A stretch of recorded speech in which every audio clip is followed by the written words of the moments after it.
Speaker of the session, Bimal sir, Treasurer WRC Piyush Bhai, Vice Chairman Committee Gautam Bhai, kindly join us on the dais.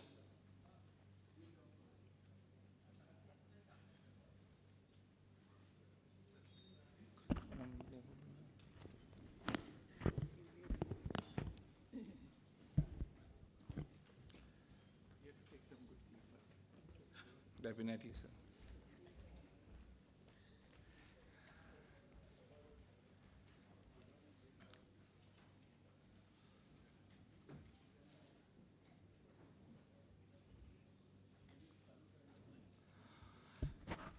Very good morning, one and all. It's indeed privilege to be here with you all on this beautiful morning. Welcome you all again on second day of National Conference, GST National Conference. First, let me recognize the presence of Honorable WRC young dynamic Chairman Murtuza Kachwala sir. Friends, मैं एक आपको Murtuza Kachwala sir का एक real incident share करता हूँ. Thank you sir. Initially इस बार बहुत सारे लोग काउंसिल में न्यू हैं, तो कुछ लोग ब्रांच से आए हैं, कुछ स्टडी सर्कल से, कुछ डायरेक्टली डब्ल्यूआरसी में ज्वाइन किए हैं. तो चेयरमैन सर की एक बहुत अच्छी हॉबी बोल सकते हो, आदत बोल सकते हो, या कुछ भी बोल सकते हो कि कोई भी स्पीकर होगा ना, उसका वो खुद बैठ के उससे बात करेंगे, 2-3 मिनट तक समझेंगे कि बंदा कैसा है, अच्छा डिलीवर कर पाएगा क्या. उसके बाद कोई डब्ल्यूआरसी में इतने सारे पब्लिकेशन आए, सारे डब्ल्यूआरसी सर ने ट्राई किया कि वो खुद पढ़े, उसकी खुद वेटिंग करे, फिर कोई अच्छे वेल नाउन फेस से वेटिंग करवावे. तो sir, really appreciate your efforts. और इन मेरे हिसाब से मैं नहीं, आप सब लोग भी विटनेस हो. कल आप सब लोगों ने देखा होगा कि यार कॉन्फ्रेंस में जो जो स्पीकर थे, और आज उसी को हम लोग कैरी ऑन कर रहे हैं. ओपनिंग बेस्टमैन पिंकी मैडम के हिसाब से विमल जैन सर के साथ. Now I also recognize the presence of Secretary WRC Shweta ma'am. Again, the true example of women empowerment. Madam, thank you so much for your service to the fraternity. मैं देख सकता हूँ कि आप मतलब जब से काउंसिल में आए हो तब से चेयरमैन सर के साथ, मतलब जिस दिन चेयरमैन सर WRC ऑफिस में थे, मैडम 100% रहेगी, चाहे कोई भी फैमिली कमिटमेंट हो, WRC first. Thank you ma'am for your commitment. I also recognise the presence of on dais Treasurer WRC from Nashik, Piyush Bhai, ever smiling Treasurer. 500 की audience है आज के कॉन्फ्रेंस में. मैं अभी देख रहा हूँ कि लगभग 200 लोग हैं, अभी भी नहीं आए. मैक्सिमम पार्टिसिपेंट्स कहाँ से आ रहे हैं? Santa cruise, Kalyan Dombivli, Bhayandar, Vasai Virar. पीयूष भाई बिफोर 9:30 नासिक से आए हैं. तो you all can vouch or see the commitment of our treasurer WRC Piyush bhai. Last but not least, committee vice chairman, GST committee vice chairman, my good friend, youngest in council, CA Gautam Lath. Friends, हम सब लोग कल से सब लोग बोल रहे हैं कि यार ये प्रोग्राम एकदम सुपर सक्सेस हुआ, मेगा सक्सेस हुआ. तो मैं उसके पीछे की कुछ स्टोरी आप लोगों को बताना चाहूँगा कि गौतम भाई पिछले 2 महीने से हम लोग सब लोग वर्ल्ड कांग्रेस के बारे में तो सब सुन रहे हैं. वर्ल्ड कांग्रेस के पहले चेयरमैन सर ने इंस्ट्रक्ट किया कि भाई अपने को GST कॉन्फ्रेंस करना है, और गौतम भाई लग गए. 2 महीने से एक स्पीकर्स के, सारे स्पीकर्स के 9 मंथ्स का टाइमलाइन, डेडलाइन, जो आज का मतलब टॉपिक भी है वो चल रहा है. उसी के बीच सबको 2 दिन इस पोडियम पे, इस प्लेटफॉर्म पे लेके आना, it's a really great effort. Congratulate Gautam bhai for your efforts and for mega success of programme. Now I recognise the presence of, and I want to thanks to the prolific speaker CA Bimal Jain sir. Thank you so much sir for your time, for your commitment, for blessing the dice sir. We are really grateful. Friends, today the topic is time barring under GST. तो आप लोग topic का seriousness तो समझ ही सकते हैं. हम सब लोग, आप लोग नहीं, मैं भी बोलूँगा यार. हम लोग टाइम बारिंग में मैं कुछ 1-2 एग्जांपल देता हूँ. हम लोग रजिस्ट्रेशन करते हैं, पहले वेट में था तो सबको पता है क्या प्रैक्टिस थी. इनिशियली GST स्टार्ट हुआ तो सबको लगा यार आराम हो गया, अपने आप रजिस्ट्रेशन आ रहा है. कुछ टाइम से हम लोग सोच रहे हैं कि नहीं यार चक्कर तो फिर भी है, लेकिन ऐसा 100% कंपल्सरी नहीं है. विमल जैन सर आज बताएंगे कि हर चीज़ के टाइम शेड्यूल्स है. उस टाइम शेड्यूल्स में आपको रेस्पॉन्स तो मिलेगा ही. वेट जैसा नहीं है कि आया तो आया, नहीं आया तो नहीं आया. Before starting the session, I wish to invite treasurer WRC Piyush bhai for his opening remark. Piyush bhai please.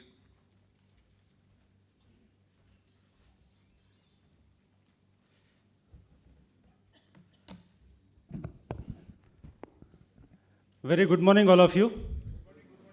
Good morning. Good morning. Yes, thank you. Thank you. Thank you, Ankit Bhai, for the very warm welcome and introduction of everyone present over here. And thank you for recognizing the efforts of the council members as well. सबका efforts recognize करते करते खुद का भूल गए. He has been also working very hard for the success of this national conference, being the residing of vicinity of the area. And first of all, I would like to take this opportunity to congratulate the Vice Chairman present over here, Gautam Lat, and all the other council members to hearty congratulate for the success of this seminar again. So thank you very much. Coming to the seminar specific, I know many of us are here for completing the CPA hours as well as to gain our knowledge and sharpen our skills, which is one of the 7 habits of Stephen Covey. 7th habit specifically, sharpen your skills. Why? To be always ready whenever the time comes to perform. And we have Bimal Jain sir with us कि वो उस time की value ही बताने वाले हैं कि जब वो आता है वक्त, अगर हम रेडी नहीं है तो क्या होगा. So I welcome all of you to sharpen your skill on the topic. Yesterday we had a great day with the opening batsman Umesh Sharma sir, and for today we have again the veteran and the experienced opening batsman to sharpen our skill. Gita में कहा है योग कर्मसु कौशलम, मतलब कर्मों में कुशलता ही योग है. And for that we have with us CA Bimal Jain sir, and I take this opportunity to introduce before you Bimal Jain sir. He is qualified and a member of our CA Institute since 1994. And he has more than 24 years of experience. He is the chairman of Indirect Tax Committee of PhD Chamber of Commerce, chairman of the Corporate Advisory Committee of IPM Group of Institutions, member of Indirect Tax Committee of ASSOCHAM and FICCI, and Special Immunity of Indirect Tax Committee of ICAI and ICSI.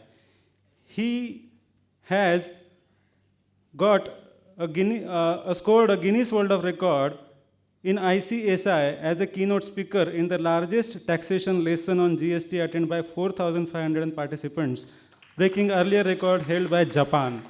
So heartiest congratulations, and with this brief introduction, I present before you CA Bimal Jain sir. Welcome sir, welcome.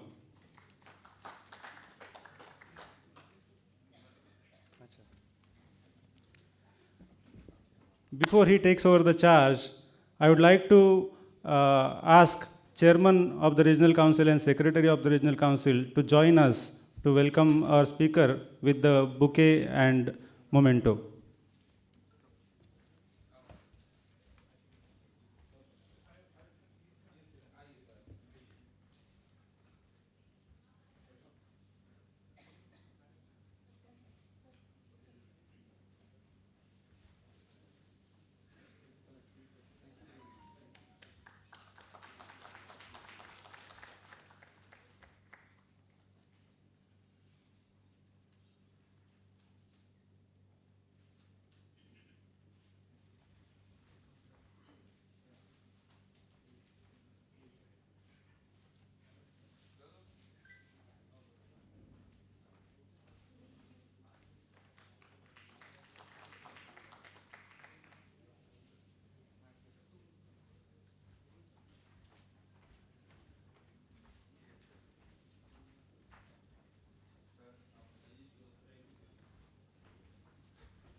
At the outset, let me thank WIRC Chairman CA Murtaja Bhai, Dynamic Secretary CA Sweta ji, and all the dynamic, energetic, active, proactive other team members, CA Piyush, Treasurer WIRC, CA Ankit, CA Gautam Lath, and distinguished members, ladies and gentlemen, good morning to all of you. Are we ready? Yes. Sure? Yes. So before I start, let me take guarantee and warranty from WIRC team. 1 घंटा मुझे पूरा मिलेगा. मिलेगा ना? वरना मजा नहीं आएगा. So I'm starting almost at 10:30. And rest assured, I'm not going to give you any kind of PowerPoint presentation. Time barring, पता नहीं चले आज है कल रहेगा नहीं रहेगा. You have picked up the right topic, time barring. The GST, we have seen the challenges. What is applicable today? And I always find, कई बंदे हैं जो GST, हिंदी इंग्लिश चलेगा ना? अच्छा मारवाड़ी मराठी भी चलेगा. मराठी के लिए अगली बार. हाँ मारवाड़ी थोड़ा हो सकता है. हिंदी चलेगा राइट? नहीं चलेगा? अच्छा चलेगा चलेगा. नहीं चलेगा तो चला देंगे सर. हाँ हाँ. Oh, oh. If you can, not an issue, this is okay with me. Yeah. They also told me there's one prize for the best participants. 2 prizes. 2 participants. Each session. And prizes किस बात के लिए? Interactive. Oh. अच्छा जो मुझे tension में डाले कोई प्राइज नहीं है. ये बेकार का लोचा कर रखे हैं. Not an issue. Let me tell you one thing. When GST got started, we all thought GST going to make our life easy, good and simple tax. But reality is reverse. Today, many professionals who want to come in GST, they always ask me one question, sir, कहाँ से start करूं? पहला question. और दूसरा से start करूं कि नहीं करूं, क्योंकि जो आज पढ़ रहा हूं वो शाम को एप्लीकेबल रहेगा नहीं रहेगा. So none is willing to, and they are taking their own time. But today, in 1 hour, I'm going to present 10 topics. Topic is too wide, but I will try to see if I can complete all the 10 topics under time barring under GST. As we all are doing GST, because GST become so much integral, whether you do statutory audit, bank audit, concurrent audit, internal audit, or income tax, assessment, anything, GST is there. Whether you're doing or not doing, your choice, but without GST, you can't do any professional work, let me tell you. We all are from Mumbai, and I'm coming from Delhi, and having presence in Mumbai also, believe me. Now, I need not require to have any office in Mumbai. Sitting in Delhi, I can serve to my client in Mumbai. My only point to all of you would be that this technical session and 2 days national conference, whatever going on, there are many things which can be taken by you for your best practices. When I'm talking about time barring, as we understand, जिसका time खत्म हो गया, लेकिन जिसका time खत्म हो गया उसको तो सुनना नहीं है. हमको सुनना किसको है? जिसका time है. And in this 10 topics, I'm going to discuss at length, including case studies, practical case studies, judgment, and everything. Let me start with the very first topic of the day. Time limit to avail credit, time barring. Very important for all of us, am I right? Time limit under section 16, subsection 4. And what is the time limit? Earliest of due date. Due date of furnishing 3B of September. this provision got changed to 30th November following the end of relevant financial year or date of furnishing annual return, whichever is earlier. So eventually, prior to 1st October 2022, it was due date furnishing 3B for the month of September, which is 20th October, which is now changed to 30th November. Having said that, I would like to have one case study with all of you, and I want to discuss this case study so that I should get the clarity. So October month, October 2022, you are going to file your GSTR 3B on 20th November, am I right? And I want really yes and no so that we can enjoy. अगर नहीं आता तो भी कोशिश कीजिए. क्या मालूम आज अगर आप गलत आंसर देंगे तो कल आपको समझ में आएगा. So October month GSTR 3B due by 20th November. Now please tell me, your supplier, let's say Bimal Jain from Delhi, he's supposed to file GSTR 1 by 11th of November pertaining to October. Am I right? But he does not file by 11th of November. He's filing on, let's say, 15th of November.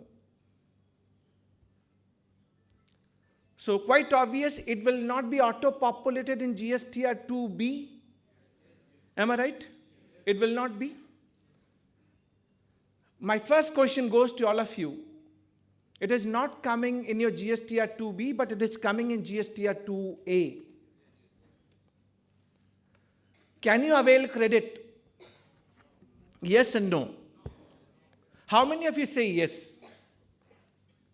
And how many of you say no? Oh, so many no's are here. But there are another category like this. They are waiting for our answer. See, this 30th November looks like I was. Because for availing credit, there are conditions. Initially, we started with the 4 conditions. You should have tax invoice. You should have received goods and services. Your supplier must have paid taxes. You, as a buyer, regularly filing GST return. And 5th condition got introduced from 1st January 2022, that it must matches with GSTR 2B. There is no reference of 2A. So 14th of November, which is getting auto-populated, you are not finding this credit because GSTR 1 is being filed either on 12th or 13 or 14 or thereafter. But time limit is saying credit is available till 30th November. So time barring provision cannot be read in isolation. It has to be read in the context. But there are press releases. They say, Bimal, you will get credit till 30th November. So I may delay filing my 3B beyond 20th November does not help unless it is getting auto-populated in GSTR 2B. Am I clear to all? Any doubt to anyone? Those who say that it can be taken, that will be subjective and litigative. Point number 1. Point number 2. What is the reference of this section 16, subsection 4? To my mind, I'm giving you one example. And please listen very carefully. Section 16, subsection 4 is putting the time limit, earliest of due date, quite clear. But let's take an example so that you can understand. I'm from Delhi, supplying to Mumbai, charging IGST. And we have seen 17, 18, 18, 19, 19, 20. We haven't availed the credit within the time period prescribed for number of region, either or region. Now, what I'm going to ask you, and which is important for all of us together, and this I'm picking up from one of the example coming from the High Court, and 3 High Court. In the case of Mahalakshmi Infra Contract Private Limited, Jharkhand High Court, supplier has filed his GSTR 1 for the period, say, 18-19. It was B2B supply. raise the invoice for B2B, but wrongly furnished as a B2C. This is the one example. Tell me, if I furnish as a B2C, will it going to be auto-populated in your GSTR 2A? No, clear? Instead of putting your GST number, I put GST number of some other party. It is going to be auto-populated. It was interstate supply, but wrongly furnished as an intrastate. Is it going to be auto-populated? Auto-populated, but ineligible. Am I right? I have filed my 3B, but did not file GSTR1. Maybe a case. I paid the taxes. Since I did not file GSTR1, it is not going to be auto-populated in GSTR2A. Period is 18-19. Can you avail credit? I'm asking. And I did all mistake. B2B, shown as a B2C, wrongly GST number. Only in 2021, you came up to me and telling me, Bimal ji, it is not coming in 2A or 2B. इसमें तो आ ही नहीं रहा. मैं ये पैसा आपको नहीं दूंगा. Because it is not coming in 2A, नहीं दूंगा मैं आपको. आप GSTR1 amend करके आओ. आप GSTR1 amend करके आओ. 2021 pertaining to 18-19, can I amend that? Say yes and no? Not possible, right? For the region, section 37, which is pertaining to GSTR1, there's a time limit. I can rectify any omission or error in my GSTR1 by September of next financial year, following the end of relevant financial year.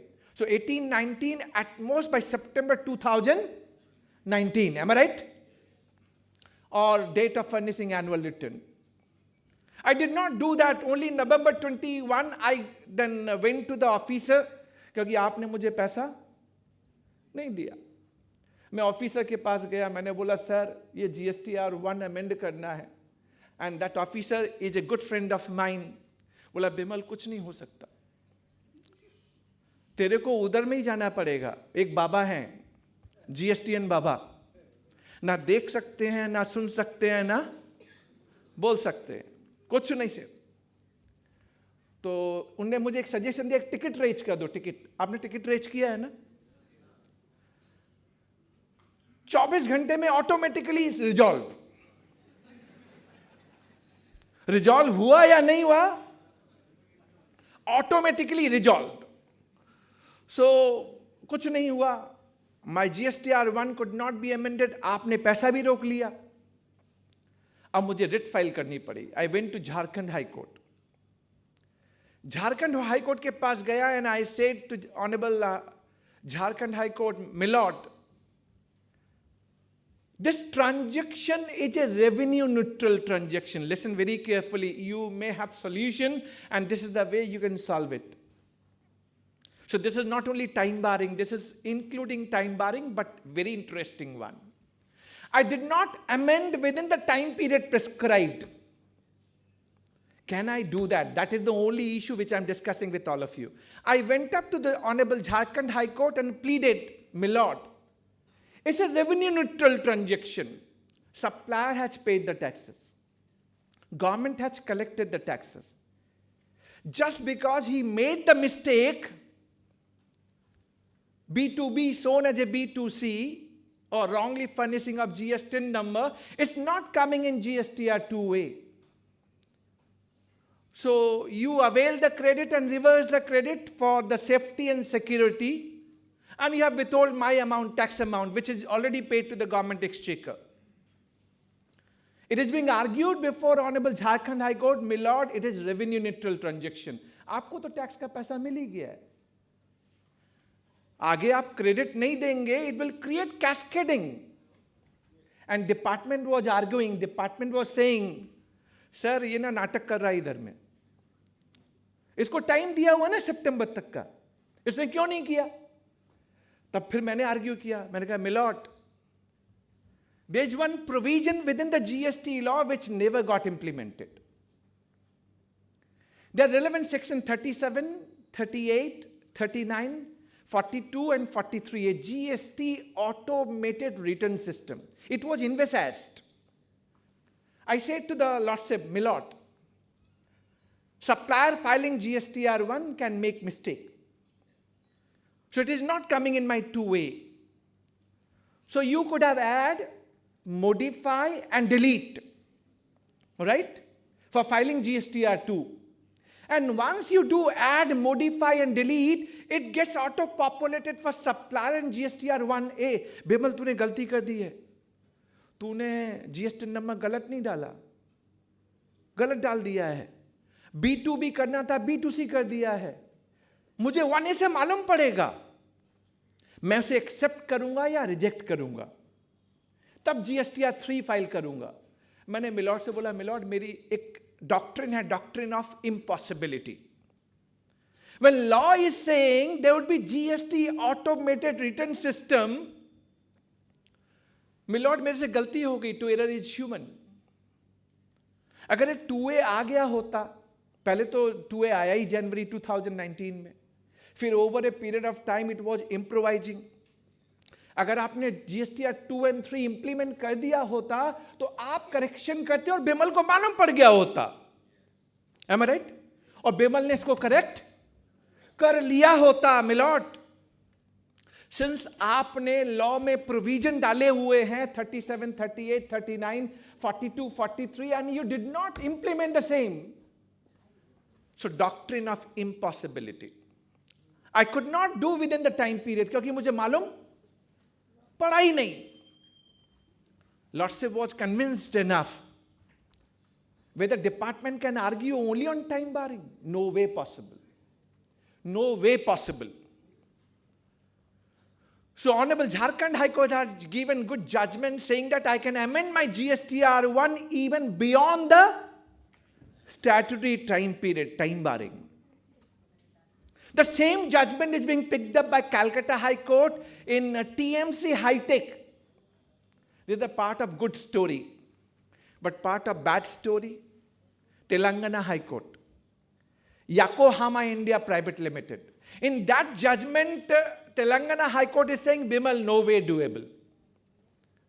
Beyond the statutory date, if you are being allowed, then it may affect obligation and liabilities of other stakeholders. समझ में आ गया. तो उन्हें supreme court का judgment rely किया, Bharti Airtel. And what is Bharti Airtel? Listen very carefully. Then I will give you all flavors why this should be permitted. In Bharti Airtel, what happened? Bharti Airtel for the period July 17 to September 17, they have paid their GST liability through e-cash ledger and amount was 930 crore. Sir, छोटा मोटा amount नहीं था. 930 crore रुपए they have paid through e-cash ledger. In October 2018, when GSTR 2A first time came into the picture, they come to know they were having enough credit for that impugned period, July 17 to September 17.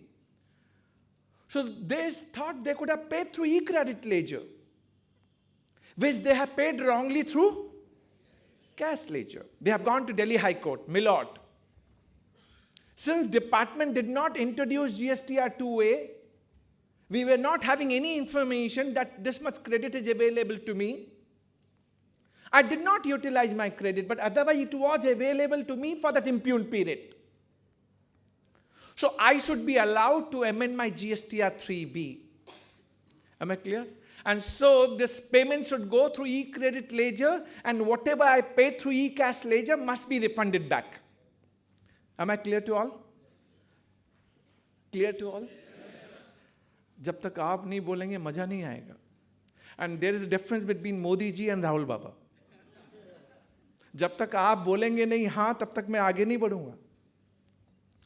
Okay, and I really want this session should be the best session in this 2 days national conference. और ये तभी possible होगा सबका साथ.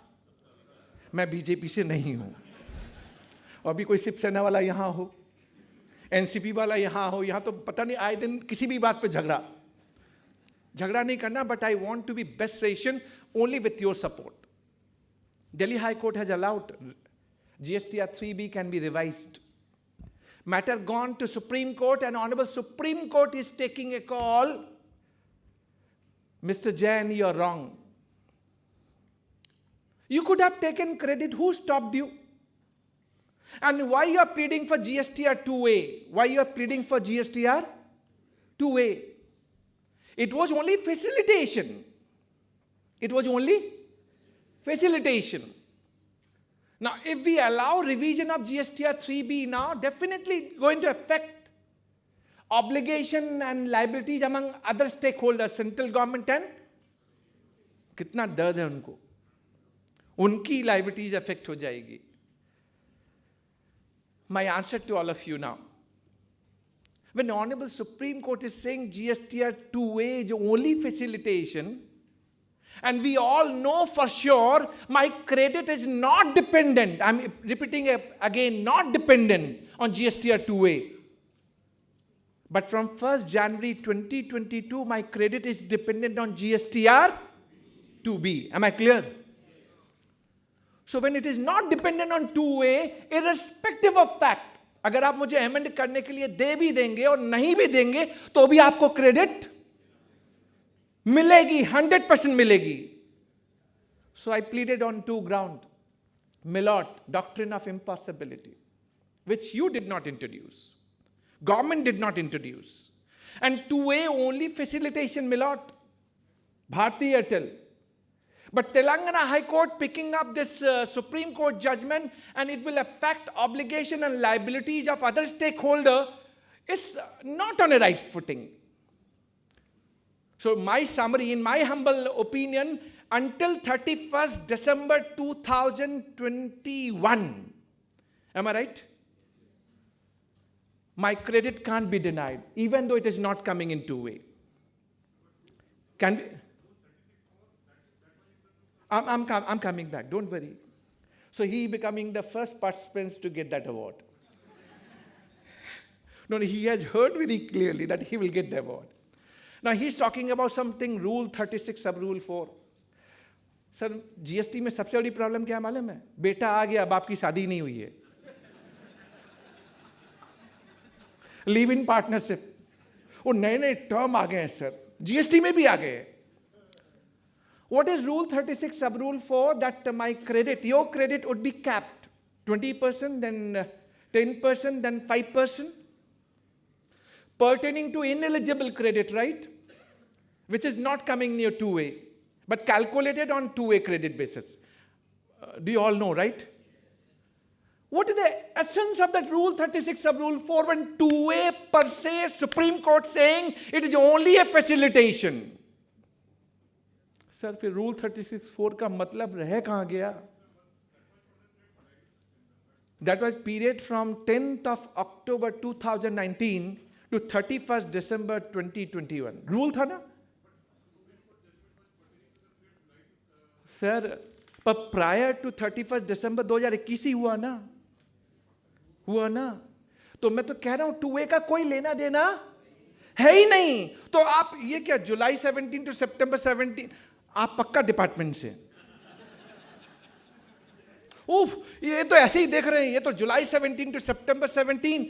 अरे मैं बोला till 31st December 2021 2A का कोई रिलेवेंस, तो फिर 36(4) स्टैंड कहां किया? Hope I am clear to all of you. Am I clear? So please fight it out. In case you are having such case, please fight it out. And you will get really relief. That is my commitment. And way forward, हम देखेंगे 4-5 साल में.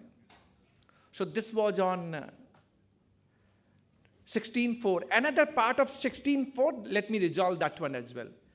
RCM liability. RCM from registered supplier and RCM from unregistered supplier. Am I right? एक बार के लिए मान लेते हैं 16(4) स्टैंड करता है, मान लेते हैं एक बार के लिए. पर एक इंटरप्रिटेशन आपको बताता हूं सर. इंटरप्रिटेशन ध्यान से सुनिएगा.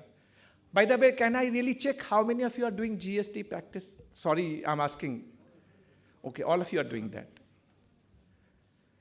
Have you read section 16, subsection 2? It starts with a non-obstante clause, notwithstanding anything contained in the section.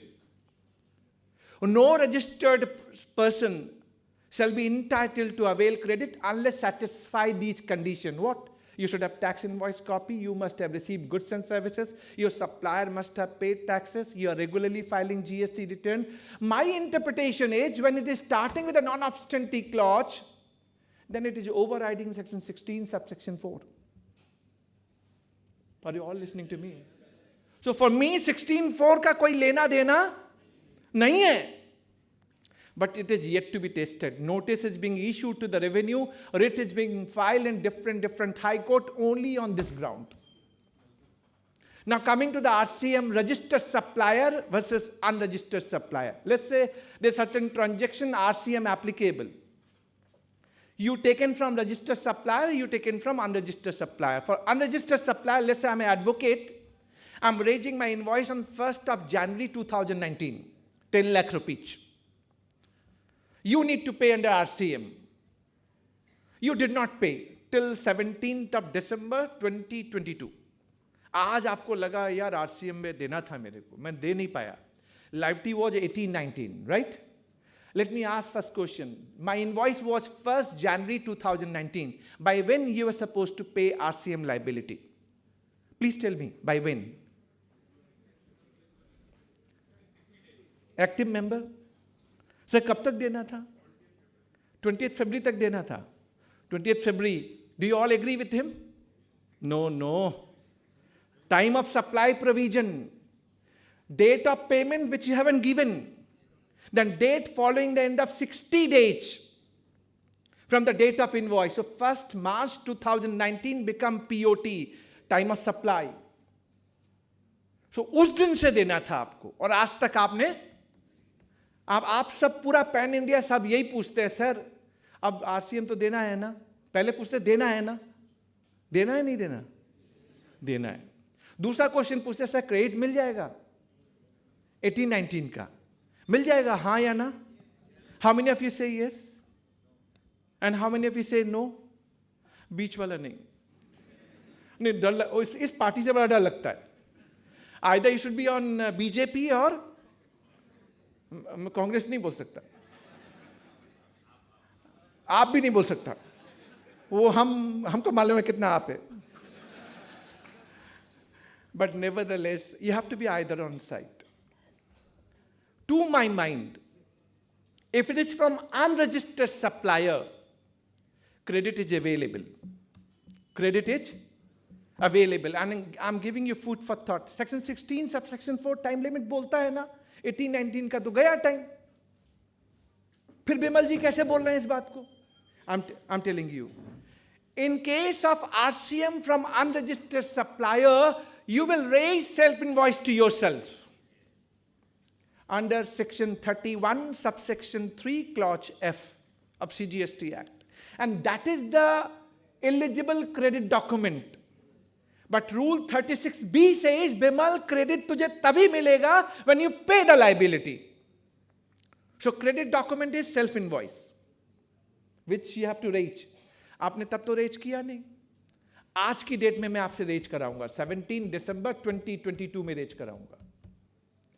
तो मेरे लिए फाइनेंशियल ईयर कौन सा रिलेवेंट हुआ, 18-19 या 22-23? 22-23.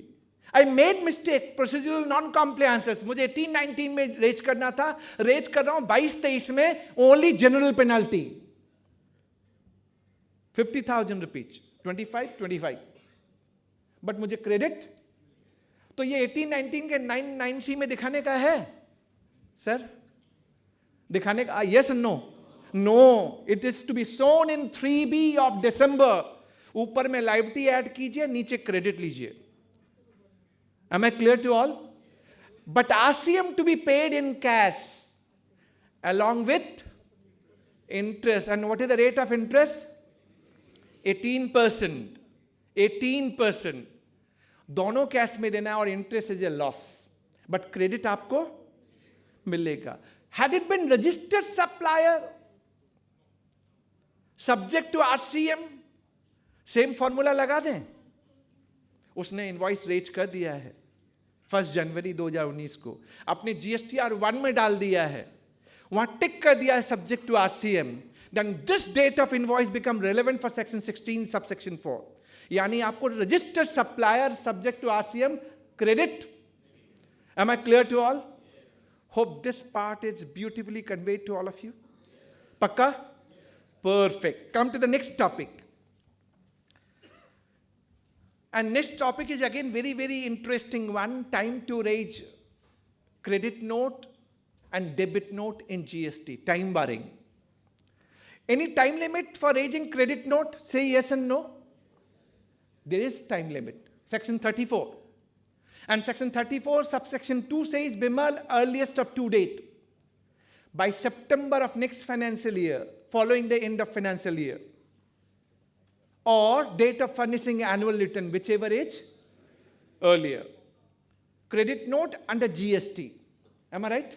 एक एग्जाम्पल लेते हैं जिससे आपको समझ, आज जितनी भी टॉपिक मैं करूं ना आपके सामने, आप जब घर जाएं तो आप बोले यार एकदम परफेक्ट, विदाउट पीपीटी समझ में आ गया. एंड व्हेन यू से टू योर ओन फ्रेंड्स कि विदाउट पीपीटी समझ में आ गया, तो पहला क्वेश्चन वो आपसे पूछेगा, जीएसटी समझ के आया है ना? But don't worry about. I'm trying my best. You have to just help me out to get me a best session of this 2 days national conference. करेंगे ना help मेरी? करेंगे ना? हाँ मुझे देखिए, see I'm putting my whole energy and 1 घंटे तक मैं आपको जो mesmerize करना चाहता हूँ ना, you should feel like यार पिक्चर क्या होती है. आपने YouTube पे ही देखा है अभी तक. आपने मुझे YouTube पे ही देखा है. लाइव देख रहे हैं तो लाइव का मजा अलग आना चाहिए, right? Take this topic, credit note under GST. Time limit है सितंबर, which is now changed to 30th November. So I'm a supplier, 100 rupees I've supplied, and I charge GST 18%. If at all I want to issue credit note under GST, let's say for 10%, post supply, I need to issue a credit note, am I right? So 10%, 10 rupees, again 18% applied, 1.80 credit note. Am I right? So there's the provision under section 15, subsection 3, clause B of CGST Act. कैसे करने का देख लीजिए. बिमल क्या करेगा? बिमल इस credit note को अपने GSTR1 में चढ़ाएगा. ₹1.80 on 10 rupees. I will be allowed to adjust this 1.80 with my other output liabilities because I'm issuing a credit note. Am I clear? And you as a recipient going to reverse credit, excuse me, ma'am, please.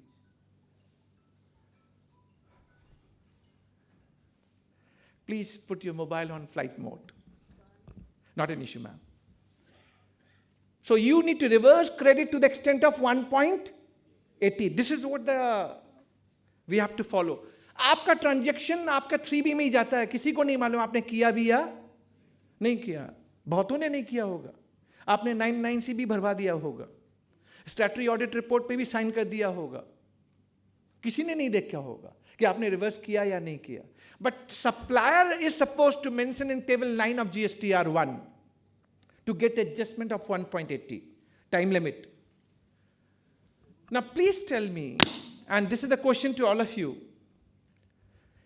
instead of this credit note under GST where one of the condition is you should reverse the credit, मुझे मालूम कैसे पड़ेगा?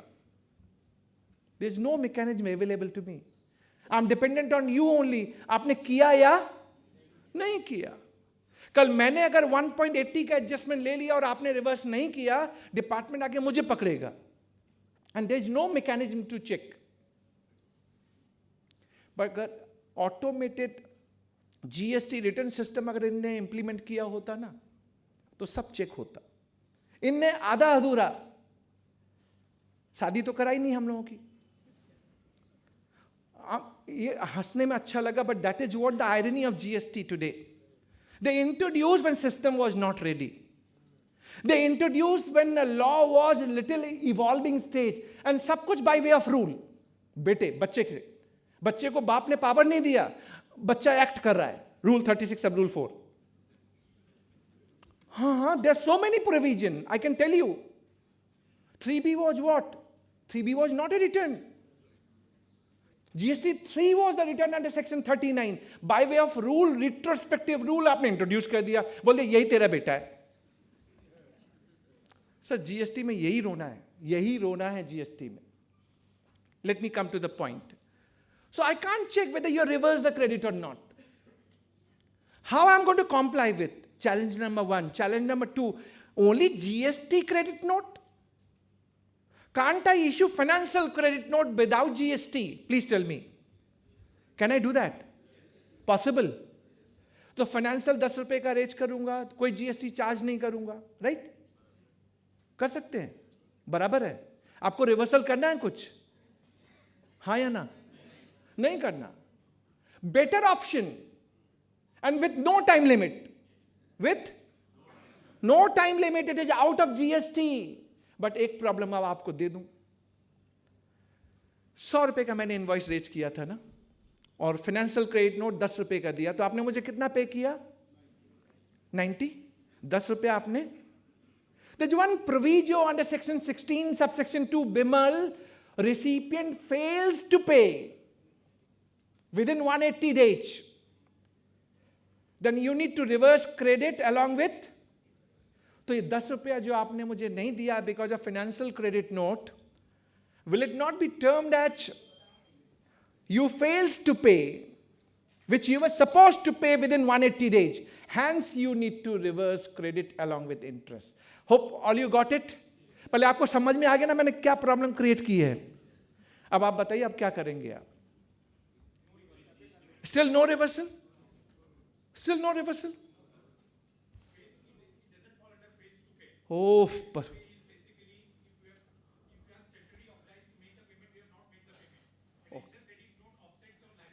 okay. Perfect. So he is another contender for the best participant, interactive participants. Let me tell you. Since we have picked up this issue, listen very carefully. This proviso under section 16, subsection 2 say recipient fails to pay. Please. What is the meaning of fails to pay? There was agreed term, and you did not follow that. That is fails to pay. But when we have said that you will pay only 90, wage fails to pay. But let me do this analysis. इसको भी मैं थोड़ा सा अच्छी तरह से कर लूँ आपके सामने. I'm parking this one. Financial credit note मैंने पार्क किया. अभी मैंने आपको जजमेंट नहीं दिया है कि फाइनेंशियल क्रेडिट नोट के केस में वो आपसे रिवर्सल मांगेगा या नहीं मांगेगा. This judgment is on hold, order reserved. Listen this part. I have raised the invoice for 10 lakh. You did not pay within 180 days. I happened to meet with one of the minister. I'm not naming for the, we are on public domain. Has spoken to the minister of group of minister, and I have told them, sir, आपने GST में ना, you said good and simple tax. We welcome Rajkumar ji. He is with us today.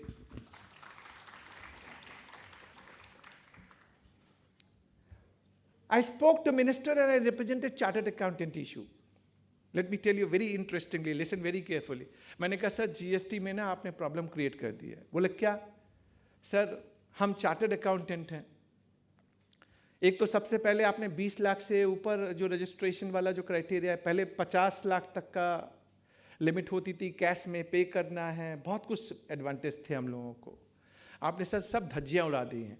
तो उन्होंने बोला बिमल को समझ में नहीं आया, ठीक से समझाओ.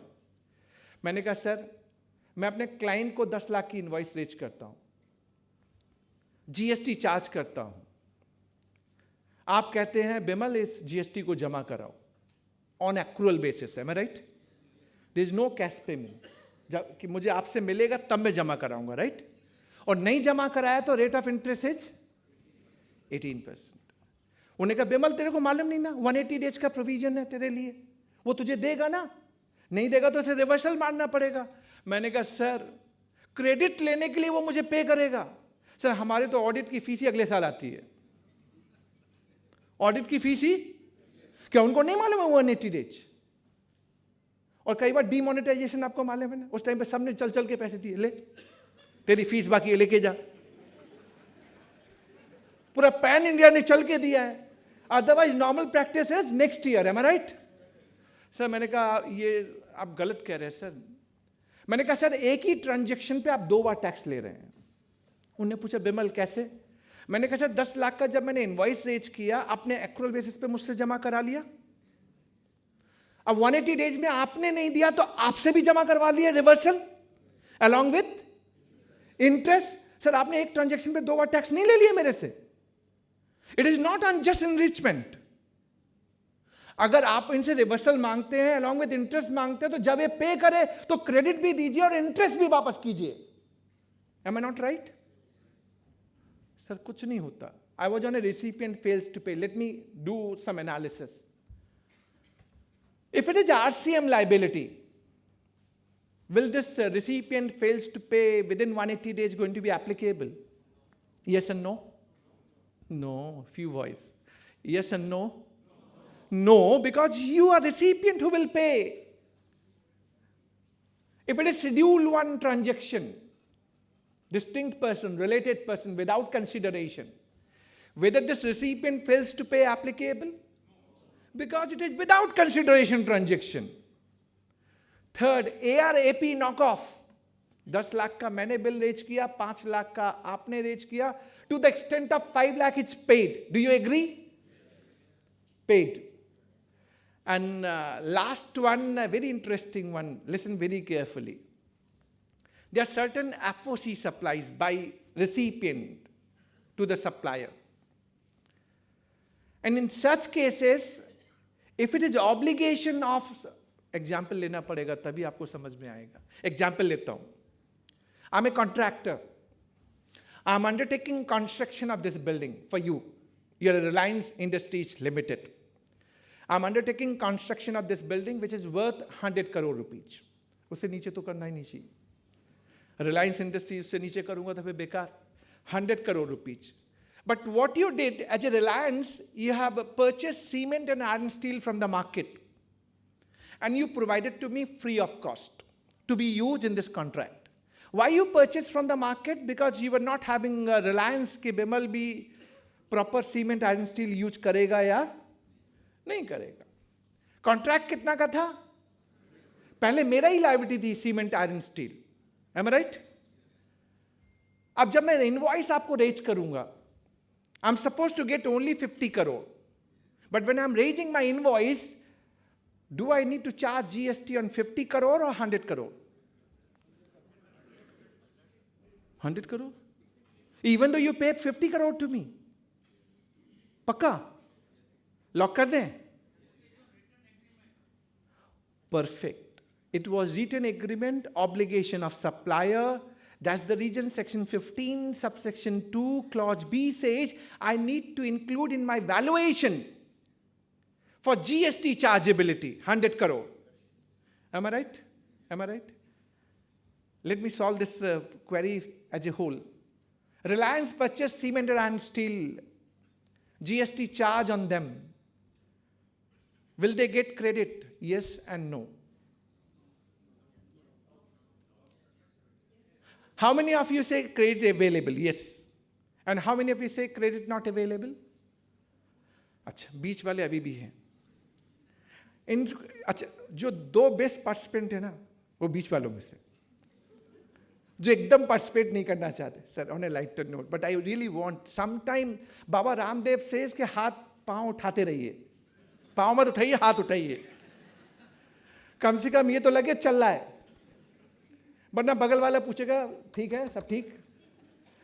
सर मैं एक चीज बताऊं आपको, इन आवर प्रोफेशन कई बार तो यही लगता है इस प्रोफेशन में आई क्यों। वो सीए का मुझे दिन याद है, जिस दिन फाइनल का लास्ट पेपर था, सोच के आया था अब ऊपर रख दूंगा, उठाऊंगा ही नहीं, इस बुक को ऊपर रख देंगे, उठाएंगे नहीं। क्या मालूम था कि लास्ट मिनट तक इसको उठाएंगे नहीं तो हम नहीं उठेंगे।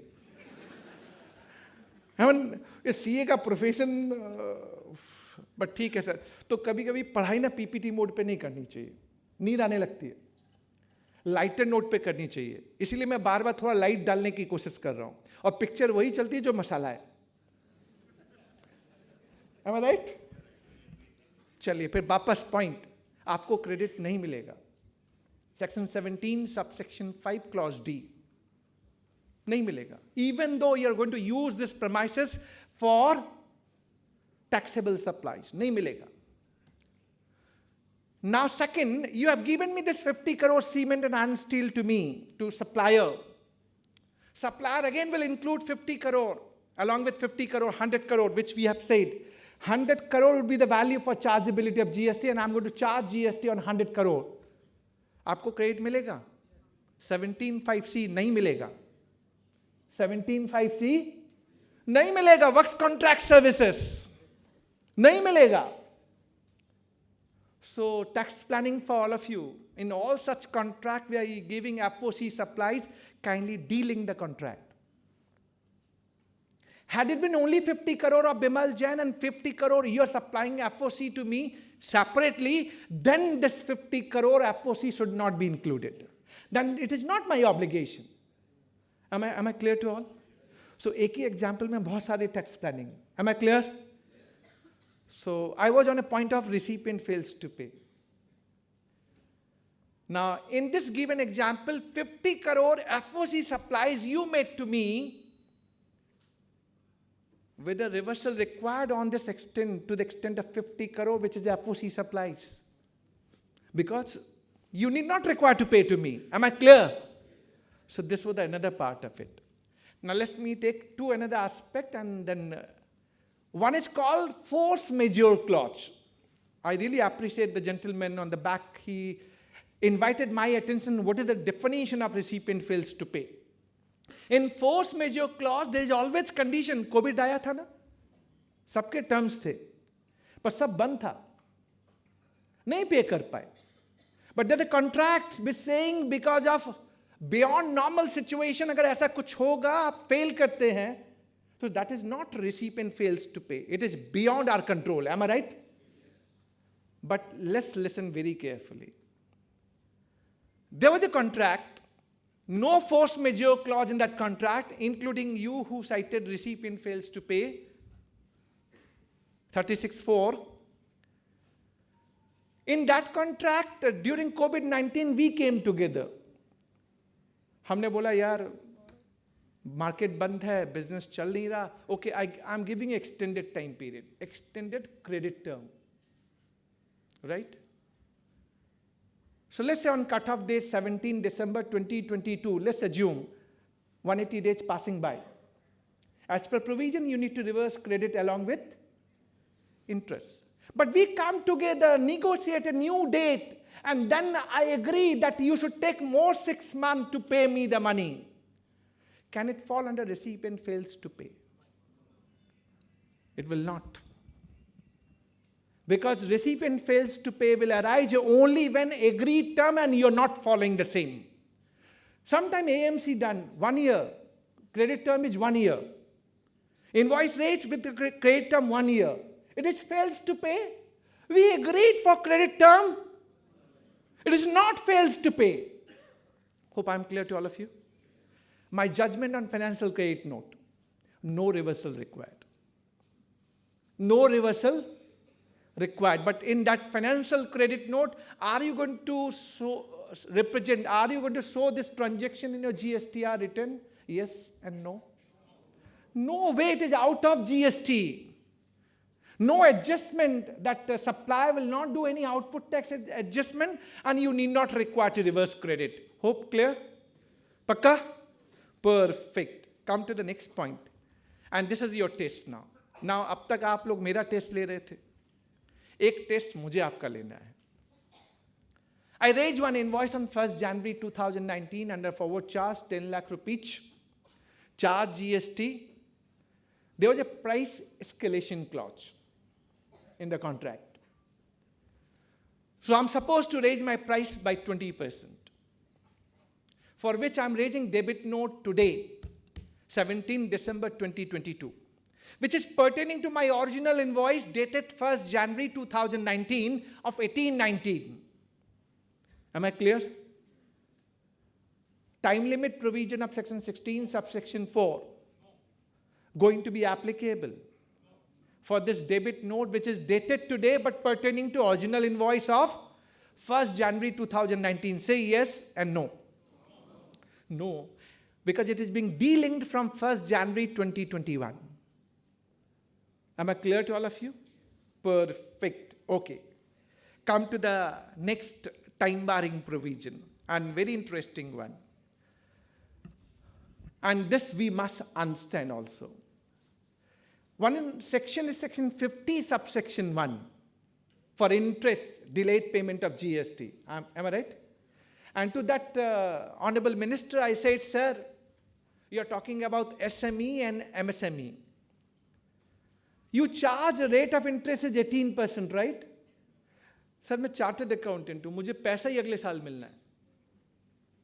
आप कहते हैं बिमल तू घर से लेके आ, घर से लाके जीएसटी जमा कर. अगर जीएसटी जमा नहीं किया तो 18%, नहीं तो बैंक जा 12% पे लोन ले और जीएसटी जमा कर. ये कौन सा ईज ऑफ बिजनेस है sir? And 18% such A high rate. Sir आप भी तो डिले करते हैं रिफंड देने में. अच्छा हम डिले भी करते हैं, उनको मालूम नहीं है. मैंने कहा सर प्रिंसिपल ही आ जाए, ब्याज तो हम तब मांगते हैं जब प्रिंसिपल वापस आ जाता है, वरना ब्याज तो पहले मांगते ही नहीं है हम लोग. और उस पर रेट ऑफ इंटरेस्ट कितना है मालूम है? 6%. 6%. पहले आ ही जाए. Why disparity? So lot of things which we have demand from the government, but we are not getting it, right? And problem and challenge for us. Come to section 50, subsection 1. Very interesting one. And you need to really understand this provision in a very crystal clear term, because there are time barring provision, some stuff, related stuff. My January 2022 return I delayed. January 2022 का return मुझसे late हो गया. Late हो नहीं गया. Problem is that मेरे पास working capital नहीं था. और विश्वास मानिए लेट होता उसी वजह से कि कैश नहीं होता है. M I right? से यस एंड नो. सो मेरे से डिले हो गया जनवरी 2022 का. अब दिसंबर 2022 में मैं जनवरी का रिटर्न भर रहा हूं 3B. So let's say my liability is 1 crore rupees, and I got 80 lakh rupees lying in my e-credit ledger. So net payment to be made only 20 lakh rupees. Interest is payable on 1 crore gross tax, or 20 lakh, which is my net tax liability. Please tell me. 20 lakh for sure?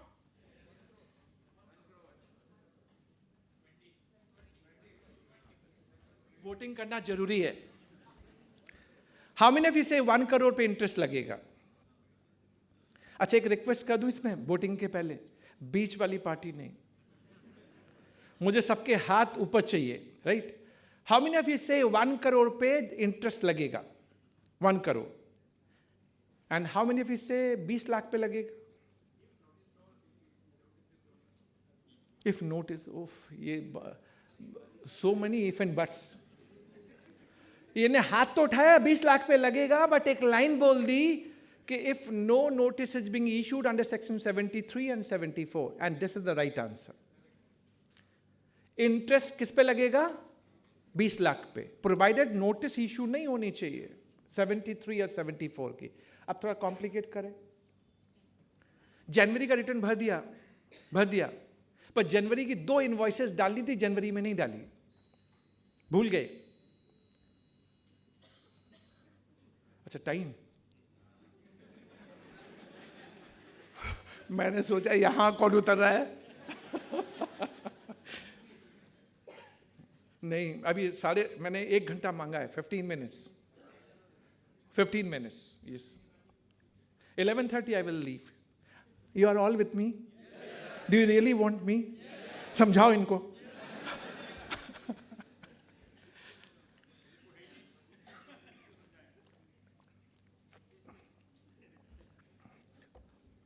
Rightly said, faceless.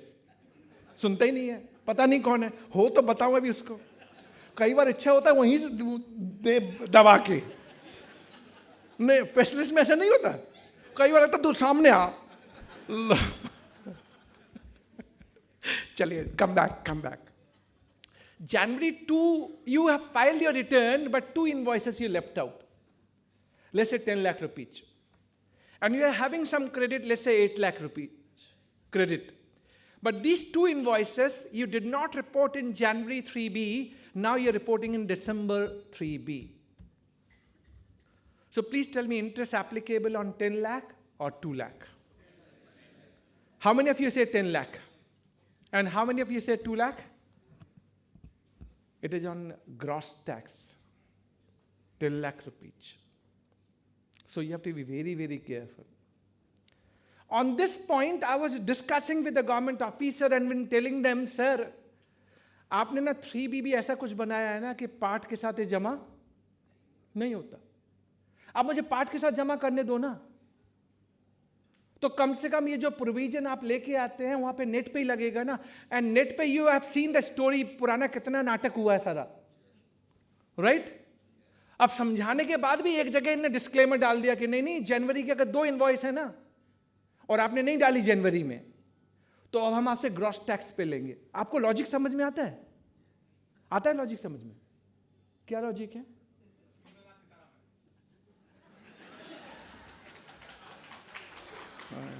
ये बड़े भक्त हैं उनके. और जब madam से पूछा गया, मैडम रुपया गिर रहा है, बोले रुपया कहां गिर रहा है, डॉलर बढ़ रहा है. उनको कौन समझाए क्या गिर रहा है और क्या. ठीक कहा आपने. लेकिन मैं आपको बताऊं, to my knowledge ministers are not like that. It is all bureaucracy. GST में ना जो ये नाटक किया हुआ है ना, कॉपी पेस्ट प्रोविजन, थोड़ा एक्साइज का उठा, थोड़ा सर्विस टैक्स का उठा, थोड़ा वैट का उठा, सबको खुश कर, और फिर जीएसटी काउंसिल में सब कुछ डिसाइड कर और बाहर आके बोल ये रेट क्यों बढ़ा दिया. सर बहुत प्रॉब्लम है. But that is what the second last part of 50 subsection 1.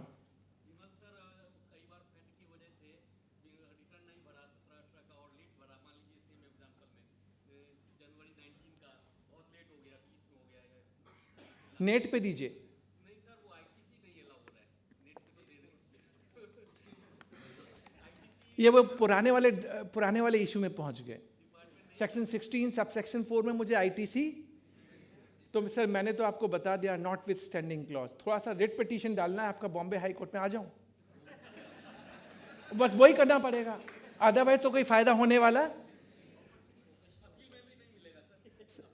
अगर अपील तक ये दे दे तो फिर आप मुझसे क्यों बात करेंगे? फिर तो आप ही बल्ले बल्ले हैं. यहां मुझसे थोड़ी बात कराएंगे आप. क्रेडिट सब लुफ्त ले रहे हैं आप. क्रेडिट छोटा है, क्रेडिट बड़ा है, उससे क्या फर्क पड़ता है? क्रेडिट है, राइट? चलिए टॉपिक बनाइए, टाइम मुझे बार बार दिखाते रहेंगे. फिर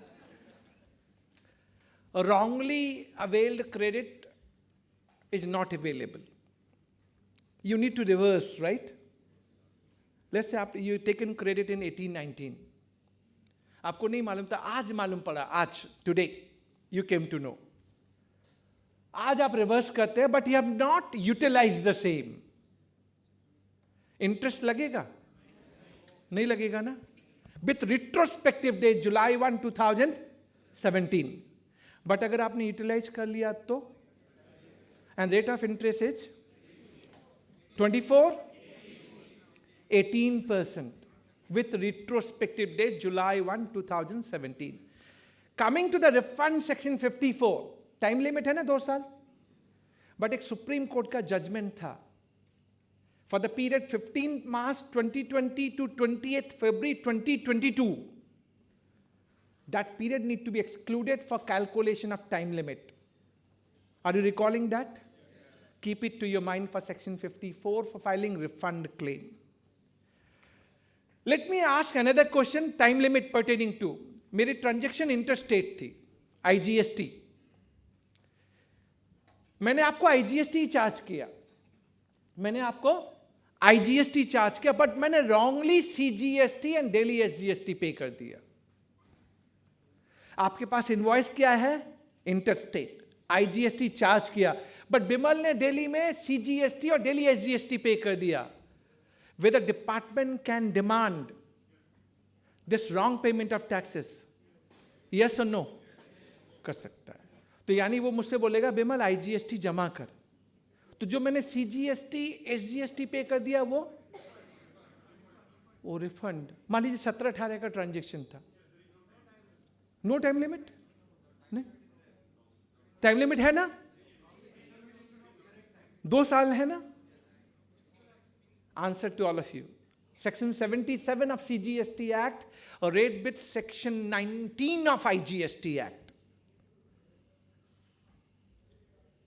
till the time amendment was made in September 21, when they have introduced Rule 89 1A or 1B. Prior to that, there was no time limit for filing refund claim. But after that, they have prescribed and they have said by circular also, 2 years from the date you pay that correct tax. Am I clear? Am I clear? But 2 question है related, इसको भी पूछ के close करूं. अब IGST पे करूंगा जो 17-18 का था, इंटरेस्ट लगेगा? आवाज तेज नहीं है. अच्छा, आप ये सारे नो पे मत जाइए. They are all BJP party. 17-18 transaction, IGST was supposed to be paid. You are paying now, interest not leviable. Who said payable? Interest not leviable. Well and good. You will claim refund within 2 years from the date you pay correct taxes. Coming to the 73 and 74, last part of my presentation.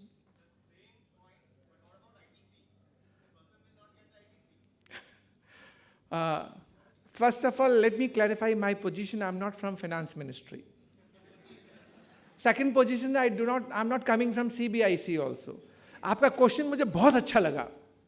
And I really want to ask this question whenever any government officer comes here. Sir, we are asking these questions. You know that, right? क्यों मुझे परेशान कर रहे हो?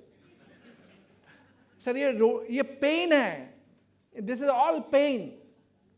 ITC, they are keeping mum.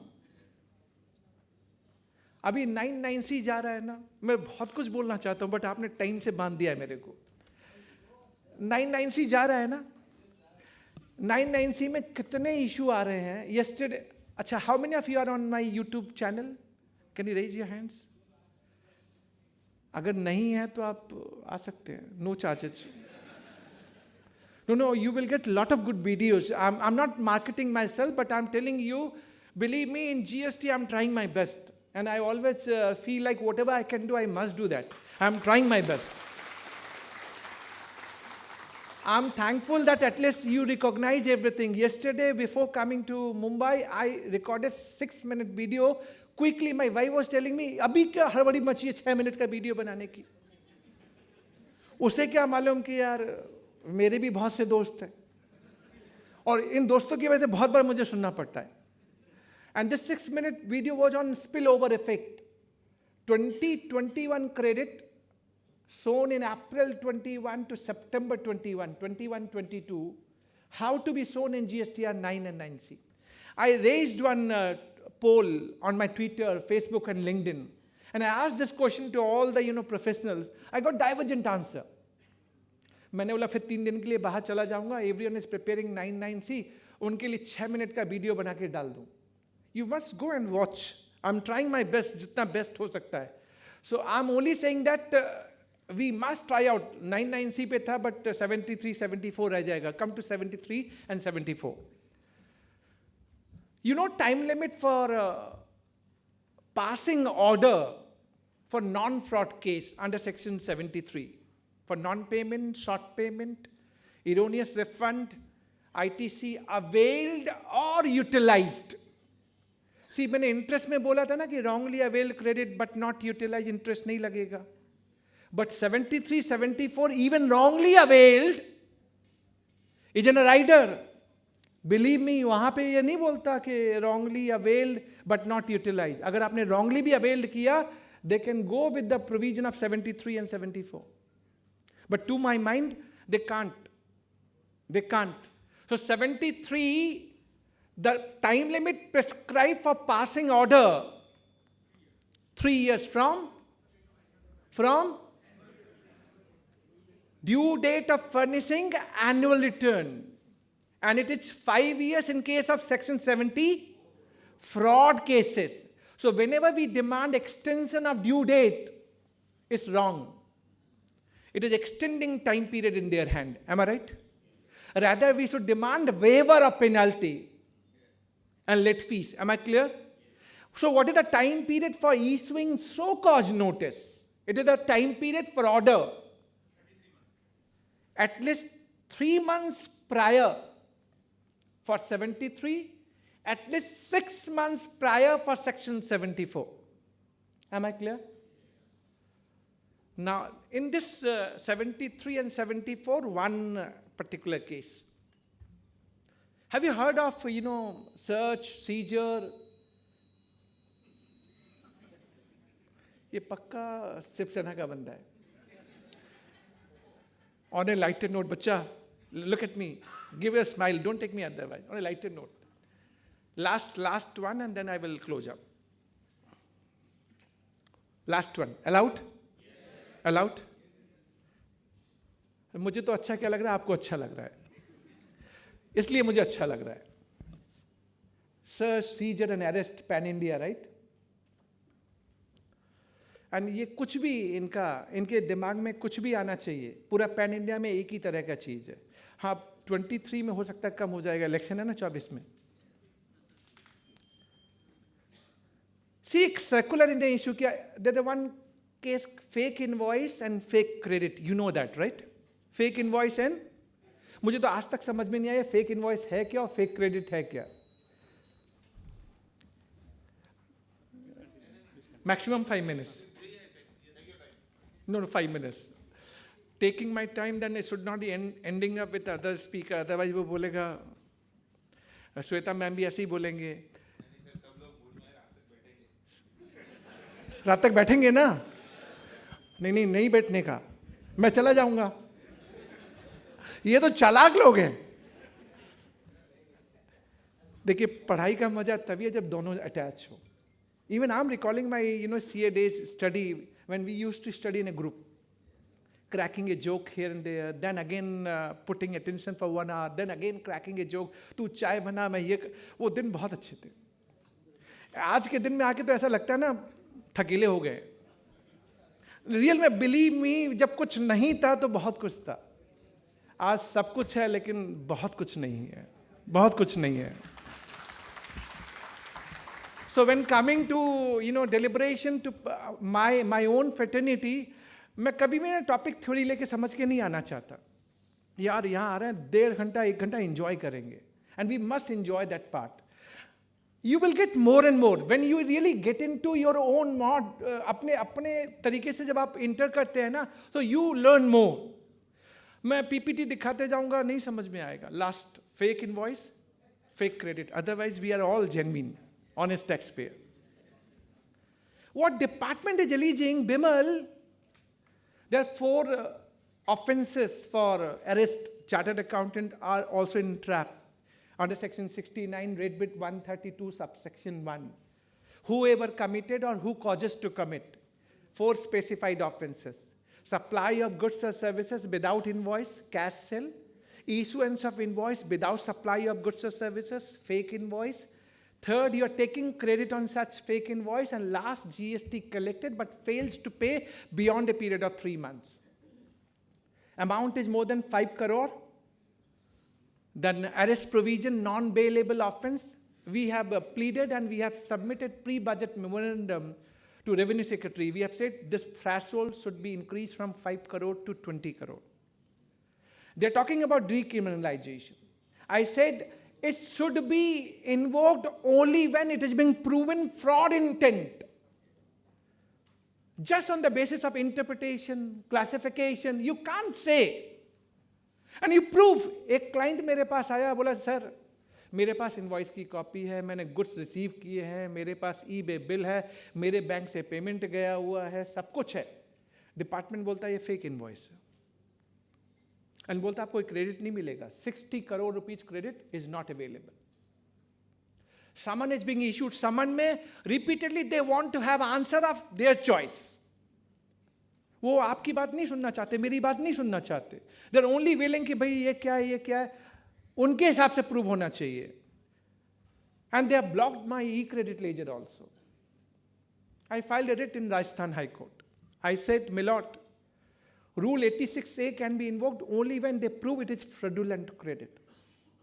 Just on the basis that this is a fake invoice, they can't. They have to prove how it is fraudulent. And my e-credit ledger got vacated. But for the reference which I took this example for discussion today was fake invoice and fake credit circular.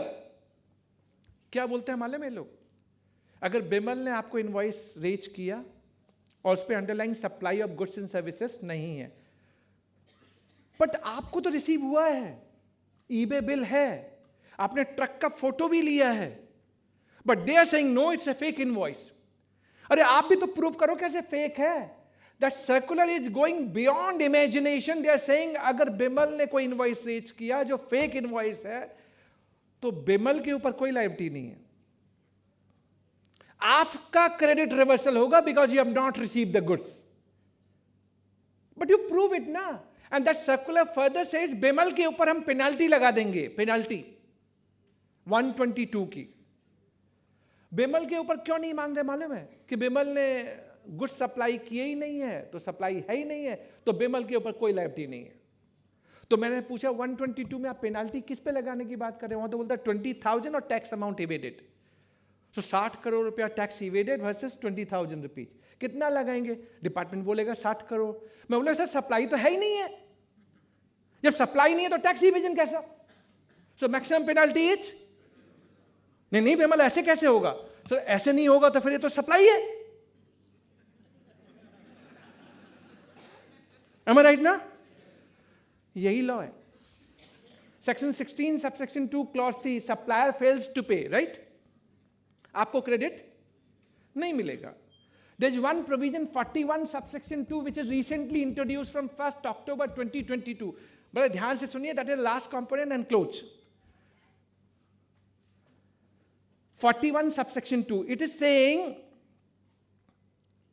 if supplier has not paid the amount, then buyer need to reverse credit along with interest. And whenever supplier pays the amount, you can avail the credit. 41 subsection 2 prospective clause made effective from 1st October 2022. My first question. Sir वो section 16(2)(c) में तो था ही ना, नहीं मिलेगा credit, तो ये लाने की क्या जरूरत थी? सेकंड, ये लेके इसलिए आए हैं कि कोर्ट बार बार ये कहता है कि आप बायर से रिवर्सल क्यों मांगते हो, सप्लायर से मांगो. अब वो कोर्ट में जाके कहेंगे sir 41(2) we can demand reversal from the buyer. अब मैं जाके कोर्ट में कहूंगा sir milord this is prospective clause from 1st October 2022. It cannot be applied for the past period. Prospectively applicable only on or after 1st October 2022. यानी अगर reversal इनको मांगना है तो उसी ट्रांजैक्शन पे मांगना है जो 1st October 2022 के बाद हुई है. आप लेके आए ना provision. So the law interpretation is, जैसे एक बार ये रीड करते हैं हम भी उसको रीड कर सकते हैं. So time barring, there are lot many things which we can discuss at length. But nevertheless, I'm thanking each one of you. लेकिन एक मारवाड़ी वाला आपने बोला था, मारवाड़ी बोल सकता हूँ. एक मारवाड़ी वाला आपके सामने कुछ बोलना है, बोल के फिर दिन खत्म करूंगा. बोलूं? एक राजस्थानी बंदे की शादी होती है सर. कुछ ने सुन लिया होगा, कुछ ने नहीं सुना, तो एंजॉय कीजिए. राजस्थानी मारवाड़ी में ही बोलूंगा सर. कुछ हिंदी में बता के मारवाड़ी में कन्वर्ट करूंगा. हाँ, एक राजस्थानी बंदे की शादी होती है, वो शादी करके अपनी बिरंडी को बस स्टॉप पे लेके आता है. आपको तो मालूम है राजस्थानी बिरंडी जिसकी शादी होती है उसका घूंघट लंबा होता है, और जब घूंघट लंबा होता है तो देखने की इच्छा सब मालूम है. जीएसटी नहीं मालूम? हाँ, घूंघट लंबा तो देखने की इच्छा जो सब मालूम है. देखे ना, हिंदी बोलूं, मारवाड़ी बोलूं, मराठी बोलूं, सब मालूम, बात एक है. तो इस एग्जाम्पल में क्या है कि जिसकी शादी हुई है वो टैक्स डिपार्टमेंट, और जो बिनुड़ी है वो जीएसटी लॉ, और बस स्टॉप पे जिनकी देखने की इच्छा ज्यादा हो रही है वो है हम सब, टैक्स पेयर, टैक्स प्रोफेशनल. हम तो देखेंगे कि क्या लॉ एप्लीकेबल है, देख ले कल गलती नहीं हो जाए, इसलिए बार बार हम चेक कर ले रहे हैं. नोटिफिकेशन है ना, रूल है ना, इसलिए देख रहे हैं. सब आगे पीछे से देखने की कोशिश कर रहे हैं. और वो जो लॉ है ना बिनड़ी, वो उस घूंघट से में भी देख रही है कि ये सब हमको देख रहे हैं, राइट, और खुश हो रही है, देखते रहो मैंने वहां चेंज कर दिया है, देखते रहो मैंने यहां चेंज कर दिया है, मैं राइट. बट बिनोड़ी GST law now saying to the tax department, husband, ये जी सुनते हो, ये सब मने देख रहे हैं, मने तो शर्म लाग रही है. तुझे तो लगेगी, तो हमसे पूछ हमारा क्या हाल है, right. So Binuri, who is a GST law, saying to the husband, tax department, ये जी सुनते हो, ये सब मने देख रहे हैं, मने तो शर्म लाग रही है. Now this tax department, so vocal, कितना नॉलेज है वैट डिपार्टमेंट में, जाइए आपको जीएसटी का, आप जाइए. So this SGST fellow of Maharashtra with a lighter note, even some of the officer of CGST, ये तो पढ़ते ही तब है जब इनको कुछ समझ गए ना आप. इनकी पढ़ाई तब चालू होती है जब इनके पास कुछ आना है, और जब इनने जो सोच लिया वो लॉ में भी नहीं है, बस आप उनका काम कर दीजिए, सब ठीक है, all good. So now this husband saying to बिनुरी, so husband tax department telling to the GST law, बिनुरी, ए बाबड़ी तू घबरावे क्यों है, ए बाबड़ी तू घबरावे क्यों है, अपना घूंघट उठा दे, ये देख के सब भाग जावेंगे.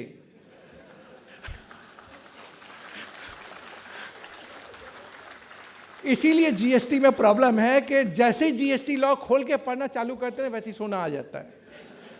But nevertheless, thanks for giving me this opportunity and listening to me. Thank you very much.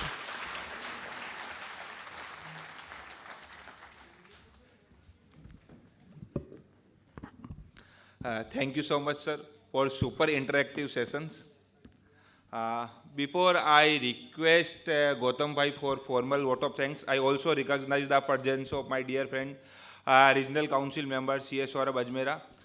Whenever chairman think we have to do some program in Kandivali, we remember Saurabh Bhai, Arpit Bhai.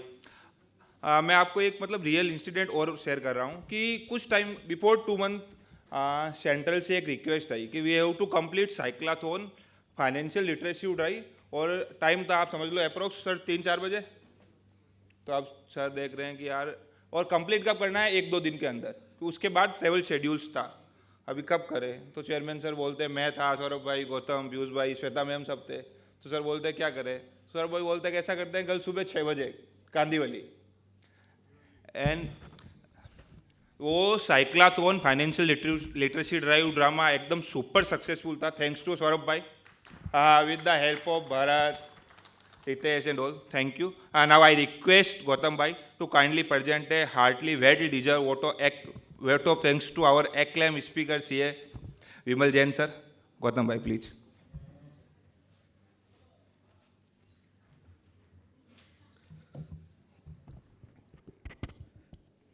Thank you so much, sir. I take it a pleasure to present formal vote of thanks on behalf of WRC of ICAI. So, sir, I have personally seen a lot of videos of you on YouTube, but believe me, it is such a delight and pleasure to hear you live. It was so good session. Maza aaya na? See. So I request, everyone kindly give a round of applause for sir. Thank you so much, sir. So sir, एक छोटा सा I would like to say that एक शुक्रिया यहाँ आने के लिए, एक शुक्रिया यहाँ आने के लिए, एक शुक्रिया जीएसटी की टाइम बारिंग बताने के लिए. याद रहेगा ये सेशन हमको, याद रहेगा ये सेशन हमको. एक शुक्रिया इतना कॉम्प्लेक्स सब्जेक्ट इतना हंसते हंसते समझाने के लिए. Thank you so much sir. Celebrity तो सर आप पहले से ही थे, सेलिब्रिटी तो आप पहले से ही थे. Thank you so much for यहाँ पे आने के लिए. Thank you sir, thank you so much.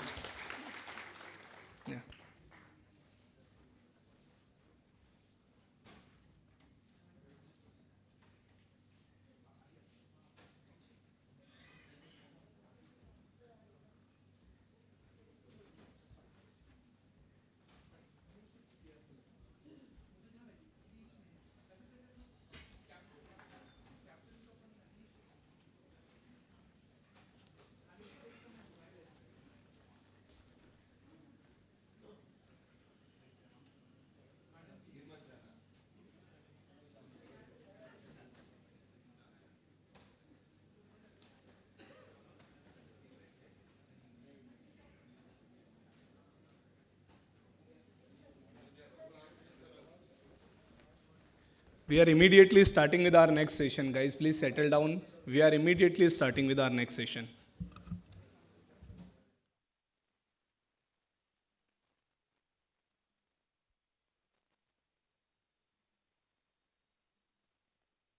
Abra, to take this session forward. Arpit Bhaiya.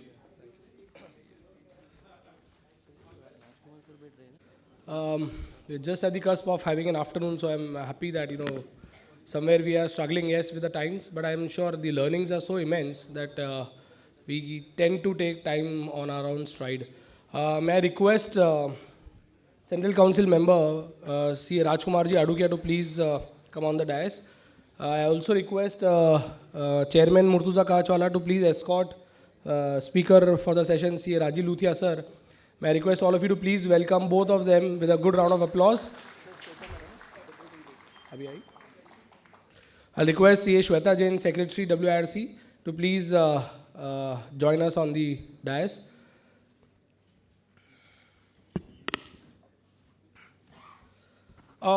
Friends, GST, you've been hearing about everything, the complexities, and Shukriya Dekha, and so many things that we do. We were just, I was lucky enough, coming from a forensic audit sector, what we do is largely work with so many departments. Believe me, GST department, when we worked for them, they've started their own cell, intelligence cell, and when they started to share information, talk about a lot of things that they want to arrive at. I was blown away with the kind of data analytics that they have. Believe me, friends, the entire balance sheet was constructed using the statements and the filings that are being done. And that balance sheet, of course, never reconciled. And the worst part was, we could find differences between the vendors that have been reported and the vendors whom actually GST credits were given and the vendors whom payments were made. So my learnings from this is, since we all are, we are all time bound, we are all looking at deadlines in one way or the other.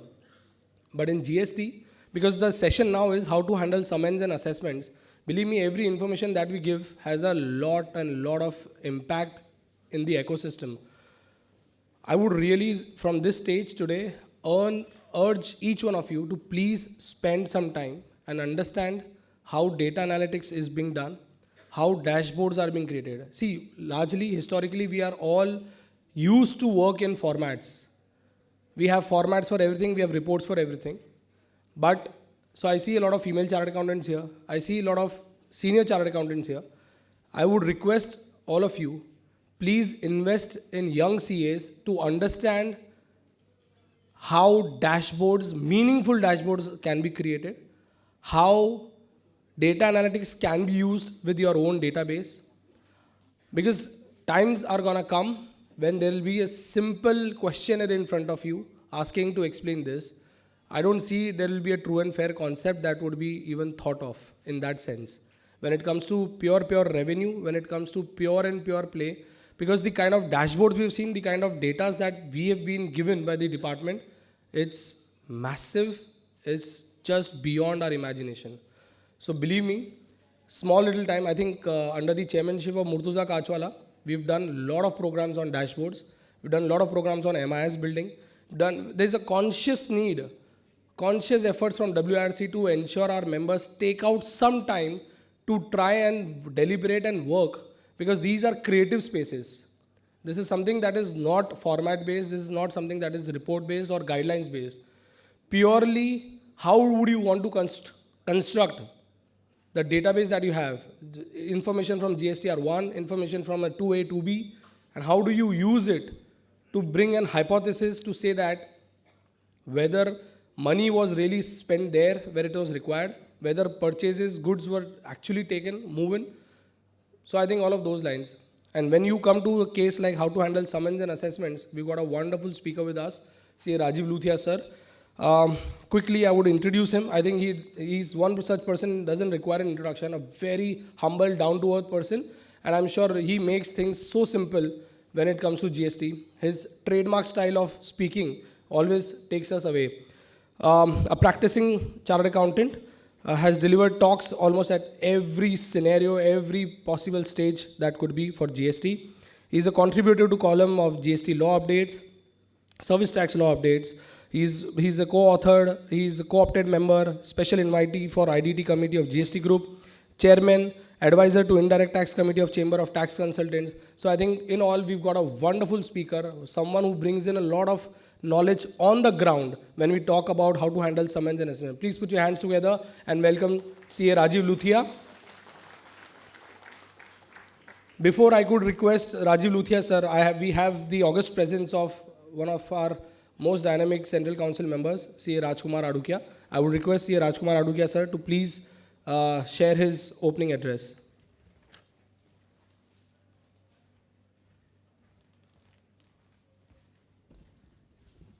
Good afternoon, friends. Thank you, Arpit. We have a dynamic chairman of our region, CA Murtaza. We are very lucky that every year we have a dashing team, very enthusiastic secretary, Sweta, and the Kohinoor Diamonds in the team of WIRC. You know, team, full form, what I understand, together everyone achieves more. And we have moving encyclopedia to address us on GST CA Rajiv. I would take few minutes to share my thoughts how to succeed as a professional. In my practice, I left out two areas, direct taxes and indirect taxes, including GST. Because I felt there we have everyday amendment, notifications.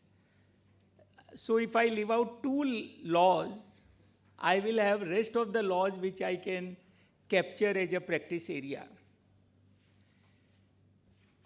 Any individual succeeds by becoming a thought leader. This is the concept which is known for few years, but recently this is more in vogue. So like CA Rajiv Luthia is a thought leader on GST, CA Bimal Jain is a thought leader, CA Rajendra Kumar. So who is a thought leader? A thought leader is the one who is seen as an expert on that subject. There is a saying, जो दिखता है वो बिकता है. And CA Preeti Savla taught me a Gujarati parallel to this. जे बोले एना bore वेचाए. So we have to become the visible. You know, whatever product we buy in the market, we buy, you know, when we see them repeatedly on television advertisement or in newspaper. In our Chartered Accountant Act 1949, there are 3 clauses in the first schedule. Clause 5, securing the professional work. Clause 6, soliciting the professional work. And clause 7 is advertising to get the professional work. My technology which I want everyone to follow is use social media. You know, there are more than 30 platforms where we can have a presence. We mostly use FB and LinkedIn, Facebook and LinkedIn, but there is a Insta, Twitter, blog, website, e-newsletter, YouTube channel. And when we share a knowledge, pure knowledge, it is not soliciting. And most of the work comes when the user of our service knows that we are expert in that subject. Another thing is when we do this exercise, you know, there is a graphic design platform called Canva, simplest. Then we have a Coral and so when we do this, we need to do more reading. We need to find out. And friends, believe me, if we do this exercise for 1 week, we will have a matter for more than 365 days. Because once we start doing this exercise, you know, we may explain input tax credit, whatever is our chosen area. Then I would like to talk about 2 laws which are very well known. One is Parkinson's law.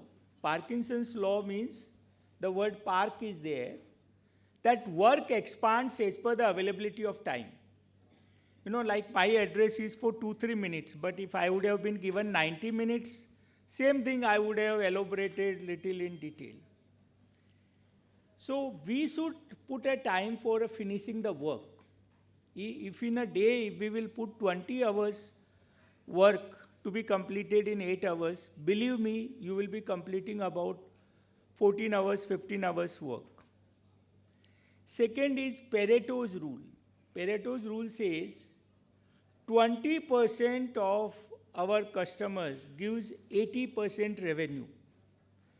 And the second bucket, remaining out of 100, 80% of customers give 20% revenue. I have added one more factor called time. So 20% of customers take 20% time and give 80% revenue. And second bucket, 80% customers take 80% of our time and give 20% revenue. So if we leave out, say, 25% of this second bucket, the likely loss in fees is 5%, which will also not happen. But the time available to think for bigger clients, to think of new avenues. You know, I have prepared a PowerPoint presentation and a write-up on 45 non-traditional areas. I consider 4 areas as a traditional: accounting, auditing, income tax, and GST, the indirect taxes. So become a writer, become a speaker. We are having all these abilities by our birth. But like a mobile app, unless we open the app, we will not know the power of the app. So today we are here to listen more from Rajiv ji. But I thought, since I am here, let me take this opportunity to share my thought, and I invite each one of you to connect with me to discuss in great detail. My contact details are there, easily available on social media, but I'll say my mobile number if those who wish to write down: 98200 61049. 98200 61049. With all humbleness, I have unlimited time, unlimited enthusiasm, unlimited passion to work on each one's passion. Thank you so much. Thanks to the Western region for giving me this opportunity. Thank you so much, sir. Rightly mentioned, we are all like an app. Until unless we get data, like connections, and until unless we open it, I think probably will not be of any use. So very good food for thought, Rajkumar sir. On this occasion, I would request Rajkumar sir to please felicitate our speaker. Please, may I request to please bring the bouquet and a memento as a token of appreciation.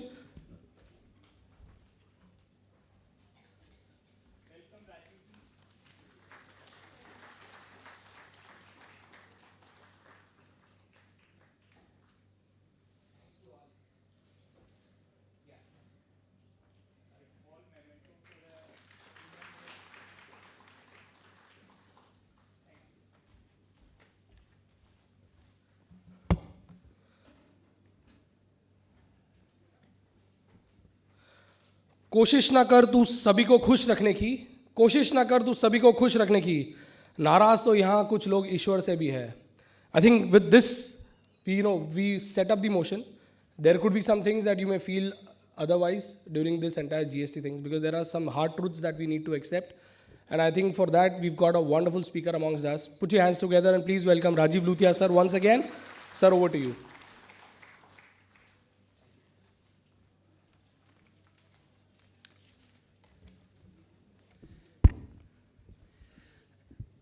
Respected Central Council Member Rajkumar Adukai ji and the Session Chairman, Chairman WRC Murtuja ji, Secretary Shweta Madam, Regional Council Member Arpit Kabra ji, all the dignitaries on and off dais, seniors and friends.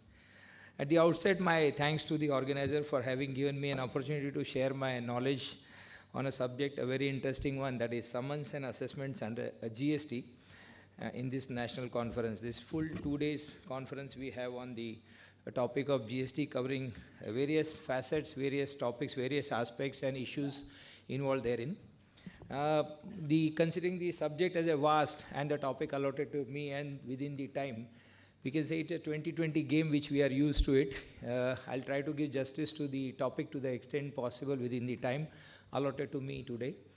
Well, friends, straight coming to the topic per se, I have gone through the structure, etc. Let me tell you one thing. Yesterday, my co-faculty Virendra Chauhan sir has been allotted a topic that is scrutiny of written and the audit by government department. And my topic is how to handle the summons and assessment. So I thought there is a slight overlapping scrutiny and assessment. That's why I happened to spoke to him on telecon. I called him that what are the areas you covered, and I've been told that he has covered mostly GST audit. Now, considering that, I have structured my talk. I'll deal with the summons first, and thereafter, to some extent, on the assessments. We have various types of assessments, and then ultimately we lead to the show cause notices. It's a very vast subject. Perhaps it may require 3 hours plus to deal with. Within that limitation considering, I'll take you the important facets and let the session be interactive. Perhaps we may not have any time left out at the end for any questions, so you can across the me. Only thing my request is stick to the topic per se for your questions, so I'll be glad to respond on this immediately. Well, friends, as regarding the summons is concerned, those who are practicing more on the direct tax, whereas this word is very rarely they have heard of. I have not seen any summons coming up in the income tax for years together. In early days, my practice, I was practicing income tax a lot. Even under the VAT also, I have not seen summons. But when you talk about excise, service tax, and now GST, the summons is a very regular feature in this. And perhaps with due respect to all of you and my professional colleagues, but the kind of the attention, importance, and the respect we should give to summons is not been given. That is what I have observed, or rather I have faced while attending to the client, to the various clients. It is taken as a marriage invitation. ठीक है, late गया, नहीं गया, चलेगा, excuse दिया. Nothing of that kind. Summons has to be taken very seriously to that extent, because that is a starting point, igniting point of the litigation, and it will not only help you also, forget about the violation, the provision of the law, but it will help you a lot when the matter is, accelerated and reaching to the higher level. The things can go in your favor if you have properly defended and approached and made submissions or attended to the offices of department during the course of summons. So in GST, we have especially section 70 of the CGST. All the provisions are of CGST when I'm dealing with. Section 70 is the one relevant which deals with summons. First of all, we have to understand what the summons is, what are the powers and what for it can be issued, etc. In service tax, we were not having the assessments. There was all self-assessment scheme in excise also. And there was adjudication, as against in direct tax, we have assessment. When it has come in as a GST, we have both assessment as well as adjudication, but in a different mode altogether. Now, section 70 says that proper officer to issue the summons. So, power is given to proper officer. First of all, you have to see whether person issuing the summons is a proper officer or no, that's one. And it can be issued to any person. So, it need not be the SSE.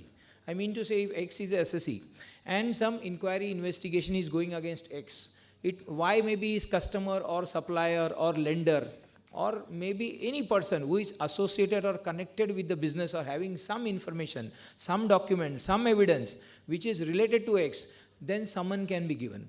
So, for receiving summons or for issuing the summons to any person, he need not be a taxpayer, first of all. That is very important. That's why this section says it can be given to any person. Of course, he has to be related, and whose attendance is considered necessary. Very, very important. So whenever summons comes, many a time I have seen chartered accountant or representative goes to the department. Believe me, that is not allowed legally. Okay? Person has to go. You can accompany. That's okay.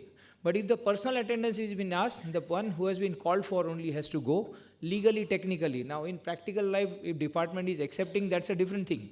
But he can very well tell you that that's legally it is not correct. So the same person has to appear.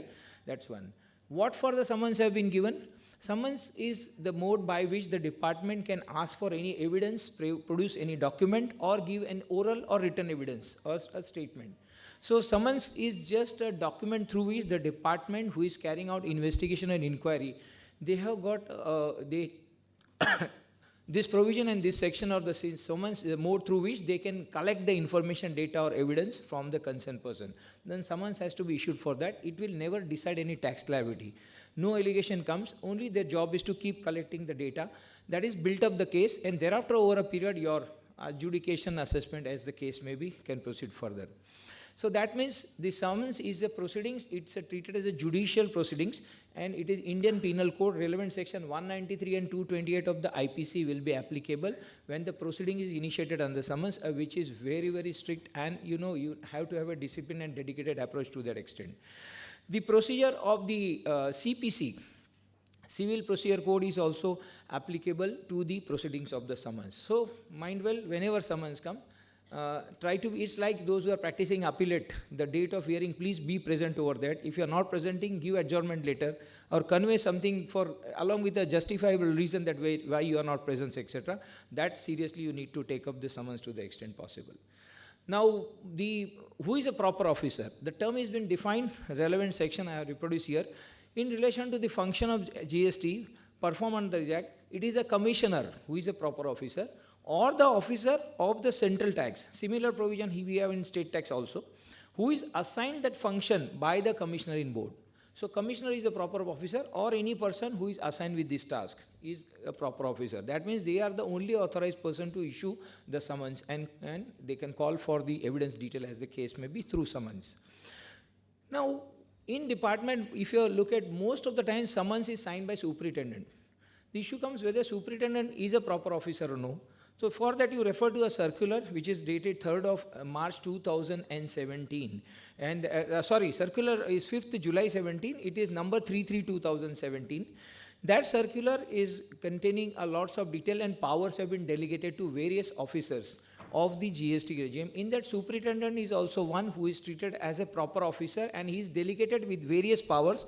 One of the power is they can also handle the matter related to section 70 subclause 1, and which is regarding issue of the summons. Therefore, superintendent is a proper officer for the purpose of section 70 for issuing summons. My today's discussion is concerned is totally rotating around the summons right now. What are the other powers? That is also listed in this relevant circular. You can refer if you want on that. Now that instruction thereafter, very recently, because summons have come a bit, there is a history on the summons. It was perhaps in 2007, in the old regime, service tax and excise those days. Those who are practicing, you must have experienced that. Summons were issued for service tax. Suppose the assessee is located in Mumbai, and summons used to come from Delhi, Calcutta also. Now, that was making life miserable, because he must have dealing with the party in Calcutta, party in Delhi, or from anywhere in India. And summons used to issue left and right. The problem is concerned, in summons you need to be present personally. Unless it is mentioned, you submit the document. Sometimes they mention only submit the document. Then you can send it by courier, post, or any physical hand delivery. That is okay. But by and large, your personal presence is required. I have seen 9 out of 10 times. Now this person is concerned, he has to go all the way from here and there, fly on a particular date and all. So there is a representation, even from Central Council as well as the Regional Council, since I was involved in that. And we have only requested them, let summons comes. Department wants some data, information. Only ensure that the proceedings are going on, although it is carrying on at Calcutta. The Calcutta officer can ask the things to be done at Mumbai by Mumbai officer. And that some party should be called at Mumbai if he is located at Mumbai, rather making him travel so away. To my knowledge, there is a provisions in income tax that you cannot issue summons to a person beyond 500 kilometers. So like if somebody has to be called from say Rajkot to Mumbai, you cannot issue summons because it is beyond 500 kilometers. So you can call the document, but summons cannot be issued for personal presence. That is no such provision in the old Finance Act for service tax, same in GST. And I think department has respected the representation of our institute and the other organizations. And there was a circular of 2007 issued that they have given various guidelines in what scenario you should issue the summons. And by and large, thereafter, I have not seen summons coming up from far-off places for attendance in the old regime. In GST, in practically, I have not faced anything, but there is no bar. It can come. But by and large, I have seen it is, in my practice, I have not come across on that. Now, there are deep, but still lots of summons have been issued in GST. Realizing that the government has come out with a detailed circular recently in August 22, and this is relevant circular number, what for the summons can be issued generally as they have laid down.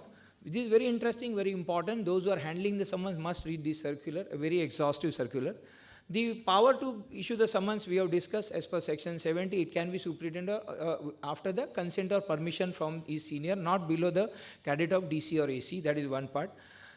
He should obtain the written or telephonic permission from the senior before issuing the summons. A superintendent is a proper officer, but he has to take a permission, that's must. Of course, he will not show you the permission, but it has to be on record. Tomorrow, if you want to litigate on that part, you can ask for the copy of this thing through RTI, or maybe as the case, maybe when your matter is traveling to the courts.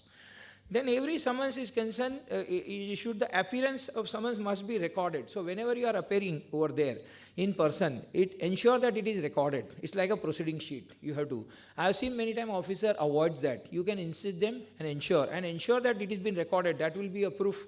We make one step more on the practical front, because generally I find along with summons, they give you what are the documents they require, generally. So whenever you are giving this document, just don't forward by email and by hand delivery. Prepare covering letter like appeal, give the document, take acknowledgement of kind, and record the proceeding sheet. Treat it that as an appellate proceeding kind of the approach you are following. Summons should indicate the name of the offender. So suppose Mr. X is a person who against which the inquiry investigation is going on. The summons must mention that your presence is called upon in connection with the proceeding or inquiry or investigation going against XYZ Limited. And for that you need to be present on this day, this time at this place, along with this document, whereby we will take your oral evidence, written evidence, etc. etc. So name of the person against which inquiry is going on must be mentioned. If it is not mentioned, you are clueless what for you are going. Okay, शादी में जाता है तो पता होता है ना किसका शादी है, ठीक है? तो इधर भी किसका against inquiry है, that should be known to you. That is one part. Secondly, in the summons should be issued to a person like you are running ABCN company. So summons will not come in the name of company. It will come in the name of particular person of the company. So they will say director. Sometimes they write name of the director also. Officers of the company, as the case may be. It has to be. It cannot come directly ABCN company summons is issued. That kind of, because then ABC company has so many people within that. Who has to appear? So specifically they mention who has to appear there. Now you have got a lot of documents which are statutory documents which you are filing on the portal, like your returns are there, annual returns are there, refund claims are there, various things they are appearing on the portal. Now department cannot issue a summons to give a copy of that. For that summons cannot be given, which is available statutory record which is already there on the portal. So for that you cannot issue the summons. I have not seen being issued, but this is there in the circular also to that extent. Summons should not be issued to senior management. So like you are a company CFO or CEO or a managing director, summons will not directly come to you. It cannot be issued. The department has been told don't issue directly to them unless and until there is a evidence available that they are involved into the tax evasion directly. So first you call, you build up a case, because it is not that one person can be summoned only once. You can be issued summons 10 times, 100 times also if required, but only it cannot be for same reason. So over a period you can you can call, but at the first instance don't try to disturb those guys. That is what is also been clear. So it starts with because summons is only of collecting the evidence and document. There is nothing that person is proved guilty. It is a building up the case before allegation is made. They are collecting the documents or the details.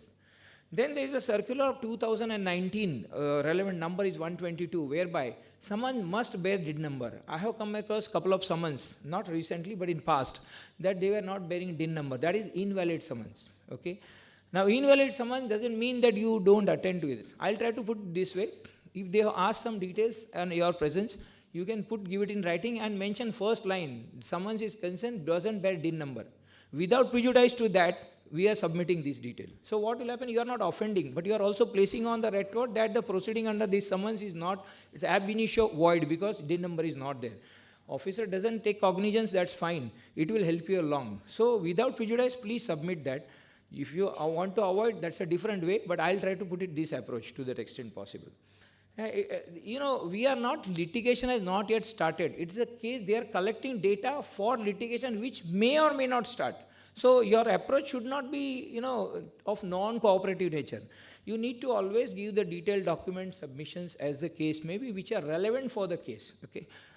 The summoning officer must be present if summons is issued to me by X officer.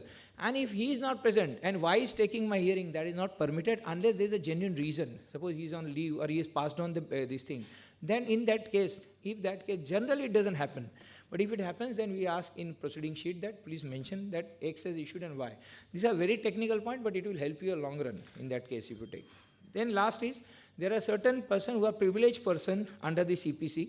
Generally, summons are not being issued to them. Like there are certain women, they don't come in public, okay. And certain privileged person, which is there in the CPC section 132, summons will not be issued to them in the first stage unless and until it's very much important their presence is being required. And the last is the repeated summons are concerned should be avoided is stated unless you want new things. In a sense, in first instance when someone comes, during that time they will tell you please give me these additional documents. And if you're not cooperative, second summons can come.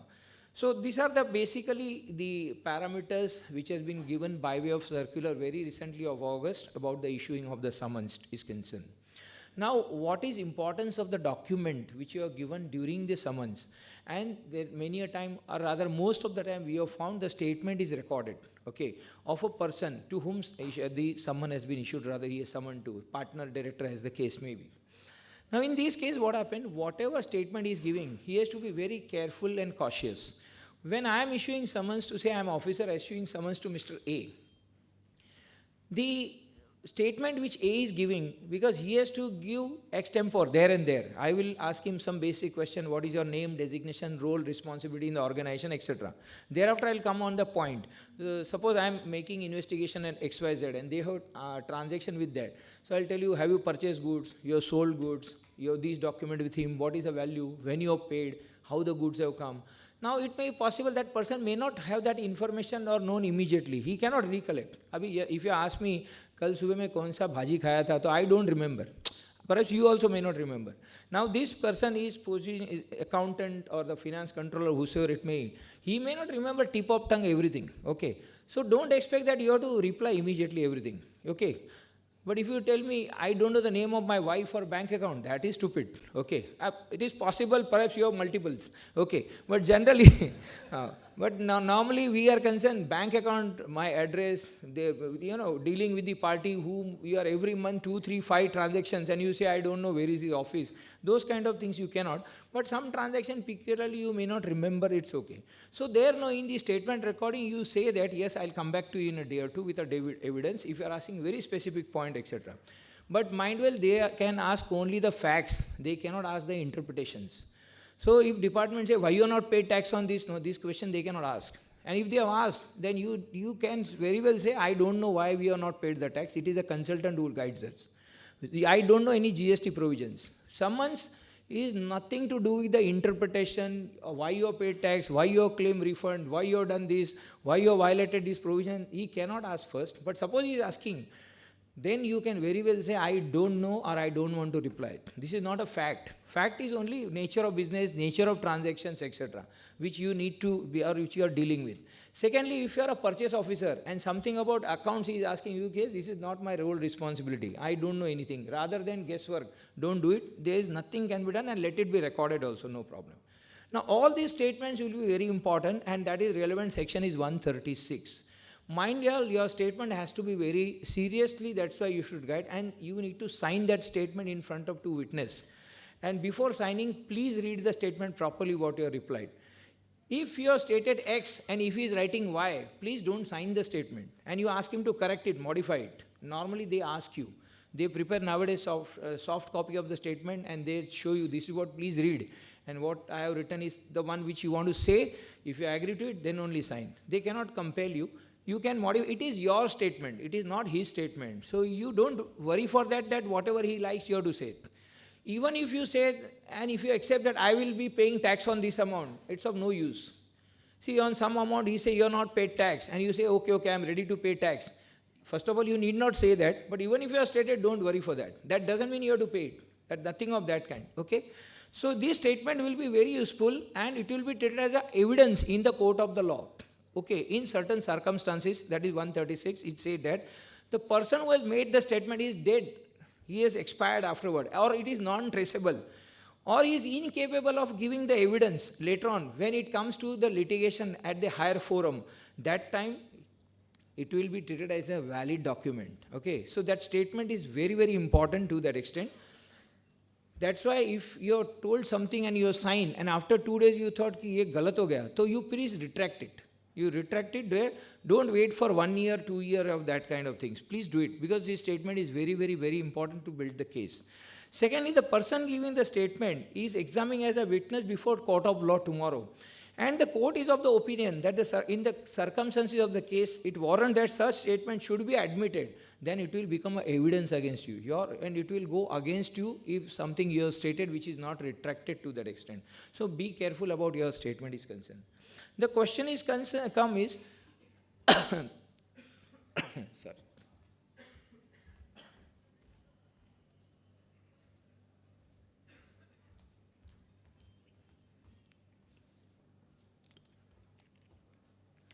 On this summons, one very important decision of a Gujarat High Court in the case of Yashio Industries.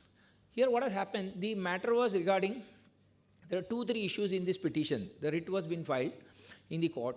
The one issue is about the summons was issued by DGGI, Director General of Goods and Service Tax Intelligence, GCCI, DGGI, sorry. And secondly, in this issue, the company has imported some goods under advance license without paying the duty.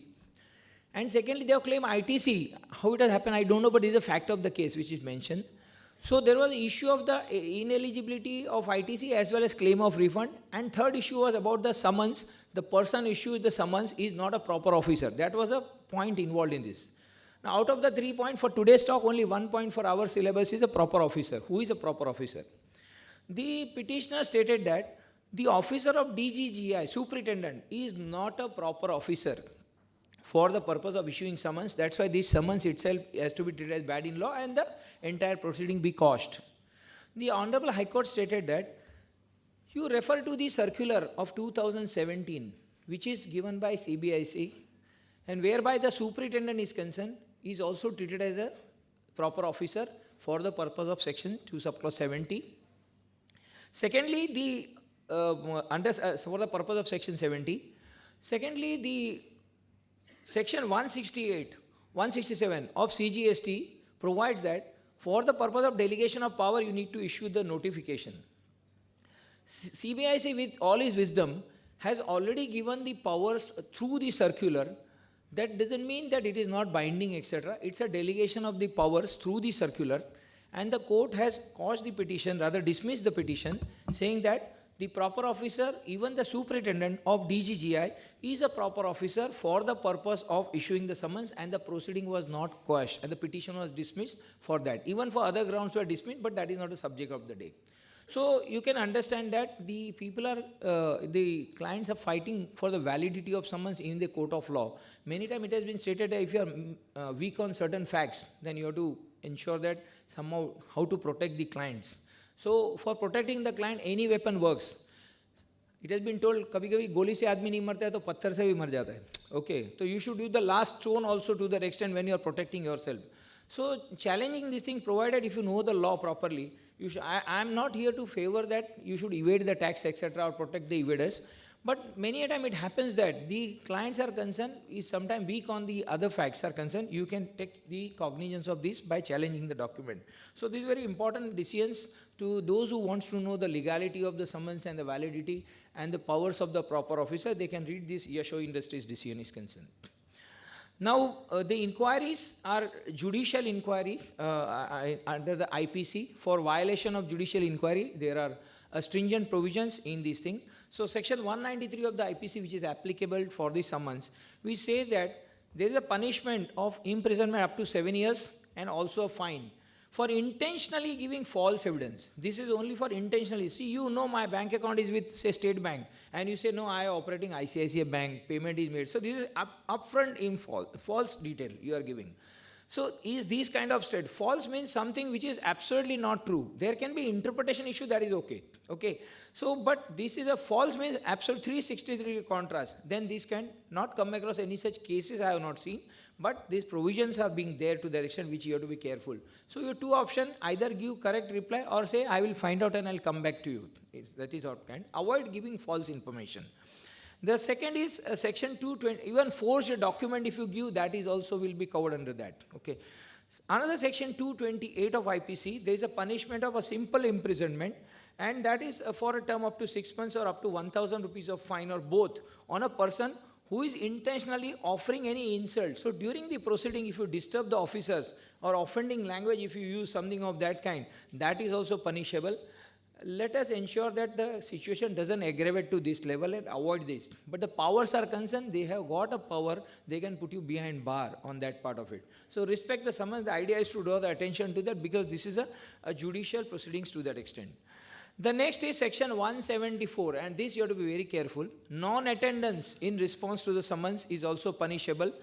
Imprisonment up to 6 months and a fine up to 1,000 rupees, both. It can happen. That's why I told you summons treated as good as appeal. You need not attend but convey, and with a sound reason. You can say today it is not convenient. That is not possible. You have to say I have this commitment, not keeping good health, then give doctor certificate, whatever.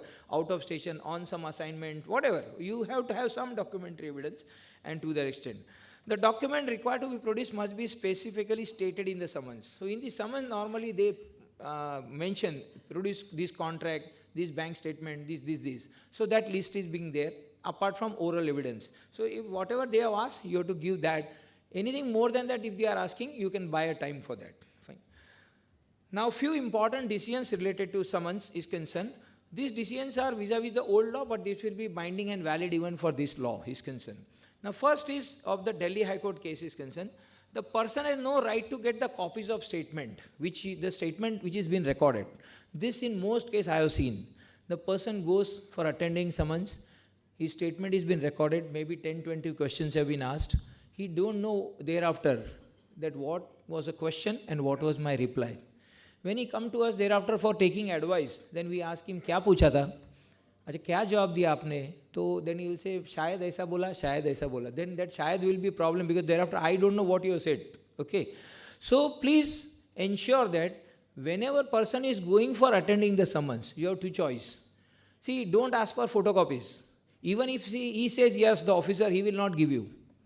Because he is not duty bound to give you. Because you are not accused. You have been only called for inquiry for giving the evidence and the statement recording. So whatever he is asking, that time you can start writing on a page. You carry a pad and start writing exactly. That is one way. Whatever reply you have given, that also start writing. It will take 3 hours, 30 hours. He cannot tell you no. You can keep recording. You should have that kind of patience. That's one. The second option is concerned. Once the statement is recorded by you, request him, can I take photo of it? Nowadays we have technology. Please ask and then take. If he permits, then you can take it properly. That's one. Generally, he will not. If the Department of it doesn't, that time you, while reading, no, copy it down. Same. It may take 2 hours, 3 hours, 5 hours. And it will be irritating. That officer will tell you, you should not this, I will not. Mind well, this is your right. You can very well do it. Nobody can stop you from what this thing, which is very important. Please write verbatim to the extent possible.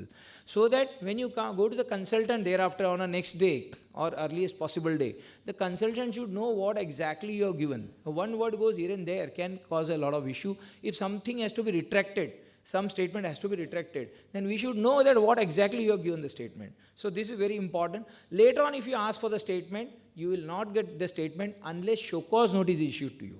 When show cause is issued, that means litigation started. Along with show cause, you will always find statement comes. If it doesn't come, you can ask. Thereafter, they will give. But by the time, a lot of water has flown and your case must have been built up on a wrong direction also possibly. That's one. The second decision of a Supreme Court in the case of a Pulpandi, here is it what a person who is being interrogated is not excused. Because as on today, I have not alleged. I have called only for evidence and inquiry. So there is no possibility or there is no need that you will be accused or co-excused. So you cannot accompany along with your consultant or lawyer. And if you come, then superintendent or the person can tell you, ask the lawyer, please sit outside. He may not be part of that. Yes, it is with his permission only, the lawyer, consultant can appear or accompany. And even if he is omni, he can only observe because he is not. There is no interpretation of law or section. It's a facts, and the facts of the case is known to the person only and not to the consultant to that extent. So be careful. Many times we have seen clients say, sir, aap jaake appear karo. It's not allowed, mind well. A substitute, etc. is not permitted. If you are at a mercy of the officer, I have never seen it has happened. He may allow you to sit next to you. So be careful on that. You have to ensure that person, even if the assessee is lady. So that you have to be careful. Many times we say ladies are concerned, on paper income doesn't know anything about it, then he can say husband jayega, director jayega, somebody else. It is not valid way. It is all depend upon your fortune and the officer's permission. He may allow, he may not allow. The last is of a Mumbai sister. There are quite a few decisions. I have taken few of them considering the time which is allotted. This is a Dodsal case. Here disclosure of the fact and information while recording the statement and admitting the liability can also be challenged. Means you are told something today that I have done this much turnover to him, I am ready to pay the tax, I will pay interest, that is recorded. Don't worry for that. Next day or within reasonable time, you can give a statement, letter in writing that this fact I have told over there in certain circumstances. Okay, I don't agree to it. It is out of my whatever. Sometimes there will be coercion or whatever. There may be pressure, undue pressure. You mention it, or you can say that I have verified thereafter, and this is not the fact. The correct fact is this. So there is no estoppel in the matter of taxation, and you can very well retract the statement. Only thing it has to be done on. Am I audible? Mic is working. Yeah. So there is no estoppel in the law. Only thing it has to be done in a reasonable time. If you retract after 1 year, perhaps the court may not have mercy for you. Then it may be afterthought. But 1 week, 5 days, 10 days, it can be reasonable. Okay. Well, friends, this was about the summons. Lot we can discuss on that. If you have any issues on summons, you can. Yes, sir.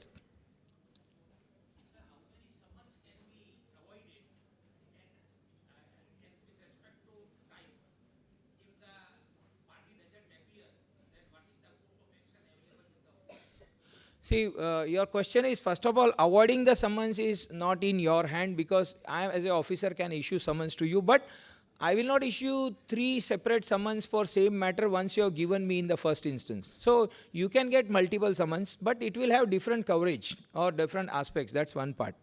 And secondly, non-attendance, we have seen you the consequences. It is still imprisonment. That's one part of it. Generally, the department has not gone to that level by and large because I have seen 1, 2, and 3 chances normally they give. First of all, law doesn't permit. If they want, they can be aggressive on a first attempt also. But generally, the departmental approach is concerned, it will not be like that because they are collecting the information from you. Unless and until they have evidence that you have evaded the lakhs of rupees or crores of rupees of tax and the evidences are available with them and they want your statement, still you are avoiding purposely. In that case, they can go to that level. The powers they have got in CPC to that extent. So this thing is, on a day, please appear.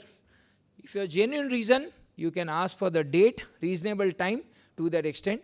Non-attendance is not in your hand. Then you are ready. Be ready for the consequences. Because it is judicial proceedings, you have to appear. Treat it as it is. It is a court proceeding going on. So it's something that you should not do it to that extent. And no need to worry for the one reason. Because he is not going to ask you anything future. He is asking the history. And he is only asking the facts. And how much you can avoid the facts? See, the facts is concerned, you have done some transaction with somebody, which is already done. So you have to tell that only. So what is the point in unnecessarily dragging the matter? It doesn't serve you or help you to that extent.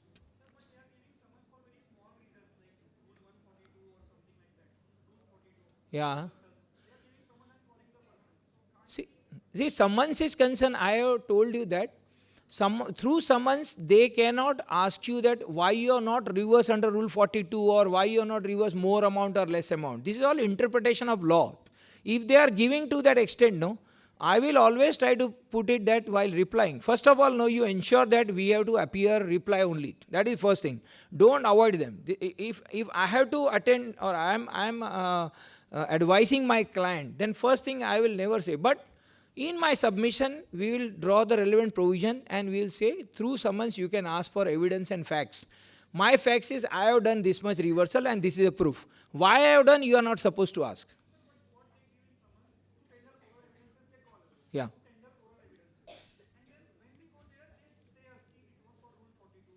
Fine, no. So you tell them 42, 49, jo bhi karna hai, you can do next step. I have given you my information. I have done reversal, I have filed the return, not filed the return, it is entered in books, not entered, whatever jo facts hai na, aap bata do. Sir, that is obviously I feel you should do it. Otherwise the consequence the gentleman has asked you to face that. Yeah. 1 minute.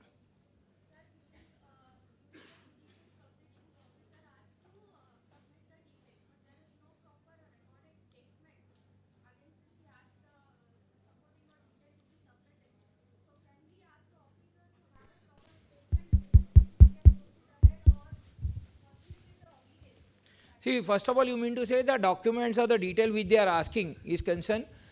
At the outset, if it should be mentioned in the summons. Suppose it is not mentioned in the summons, and he is asking there and there. I am sure you are not carried along with you, because something which he is asking which is not in summons, I am sure I will not carry with that day. And even if you are carrying, you say, I don't have it right now. Ask him to write in proceeding sheet, you appeared on this day against summons. In summons, he has asked 3 things. You have given all the 3 things possibly. Or if you are not given one, you say, for one, I will take this much time for locating or calculating or fabricating or generating, whatever. And other 4 details you have asked today, you give me 7 days, 15 days. You ask reasonable time. Now, if you say for bank statement, Xerox, I will take 1 month. That is not correct. But if they ask me ITC statement, whether you have done reversal within 180 days, give me statement. Then you say, I have 3,000 bills, I will require 1 month. That is genuine.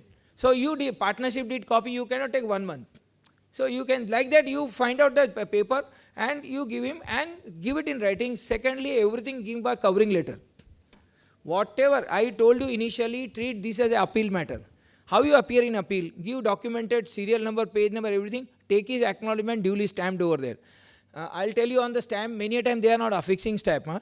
So ensure that we insist that write your name designation over that stamp, and to the extent possible, note down his telephone number to the extent possible.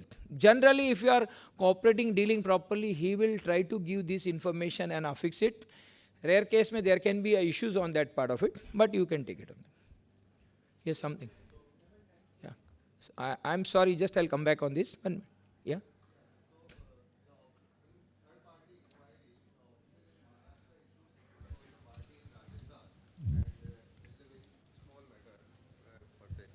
Is there any possibility that through video conferencing and other things they may consider?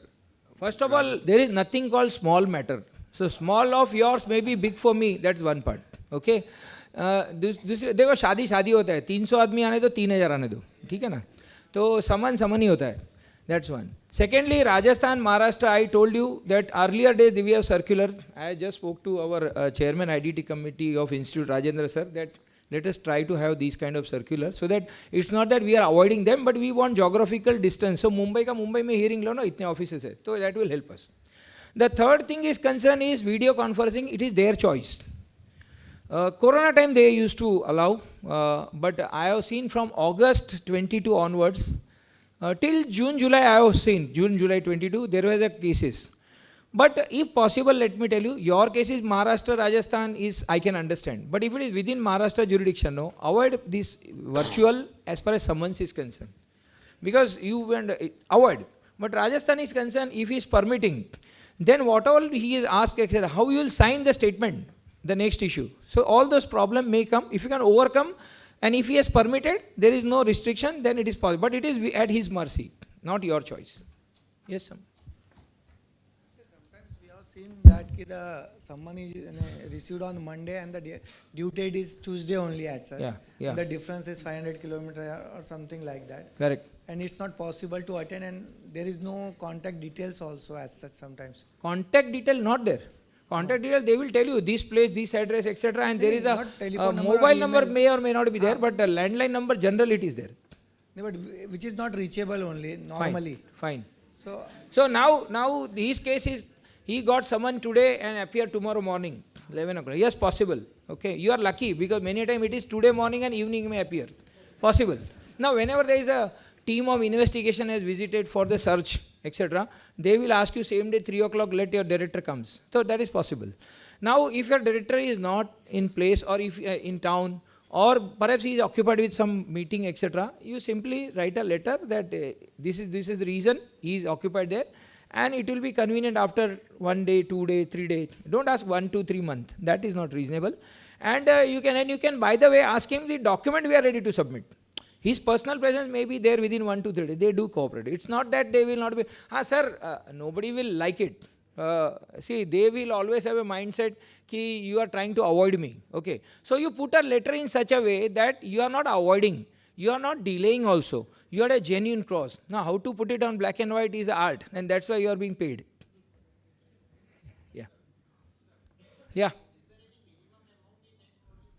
No. Even if there is a zero amount, still someone can be issued. There may not be any tax evasion because you are not accused. my inquiry is going against Arpit sir. And I thought that you have some transaction with Arpit. Simple transaction, you are providing some manpower to him. Or you may be providing some security service to him. Or some MIS reporting. Abhi MIS reporting, you are doing his data every month, you are being paid for it. तो तुमसे मेरे को क्या मिलने वाला है? फिर भी I want something, some information, some contract, etc. I can call. There is no issue. Yes, yes. Any person. Any person. Fine. We should go to the next slide, sir. I am. Yeah. Last question. No, no. Why? It is judicial proceeding, na. That's why CP, IPC. That. Sorry. See, res judicata is always when it comes to the proceeding related to your assessment, the adjudication, etc. They are not going to pass any order. Summons will not follow any order. You will not get anything. Sir शादी में जाएंगे ना तो खाना पीना मिलेगा और बाकी आपको घर आ जाना है. तो वहाँ भी आपको उधर मोस्टली चाय पिलाते हैं वो लोग. ओके. और आपका स्टेटमेंट रिकॉर्ड करते हैं और बाद में कुछ भी करेंगे नहीं करेंगे, there is nothing. It's not like institute exam लेगा तो रिजल्ट देगा ही. ओके. हाँ, तो यहाँ ऐसे कुछ नहीं है sir. Fine. Shall we proceed to the next? Yeah, I'm almost, I think another 15-20 minutes I can take, and we have, I think, reached to only halfway mark. The second topic is allotted to me is assessment. A very wide topic, let me tell you. There are 6 types of assessments, but most popular is the one which I will deal with it. That is section 61 is concerned. I am sure 9 out of the 10 times you will be coming across this 61 assessment, and followed by Shokon, etc. This is in another 15-20 minutes. If time permits, I will definitely deal with it to that extent. Fine. The assessment, simple meaning of assessment, all of you have attended assessment in any of the law, direct tax, indirect tax, etc. So it is only determination. It is completely contrast to the summons. Okay. Summons mean nothing is determined, only facts finding. Information, evidence, facts. He will not tell you anything. आपसे मांगते जाएगा ये दो ये दो ये दो बस. Okay. Beyond that he cannot, if you are cooperating, कुछ भी नहीं करेगा, टैक्स भी वसूल नहीं करेगा, डिमांड भी नहीं देगा, जेल में भी नहीं डालेगा, कुछ नहीं कर सकते. Unless you don't attend. You don't attend, then it's okay. Assessment is something for determining the tax liability under this act, which include various type of assessments. Now these are the various type of assessment. Slightly going fast because relevant point I will harp more considering the time allotted. So section 67 is a scrutiny assessment. There is a series of scrutiny assessments going on with lot of notices have come, which you might have come across to that extent. So let us focus what is 61. Now first of all, the scrutiny of the assessment is possible only for that for which you have filed the return. If you have not filed the return, 61 is not applicable. Even if you are registered. See, आपने register लिया और 2 साल से return नहीं भरा है, mostly तो number cancel हो जाता है. But you are lucky or you have managed, then उसका scrutiny नहीं हो सकता है. Then there will be different section. Because if you have not filed the return, 61 नहीं लगेगा. Fine.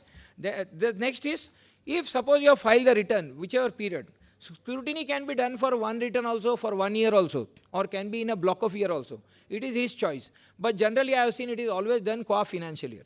So they will do 17, 18, 18, 19, etc. etc. But law permits them for 1 month also, which normally they don't do.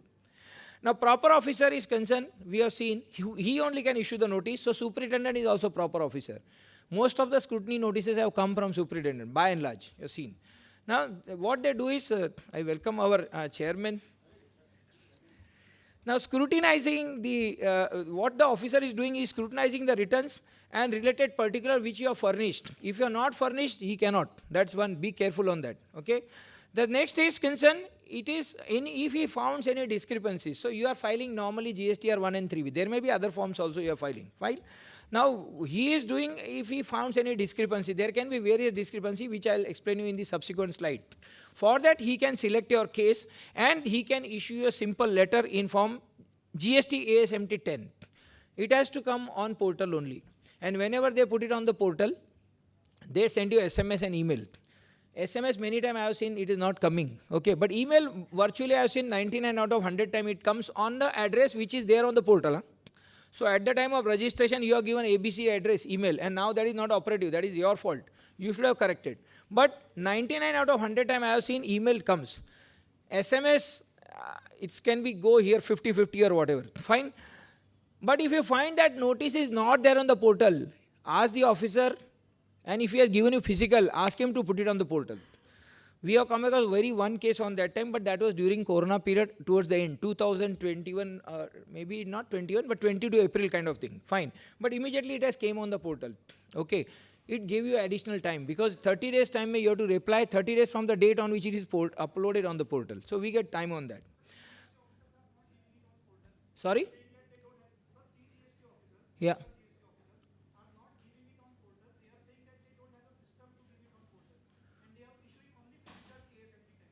Sir, with due respect to you, my experience is absolutely contrast. I have same thing with SGST officer. Maharashtra mein CGST we are getting an AC. But anyway, sir, we are not here to say what SGCG. I'll tell you it has to be there on portal. So if it is not there on the portal, no, put it in writing that it has to be uploaded on the portal. That remains the record process, one part of it. And without prejudice to that, keep submitting the data. What I'm telling you now, every time keep submitting the details document, but also mention without prejudice to this, which has to, so that what will happen at the higher level, no, you will come to know at the court of law, you'll say, sir, the ground level pe the procedures are not being followed. Okay, fine. Now, you have to reply within 30 days. 30 days is not that exact 30 days. This PPT I have given to WRC. We can upload on the portal, chairman, sir, whatever, and you can you can circulate. So, no need to take photos. It is your material only. You have to reply within 30 days time with the explanation and documentary evidence. That reply has to be go in ASMT 11 form only. Okay. Now, 11 will go on portal only when 10 is on portal. Otherwise, it will not go. Suppose it doesn't there, it is not there and you mention, then take printout of 11, fill up the things, whatever you want to write and make physical submission with writing, it is not appearing on the portal. Now there are only two possibilities. Your reply in ASMT 11 is either acceptable to him, to the officer or not acceptable. If it is acceptable to him, no further action is required. Okay. He has to pass the order in ASMT 12. Now, in very few cases, ASMT 12 we have seen. Okay. But law requires it is to be done. Of course, unfortunately, there is no time limit for it. So, in your reply, the last paragraph with highlight you say that, I have made my submission, request is to issue ASMT 12. See, you can keep requesting, no, जैसे CA में क्या fail होते जाता है तो appear करते ही रहने का भाई pass तो करो कभी तो pass करो like that. So ASMT 12 keep requesting. One fine day it will come. If it will not come, don't worry. Okay. In tomorrow you can argue at the higher level that it was duty of the department to give me ASMT 12. Okay. Because if they don't give ASMT 12, then they will have no choice but to give GST 01A. You know, either of these two has to come. See, toss उड़ा है ना, king या scale दोनों आना चाहिए. Sholay picture में ही दोनों नहीं आते, बाकी सब जगह आता है. ठीक है. So in this case, if he is not satisfied with your answer, then he will give you 01A. If he is satisfied with your answer and submission, he will give you ASMT 12. Either of these two you should get it. Okay. You should request for 12, not 01A. Okay. Now afterward, if 01A is coming up, then you have to again reply to that within 30 days time. 01A doesn't, 01 says that they will always put it, you have wrongly taken this ITC or you have taken beyond the time limit under 16.4 or whatever, ineligible ITC, and we request you to make the payment this much tax, section 50 interest with penalty 15%, this, like that they will tell you. Mind well, this is not a notice, it's a letter, intimation, okay? So now this is, it's a, what GST says that, goods and simple tax, you know, make the life simple, that is what the intention, okay? So that's why they say, we don't want to litigate, we want you to pay this tax. यानी प्यार से बोल रहे हैं कि भैया भर दो interest के साथ. So that is what is GST DRC 01A. Now there are few assessee who will pay it off, few assessee who will not pay it off. There can, some assessee will pay partly. Okay, there may be 6 points, you are weak on 4, so you will pay 4, you will not pay on 2. Anything can happen, okay. Now in that case, you have taken the action as required by the officer. Thereafter, he will not take any other action. So suppose he said 10 lakhs rupees pay with interest, with penalty, and you paid entire 10 lakhs with interest and give DRC 03. Thereafter, matter is closed. Don't expect order. There is no provision for giving order. Okay, so that is what is very, very important. So keep it on the record that I have paid and get the acknowledge or upload on the portal. Upload on the portal is a absolutely foolproof work. Suppose you didn't, you have not taken any action and you have ignored, you don't want to pay. In that case, there are 3 possibilities.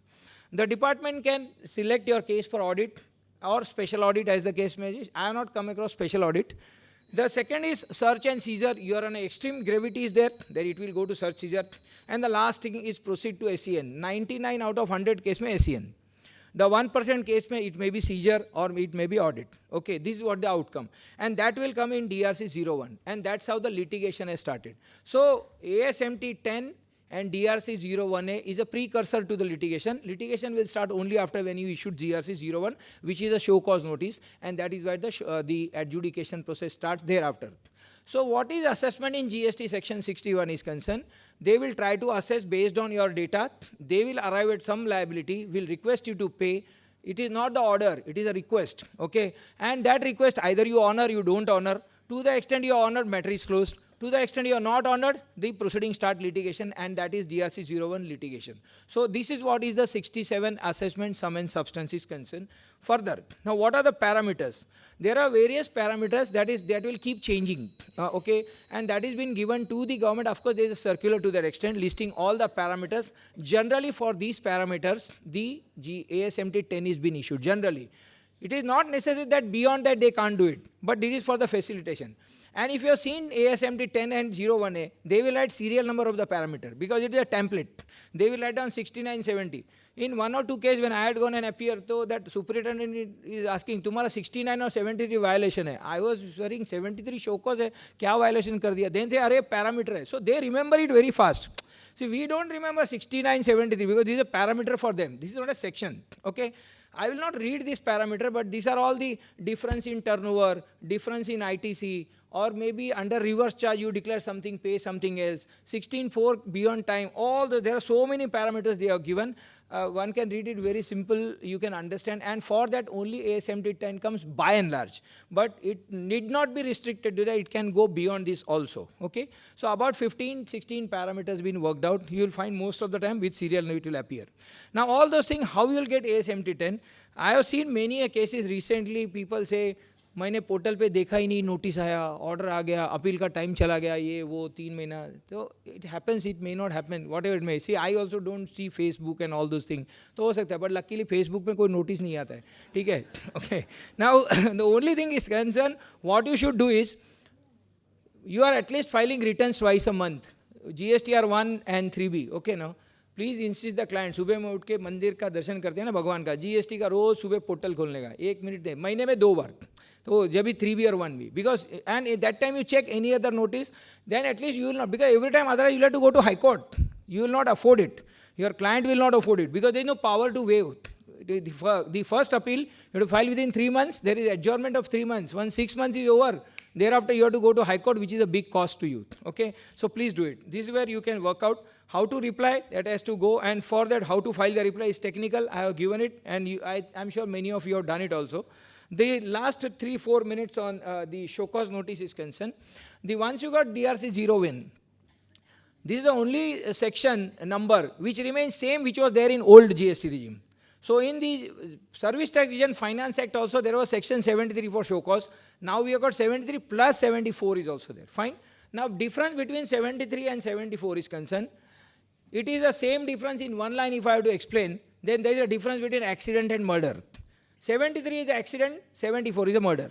So if you are a culprit mind, mens rea, intentional defrauder, intend to defraud the revenue, suppression, mala fide intention, all those things are there with a view to evade the payment of tax, etc. Then it is 74. But it has happened in normal course, and it is onus is upon you to justify, and onus is upon department to allege, okay, to substantiate. So in normal case 73, and which is with mens rea it is 74 is a time limit, is the relevant section. If you are getting notice under 73, consider yourself lucky to that extent, because consequences of 73 is concerned are much lesser and diluted as compared to 74 is concerned. Fine. Thus, this show cause notice can be issued, there is a time limit. It is 3 months prior to the issuance of the order. The way it is been worded, in old regime it was written 30 months from the due date and 60 months from due date, etc. Now it is 3 months prior to the order. So you have to know now when the order should be passed. So order ke there is a time limit was there. So for the first year, 31st March of 2018 is the first financial year of GST. The order for that should have been passed within the time limit of 31st of December 2021. Of course, during the corona, because of the corona, the Supreme Court's pronouncement, the extension of time, etc. will be applicable is fine. Otherwise, it is within 3 years from the end of the financial year for which it is pertain is section 73. And when it comes to 74, it is 5 years. So take more time for 74, less time for 73, issuing of the notice.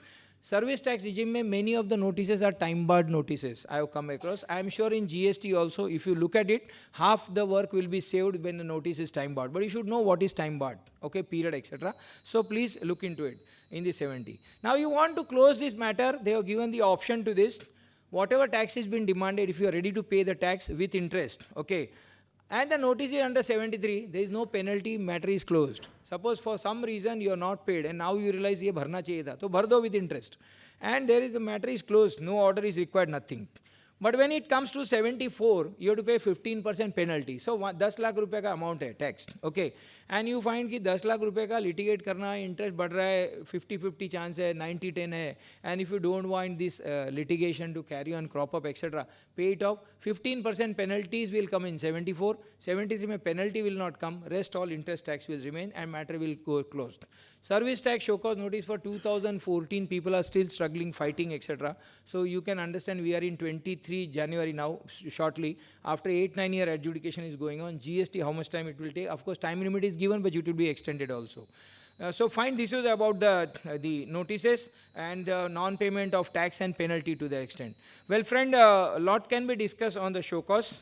If the organizer permits, I am here to give answer to any questions. Otherwise, from my side, thank you very much to organizers and each and everyone for the patience.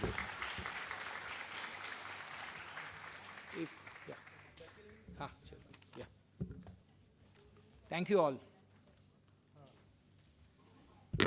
Questions, anyone? Quickly. Sanjay sir. Mic लेके आएं, please. We'll take quickly, because as you know, we have a budget of 2.5 lakh to spend on people who ask questions. 10,000 for 25 people. So, whoever asks and who's lucky. Rajiv sir. Sir. Yeah, tell me. Sir, as you said, assessment is completed. Period for filing of appeal is gone. Assessment is 61 you are talking about. Yeah, and filing of appeal has been gone because client has not gone through notice on the website. Sorry, 1 minute. Yeah. Assessment completed. Have you got the order? Yes. Sir, recently client got the order. Their dues are there. Until that time, the client also was not able to know that these dues are pending. See, Sanjay bhai, 61 is a only section for scrutiny. It will not generate any order.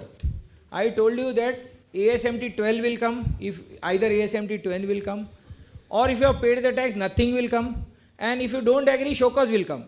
Tumhara kya hai 3 mein se? Show cause has come. So that means 61 is gone, 73 started. Okay.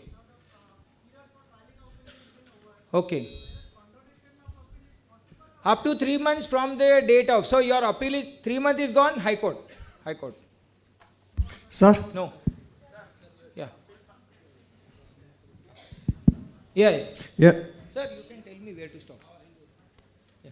Hello, sir. Oh, sir. One of our clients says also same thing has happened. But when we asked the officer, he sent his order through email yesterday only. He has sent the order through email. Yes. The order was there on portal? Sir, before 3-4 days we could not find, but the order was dated 31st March. You see that signature digital. In that date will appear. Okay. That date is the date. Before that he cannot upload.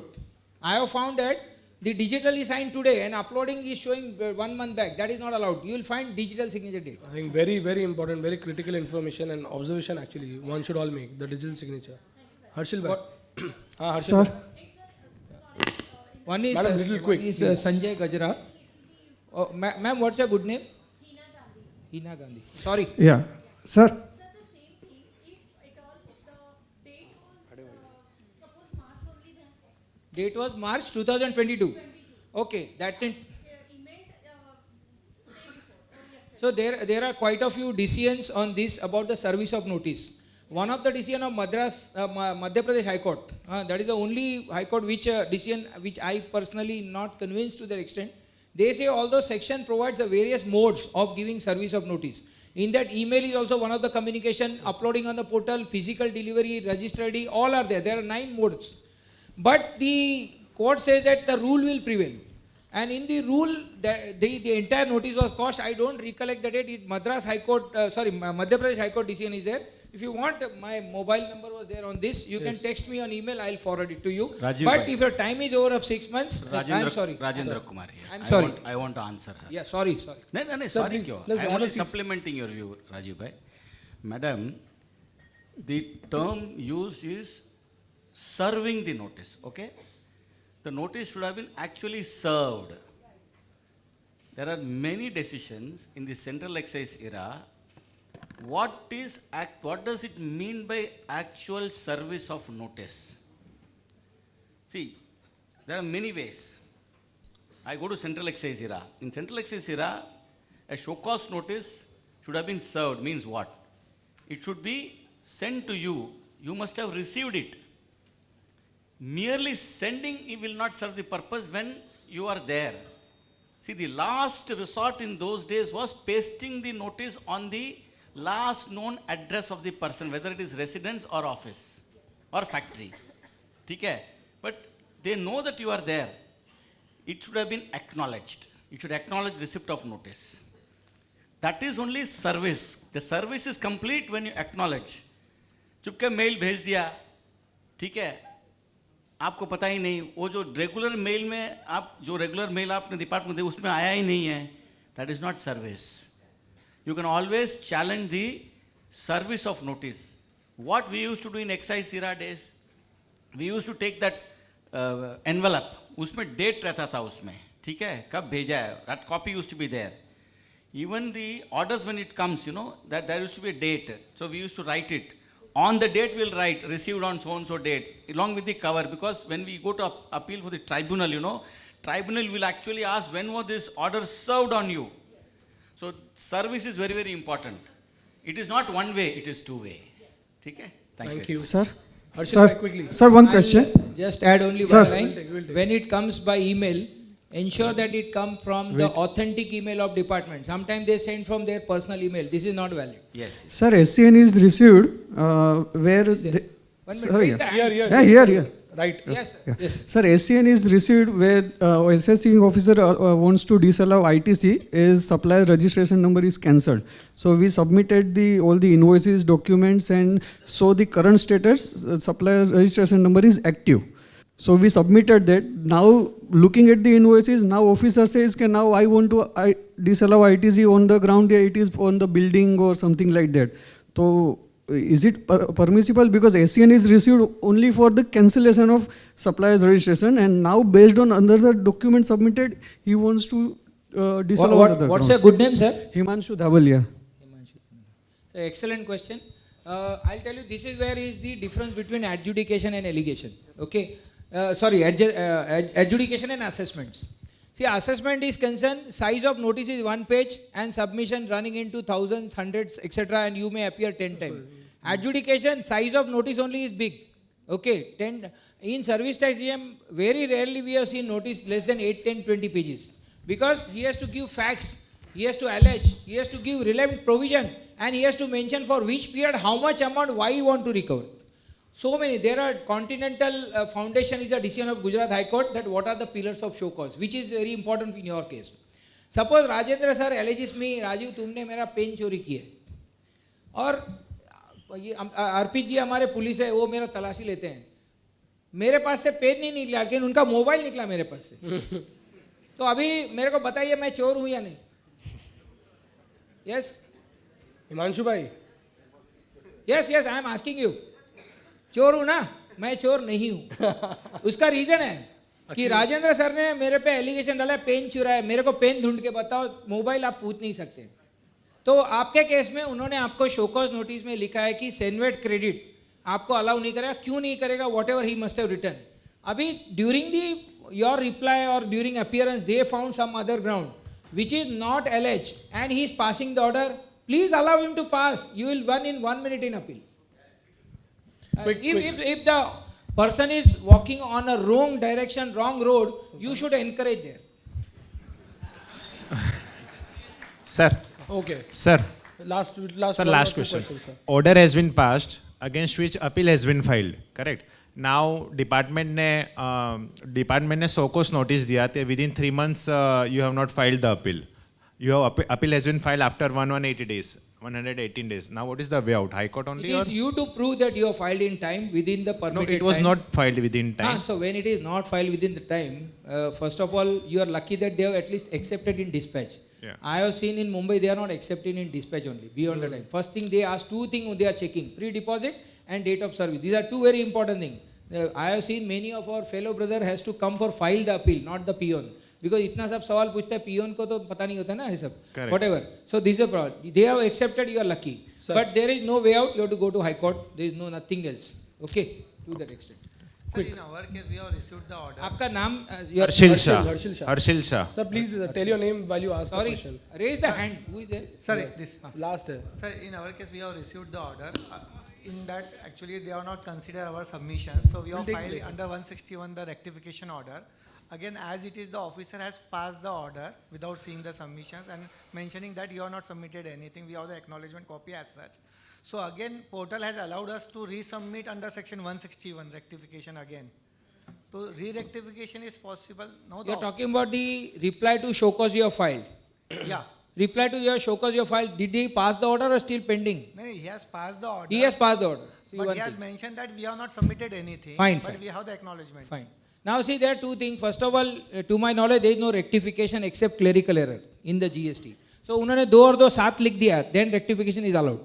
But they have said you have not filed the reply, this section, that section, there is no rectification. Only option is to go to the higher forum for appeal.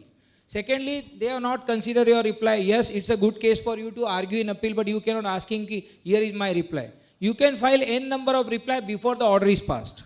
Sometimes the template GST portal doesn't allow you to upload multiple reply. Please do it physical. Submit it. If he doesn't accept physical, send by RPAD. There is no bar whatsoever. He has to, before passing the order, what all you submit 10 times, 100 times is allowed. But once the order is passed, thereafter no rectification, nothing except clerical error. That's one part of it. And in the appeal, you have to say, I have already submitted this and he has not considered. Two things will happen, sir. Either the commissioner appeal will remand the matter back to you. That is what in most case happens. Some commissioner is concerned, is very aggressive and it is, really working with judicious mind, he will decide the matter also. Okay? There is no other way out. So, but in few of our cases... Sir, please, we'll take it offline. We'll have to... My sincere apology and thanks to the organizer for we'll giving the Sir opportunity. will be available so we can have some discussion. Because We have very good faculty, our chairman Rajendra sir, and he will able to resolve many of your issues during his talk. All right, thank you everyone. I think a wonderful program and a wonderful event, a wonderful session that we've had. When these sessions are being planned, I think really want to congratulate the chairman and vice chairman. Chairman sir, Rajendra sir is here, Umesh Sharma ji, who have drafted this entire program. I also want to recognize the efforts of study circles around Borivali Kandivali East, Borivali Central and Borivali study circles who have ensured that this program becomes super successful. I also recognize the presence of national author on taxman, on GST from taxman CA Vivek Ladda. I request please put your hands together and welcome Vivek, Chartered Accountant. These are small little bits that we need to complete, and for the rest of the questions, please you can connect with Rajiv sir just outside. One important announcement: WIRC is trying to felicitate all the senior members under our We Care alumni program. People who have crossed 60 years of age. They are all, so we have a small little function, felicitation function and a health camp, checkup camp and a panel discussion for all of these people at BKC, WIRC premises at BKC, ICAI Tower on 19th December, Monday. So people who are, who they know about all chartered accountants who are above 60 years of age are most welcome there. We all will be there to welcome them. It's our duty to, pay our respects to all of these people. They've had a wonderful 60 years of completion of their age and in the profession that they have been. So 8 to 10 we have a health checkup camp, 10 to 11 we have a panel discussion, and then 11 onwards we'll have a felicitation function followed by lunch. So I request if you know anyone who chartered accountants who have completed 60 years of age, please ask them to be there at the WIRC premises at BKC ICAI Tower. I request now Shweta Jain, the Secretary of WIRC, to please give a hearty vote of thanks for this wonderful session. Thank you. C. Arpit Kabra. Any questions, any difficulties, please feel free to reach out to any of us. Thank you. Thank you, Arpit. It's really a pleasure to take this opportunity to express my heartfelt thanks and gratitude to our speaker, Rajiv Luthia, sir. So thank you so much, sir, for sparing your valuable time and your sharing and word of wisdom on the subject, how to handle summon and assessment with all of us. Really appreciate your in-depth knowledge and your experience, and with you have explained with examples so participants can understand easily. So really, thank you so much. Also would like to thank our sponsors, HSBC, Taxman, New India Assurance, and Great THR. Thank you so much.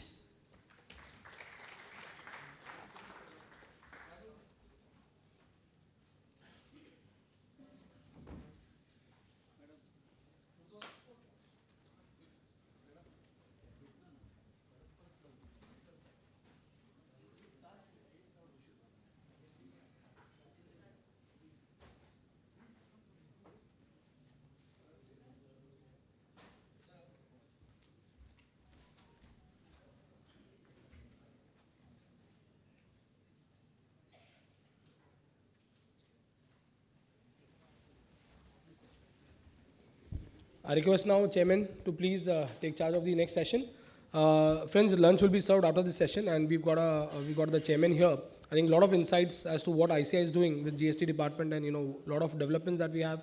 Let's put your hands together and welcome Central Council member, Sri Rajendra Kumar ji. I request both the coordinators to please join me on the dais. Thank you, Arpit.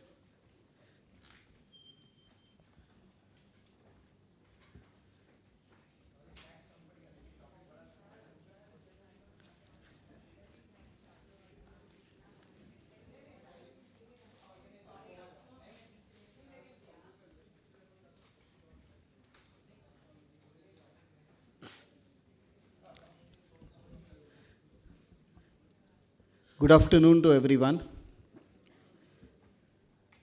Let me first welcome Chairman of the GST and Indirect Tax Committee at ICAI Delhi, Sri Rajendra Kumar ji. I request everyone to welcome him with a loud round of applause.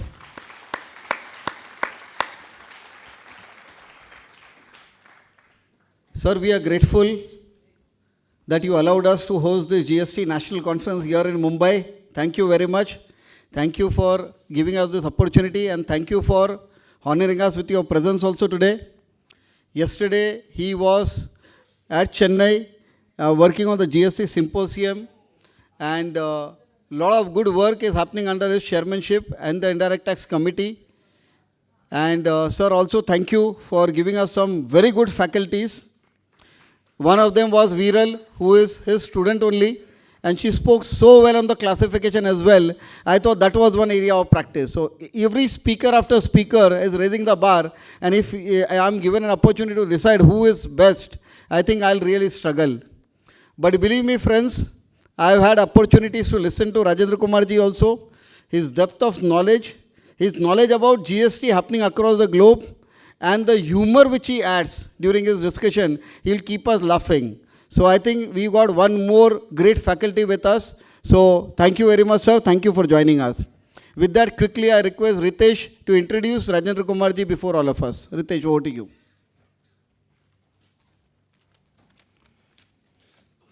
Good afternoon, everyone. It is a privilege to introduce the gem of Rajasthan, a pride of Chennai, a dynamic leader, speaker, and our own Central Council member, CA Rajendra Kumar P. He is a elected Central Council member, and he is a chairman of subject of today's subject, GST. He is chairman of GST and Indirect Tax Committee. He is also chairman of Management Accounting Committee. He is a member of Disciplinary Committee and Disciplinary Bench. He has been internationally recognized as an expert on GST and VAT. He has technical expertise in the area of consumption taxes and offers to the international body. He has presented more than 1,000 papers on area of VAT and GST across India and abroad. So with this, I invite him to take the session. Thank Sir, you. let me take the opportunity to present the bouquet and memento to Rajendra Kumar ji. I request Ritesh and Suraj to please join.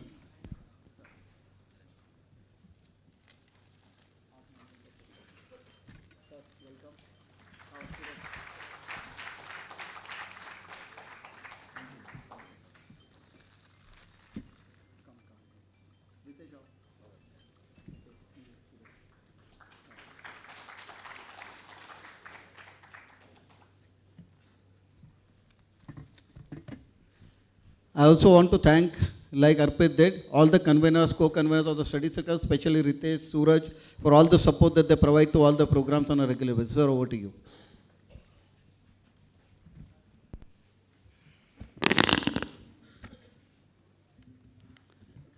My very dear friend and the chairman of the Regional Council, WARC, Kachwala ji.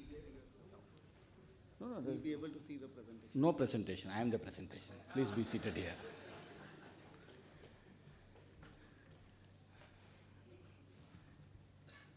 Ritesh ji, Singal ji, all other office bearers of the WARC of ICAI, the regional council members of the WARC, the conveners, deputy conveners, co-conveners, the big people of the study circle in and around this area, all the learned members of WARC.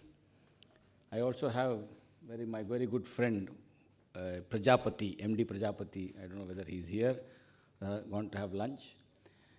Yeah, he is, Prajapati ji. He is one of the earliest of the persons I knew from the western region some 20 years before our relationship started. It is a proud privilege for me to come to WARC. I should sincerely thank Kachwala ji because this is my debut in WARC. I would have presented more than 1,000 papers, as he said, rightly so. But then WARC में नहीं किया तो क्या किया? कुछ नहीं. And this is also not a paper, basically. Because I was told to, I said, see, as a chairman, I have a lot of other responsibilities going here and there, what work we do in the committee. So you keep me a general session and I would like to interact with members. A lot of you, many of you are asking many questions, you know. And there are, for some questions, there are answers. For some questions, there are no answers. And for the government also, because we have been dealing with the government on a regular basis, whether it is state government or central government. Now, if you want me to start off, all of you would have heard, जब तक सूरज चांद रहेगा, मुर्तज़ा तेरा नाम रहेगा, जब तक सूरज चांद रहेगा, इसका उसका नाम रहेगा. But for GST, I would only say this, जब तक सूरज चांद रहेगा, GST तू बदनाम रहेगा. Because you just see, whenever you talk of GST to a chartered accountant, to a businessman, to a government officer, to a student, the contour lines of the face will change. Like that, you know. थोड़ा difficult हो जाता है.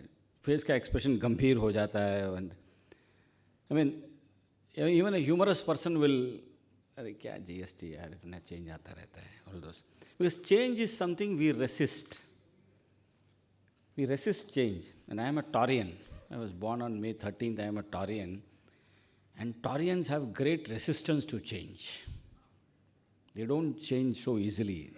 They are so faithful to what is the order set up. So if you're a Taurian, it is impossible for you to accept a change so very easily unless until you see your benefit there. भाई अपना फायदा क्या हो बोलो? What is in for me? Now, look at prior GST, post GST. Now, when you go to prior GST, the central excise and the service tax. Chartered accountants enter consumption taxes area via the service tax regime.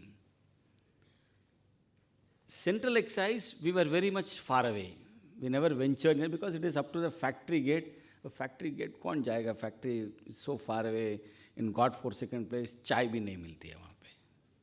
Who will go there? So we all like to work from our offices, the comfort of our office, and even article assistants will not allow to go to a factory. तो आप factory भेज के देखो उनको transfer लेके चले जाएंगे.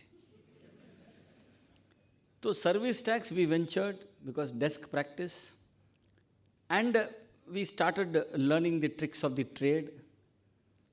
Now, by the time we could master service tax, suddenly 2017 July 1, everything got merged and became GST. Now, whether we like it or not, whether we want it or not, whether our clients trusted us or not, we are into GST today. No one can say, no, I'm not practicing. You're not practicing GST. Bekar hai yaar ye. That is what is happening today. Income tax का कोई भी question नहीं पूछेगा. You go for any wedding function or any function or any ritual. Today no one asks you question on income tax. Everyone is only GST. और आज GST की council की meeting है. Today it is happening online, virtually. So how many changes are going to come? Even the council does not know. I'll tell that. That is the agenda of the GST council. The council does not know how much changes are going to come. In fact, friends, 5 years of Indian GST, if you ask me, yesterday we concluded a very first of its kind unique National GST Symposium 2022 in Chennai. What was that symposium? It has never happened in the past. No one has attempted it also. What is it?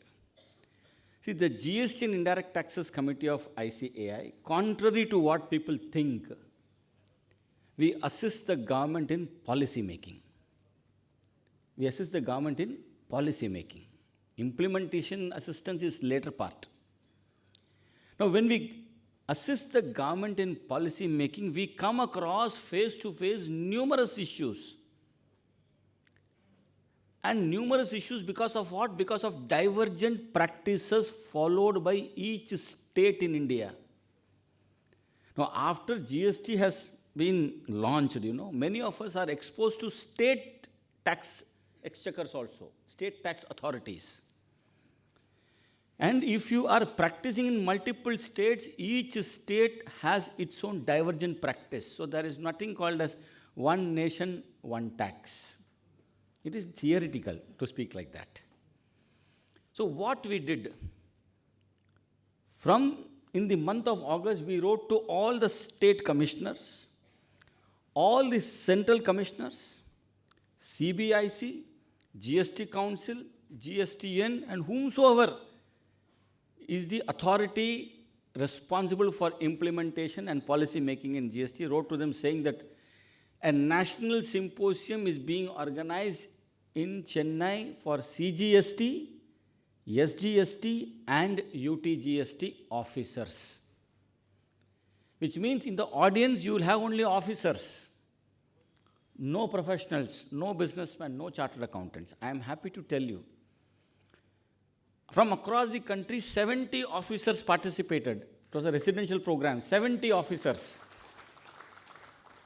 Just imagine to satisfy the ego of each and every officer, and not ordinary officers. They are all ranks of commissioners, principal commissioners, additional commissioners, joint commissioners, deputy commissioners, assistant commissioners. 1% of the audience was the superintendents and inspectors, representing about 22 states in India. Out of 70 officers, about 45 were from the state governments. We had the Commissioner of Jammu and Kashmir, Tripura, Tamil Nadu, Maharashtra. We had sent CGST as well as SGST representation. Gujarat we had 22 states. And the kind of deliberations they had amongst themselves. It was a platform created by our institute. bring them together in one place and let them discuss the issues that they face. In fact, you would be surprised, even they have issues with the government. अरे सरकार ही आप हो, उनको भी सरकार से शिकायत है. कोई some PMT, AMT, BMT were all talked about. They also, sir, ये portal ठीक नहीं है, sir. This is not happening. What the GSTN is doing? हमारा we are sitting in one corner of northeast states. There we don't have any connectivity. So you should parallelly introduce a filing system, physical also. I am not telling it. Government is telling. कि भाई हमारा connectivity नहीं है. Last date में return everyone files only on the last date. Everyone.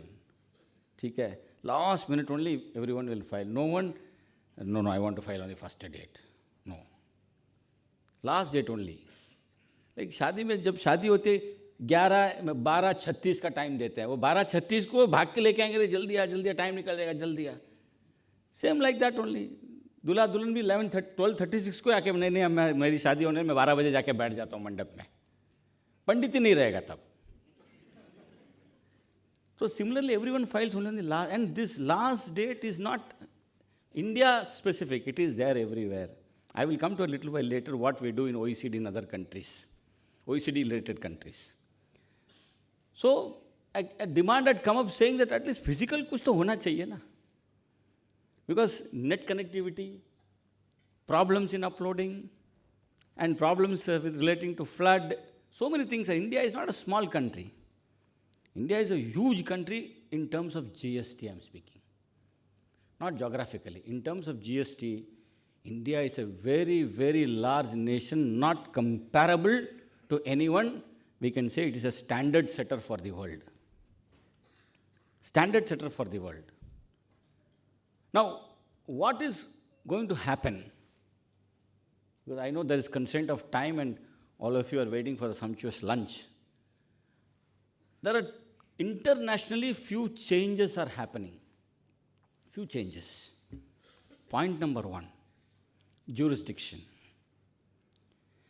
See, in India today, we talk of CGST, SGST and IGST, isn't it?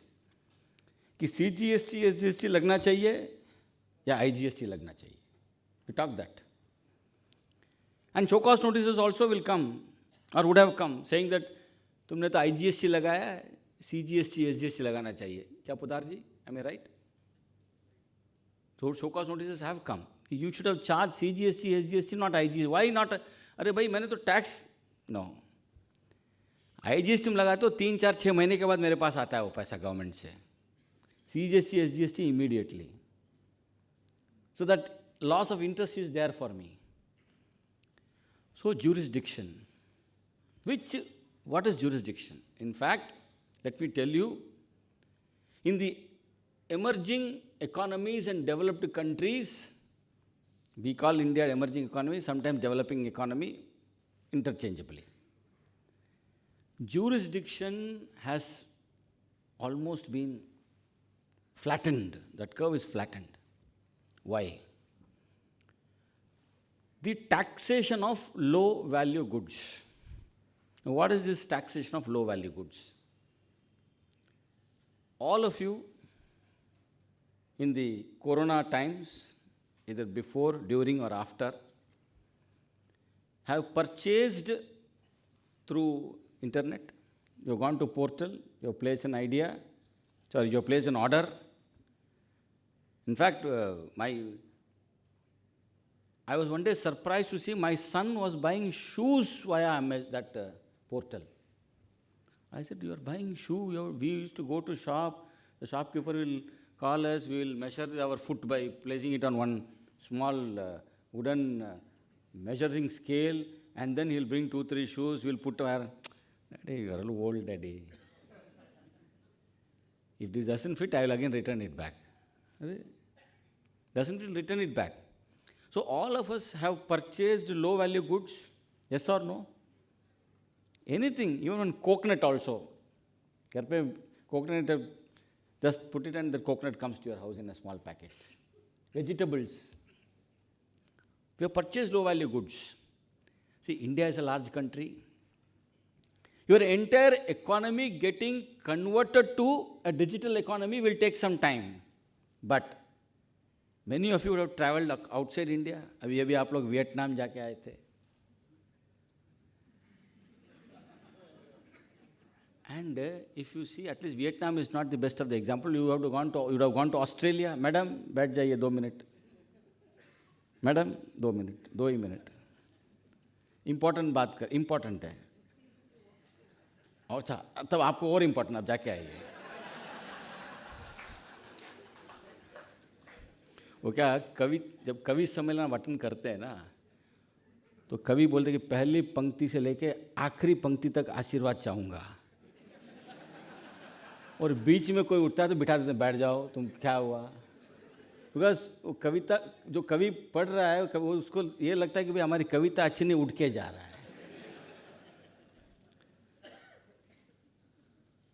जो countries like Australia, Europe, United states of America, if you want two by, भाई मेरे को एक paracetamol tablet लेनी है, कोई pharmacy खुली है तो लेके आ जा.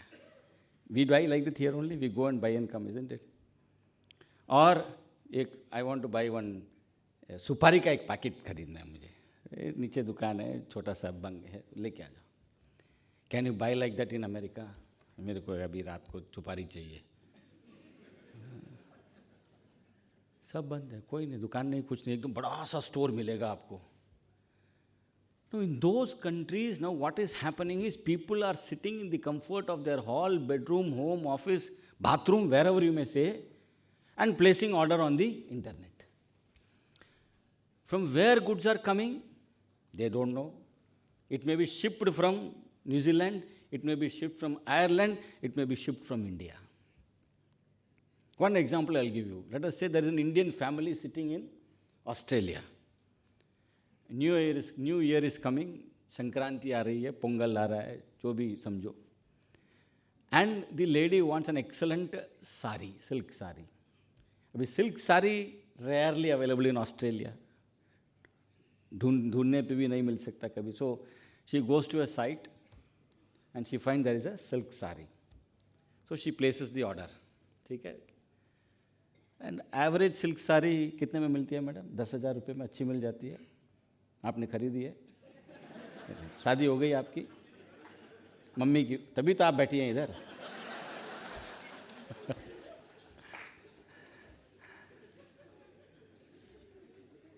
तो 10,000 रुपये मिल जाती है अच्छी sari. So 10,000 rupees she places the order.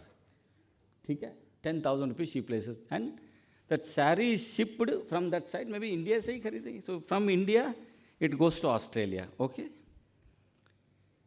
export from India, yes, any GST? No GST. पर रिफंड भी है ना उसका तो. So input tax and refund भी मिलेगा वो. सो GST भी नहीं लगेगा और जो लगा है वो भी वापस आ जाएगा गवर्नमेंट, वो भी गवर्नमेंट के खाते से चला जाएगा. ठीक है. Now Australia, it is imported by that individual, isn't it? Imported by that individual. It is an import into Australia. And as per the customs regulation of Australia, low value goods are not leviable to import duty. Even in India, when you go outside India, when you buy goods, when you enter, customs में duty वो तो नहीं लगाते ना वो, that much amount of value. So these parcels which are imported into Australia, which are low value goods, there is no GST, no import duty. It is shipped to the customer. So consequentially, what has happened? The product has not suffered tax anywhere. See? Has it suffered tax anywhere? In India, no. Australia also, no. Now, this particular transaction of these types are staring the world major economies in their face. We may not sitting here able to feel, assess or realize, but then the lawmakers, the authorities who are collecting tax are able to feel this dent in their revenue because of digital economy. That goods, especially low value goods, there is no GST. Now what has happened? Major economies of the world have legislated to levy tax on low value goods. How? Online. That is the key word today.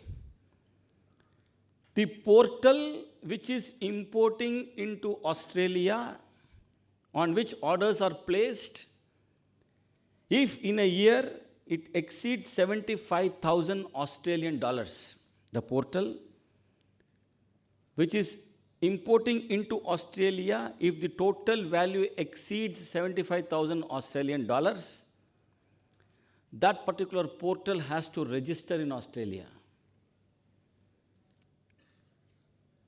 pay GST in Australia, file returns for the goods that they have imported or sold into Australia, low value goods also. Australia, it is 75,000 US dollars. Singapore, the law is being enacted from 1st of January 2023. New Zealand, to be enacted from 1st January 2023. Europe, it is already there. So, a day is going to come when India is also going to legislate. India is also going to bring out some type of a legislation, either in 5 years or 10 years' time, when the government of India feels that the GST from the goods is slowly dipping because of these kind of digital transactions, where the goods have not suffered tax anywhere. Now, in Australia, you don't need to have a place of business. No physical existence is required in Australia for the portal. That existence of the physical existence of the portal itself is treated as a physical there. So portal has to register. They have to pay the tax. And world today is going into more of self-compliance mode when it comes to consumption taxes. Self-compliance. ठीक है, चोर तो सब जगह रहेंगे. But then world is moving towards self-compliance. Now you can ask me, sir, who will monitor this portal? Tax भरा नहीं भरा? Authorities are doing it. If the portal does not comply with the law, it is blocked. It is blocked. And especially the OECD countries, which are about 30 in numbers, have a pact. Australia is an OECD country. Assume this person is from France. The notice to collect tax from Australia that this particular person who is having a virtual presence here is physically present in your country. He is due this tax in Australia. He is a defaulter.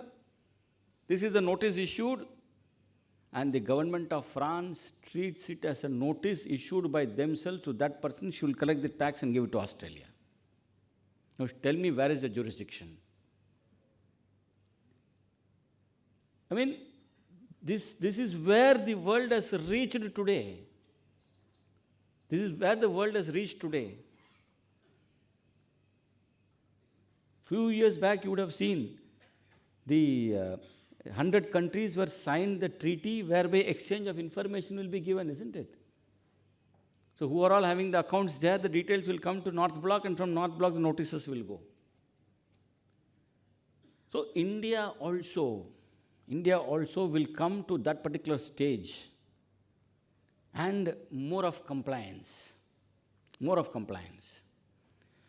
I do not find any professional idle in any of these countries who are engaged in consumption taxes, who are working in the area of consumption taxes. And there are, in certain countries, the refund will be issued only into the professional's account, not in the account of the concerned registered person. Because the government says, as a professional, I can catch hold of you if there is any fault, any default. Yes. In Europe, you have Germany, which has this particular process. So there are people who are practicing only in refund. Their job is to get refunds, that's all. You close down the business, whatever is standing to your credit will be refunded. If India has no such legislation till now at least. People who come here, who work here, who pay GST, it can be refunded abroad provided India has such law. India does not have, we don't have such law. We are not still close to the, even though we are following the concept of supply, which is OECD's recommendation, OECD's policy, working with the OECD for the last now about 9 years in the technical advisory group to Working Party 9. In fact, they had a technical advisory group on direct taxes when Mr. T.P. Ostwal was the member. I am the only Asian in that particular technical advisory group working with the OECD on these particular aspects since 2014 onwards. And this particular policy of low value goods, jurisdictions, everything is demolished. Everything is demolished. We are talking of IGST, Maharashtra paying into Gujarat. Europe is talking of France supplier making payment to Netherlands. So when countries have come together, India is at least one country, one nation. There are many nations are together where one supplier is making payment into another person's country. Refunds are being issued cross-country. So compliance work is going to increase, my friend, more and more.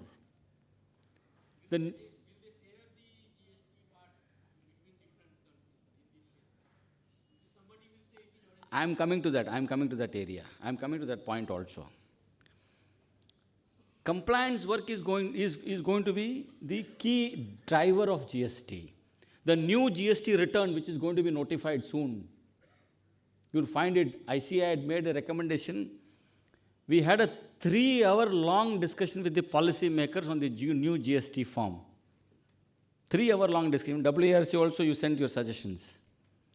So many of the suggestions were accepted, and you'll find the new GST return form coming very soon. And when that happens, all of you will be having a time where you will only be able to file those returns. Because government wants more and more of data. And computers, garbage in, garbage out, that's it. Government knows that very clearly.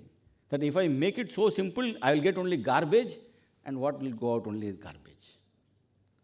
There's nothing called a simple return, no. And audits, departmental audits. I will tell you, sir, you are asking a question. In European countries, the France person was paying tax where? Netherlands. He paid tax because he supplied goods from Paris to Amsterdam. Okay? So the recipient is in Amsterdam. The VAT, European VAT was paid in Netherlands. Now, Netherlands audit authorities have a jurisdiction over this Paris person. You have paid tax into my country. I want to see those transactions and ensure that what rate you have applied is correct, whether your transaction is genuine, which means audit. Now, IGST, sir. There can be a situation tomorrow when Rajasthan authority come to Maharashtra to a SSC and say, you have paid such huge amount into state of Rajasthan through IGST, I got it. Allow me to look. I want to see your books of accounts and ensure that the rate of GST that you applied is correct. State, I am telling. State authorities. There will be a situation when they take it from me. At least not today, tomorrow, 5 years from now. They have that power. Any state can come to your state, registered person, who has paid taxes into that particular state and say, no, I have to verify. I have to satisfy myself because you paid into my state. So that also will be a very big area. And of course, yesterday you had a detailed session on classification. Friends, I don't know whether this point was touched, I am not aware. In GST era, if A has made a mistake in rate of tax, it has traveled up to Z, show cause notice is issued to everyone. Sab mar gaye. Saaf. And the application of rate is on the gross. So assume a person has charged 5% and department says, तो 5 नहीं भाई 18 है ये. नहीं sir, मैंने तो मुर्तज़ा को phone किया था रात को 10 बजे. बोले क्या सर, क्या रेट ऑफ टैक्स क्या है? क्या रेट ऑफ, तेरे को कहीं को चाहिए रेट ऑफ टैक्स? तू तो ट्रेडर है. हाँ हाँ ट्रेडर हूँ सर, लेकिन मुझे परचेस किया ना, वो बिल में देख ले वही है.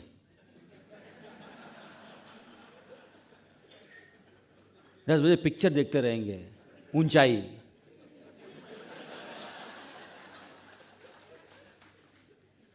तो फ़ोन रख दिया, वरना काम हो गया, उनका भी काम हो गया, लगा दिया. चलो 5 सर ने बोल दिया ना, अरे हमारा ऑडिटर साहब ने वही बोला था ना, तुम्हारा ऑडिटर को क्या आता है, डिपार्टमेंट टेल लाइक दैट. नहीं सर, वो 5 ही था सर, हमने देखो परचेज बिल मेरे पास है, वो देख के ही तेरे पास आए भाई. मुझे पता है तुम्हारा पूरा डेटा हमने उनसे लिया, मैन्युफैक्चरर से लिया कि कौन होलसेलर है, कौन होलसेलर का डिस्ट्रीब्यूटर कौन है, डिस्ट्रीब्यूटर का रिटेल कस्टमर कौन, सबसे हमारा डेटा लेके हम एक सबको नोटिस दे दिए. So don't, if your client is trading, he is going to be your biggest client for GST. Never satisfy yourself with the rate that he has applied. You have to go deeper into. In fact, I'll tell you one thing. This is not our problem. This is a problem of department also. Yesterday, one state was telling, sir, इतना तकलीफ है ये लोग, पूरा customs का HSN डाल दें, कुछ पता ही नहीं है. और GST का जो notification 1/2017 is there. You have put, there is one particular product. When the product is wet, there is no GST. When the product is dry, there is GST. And both are in same HSN. Both are sitting in the same HSN. Now, how do I go and touch and see, is it dry or wet? That is the kind of complications your classification is going to create. And when the department is going to audit your client's books of accounts, they're going to look into these GST rates first. Or they would have taken it from someone and will come to your trader. Remember, if traders are going to be audited, there are two things. Either department has come on their own, or they already have an information, kahin se galti hui hai, or that goods have been sold by this person also. They'll go and exactly strike there. One. Then ITC. ITC is one big area. I don't mean anyone can even dream of specializing only in ITC. In fact, GST is going to happen like that slowly. Someone is going to specialize only on compliances. Someone is going to specialize only on ITC. Someone is going to specialize only on litigation matters. And litigation is going to open up. Today, GST Council is going to decide on the GST tribunal. And they say within 6 months, the tribunal will be in place. But litigation is not that we look up as a charter. We are solution providers, immediate. So litigation also will be an area of practice. And remember, this law will never be static. Will never be static. If you think that at least someday kuch change nahi aayega, you are wrong. You are absolutely wrong, because this law is meant to be a dynamic law, a law which changes as per the economic activity of the country, a law which is also a political tool to win elections. So as elections come close by, GST Council meeting will be there, rates of bhujia, bakarwadi, khakra, and all will go up and down. It will happen. Geographically, it will happen. Let me tell you. Rate changes also you need to look at. When, which date, what happened. So, whoever is practicing or whoever is in, all of us are into GST, don't worry, you'll always be young. Your mind will be young because you'll be dealing with changes on a day-to-day basis. You have to remember, your mind will be always active, never static.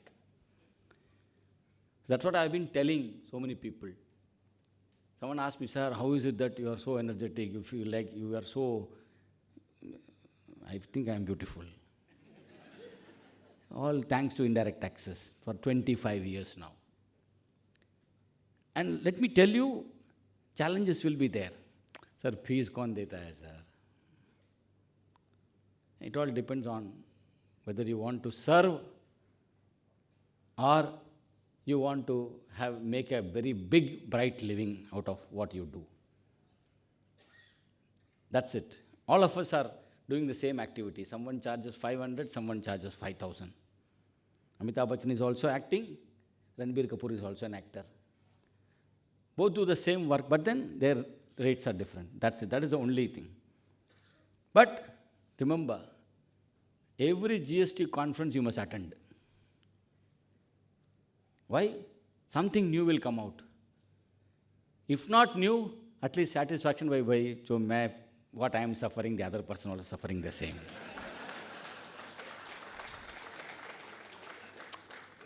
मन को एक सुकून मिलता है, शांति मिलती है, भाई मैं अकेला नहीं हूँ. I don't want to talk on this subject because time is very limited and that is not my agenda also today. But I would only say this, sir. If you are a proprietor, if you are a partner, big firms, whatever it may be, you must divide the area of activity. Compliances, consulting, litigation. And before I sit there, one last word. Never answer any question on WhatsApp. What is the rate of GST on milk? Top 5, 12, 18 answers will come. Jitne rate hai, utne rate aa jayenge aapko. It happened with me in particular, I'm telling you. Someone asked one question in August 2017 or September 2017. Milk was in 3 rates those days. Kya, Poddar ji? 3 rates, 5, 12 and 18. Correct, na sir? Someone asked a question, what is the rate of milk? So everyone, 5, 12, 18, I just replied and said, which milk? कुछ लोग जब इसी हंसी से मैं समझ सकता आप क्या समझ रहे हैं आप. Then that CA called me, sir, what question you asked in the group? क्या पूछा? Which milk only पूछा मैं. Standardized milk, condensed milk, flavored milk with nuts. इतना होता है सर? हाँ, मैं कुछ और ही समझा. तेरी समझ से नीचे आ तू पहले. Come to ground level. Sir, this milk, sir, 18%. Sir, 18 कैसे सर? तूने रेट पूछा, मैंने बोल दिया 18%. तूने अभी, you asked me, ना, you told me, you clearly told me this is the milk. I said 18. Sir, मैंने तो क्लाइंट को 5 बोला है. वो मैं क्या कर सकता हूँ? मैं नहीं बोला ना. See, people want to know their answer from your mouth or your WhatsApp. Never do that. In depth, you should analyze this. And for any rate issue, tell the client to come to your office, sit, आइए आपके साथ चाय पीनी है मुझे. Whether you charge the client or you don't charge the client, that is left to you. But matters of rate, be very, very cautious. Just because Poddar ji is there in one group, उसको उनको एक question डाल दे, Poddar ji ये मेरे PMT, AMT ये नहीं हो रहा है, ये क्या है, क्या नहीं. Don't do that. Because unknowingly, you may make a mistake. You may commit an error, which may lead to problems somewhere else. This is my last word to you. That use social media as less as possible in the area of GST. Otherwise, आगे खतरा है. Thank you very much.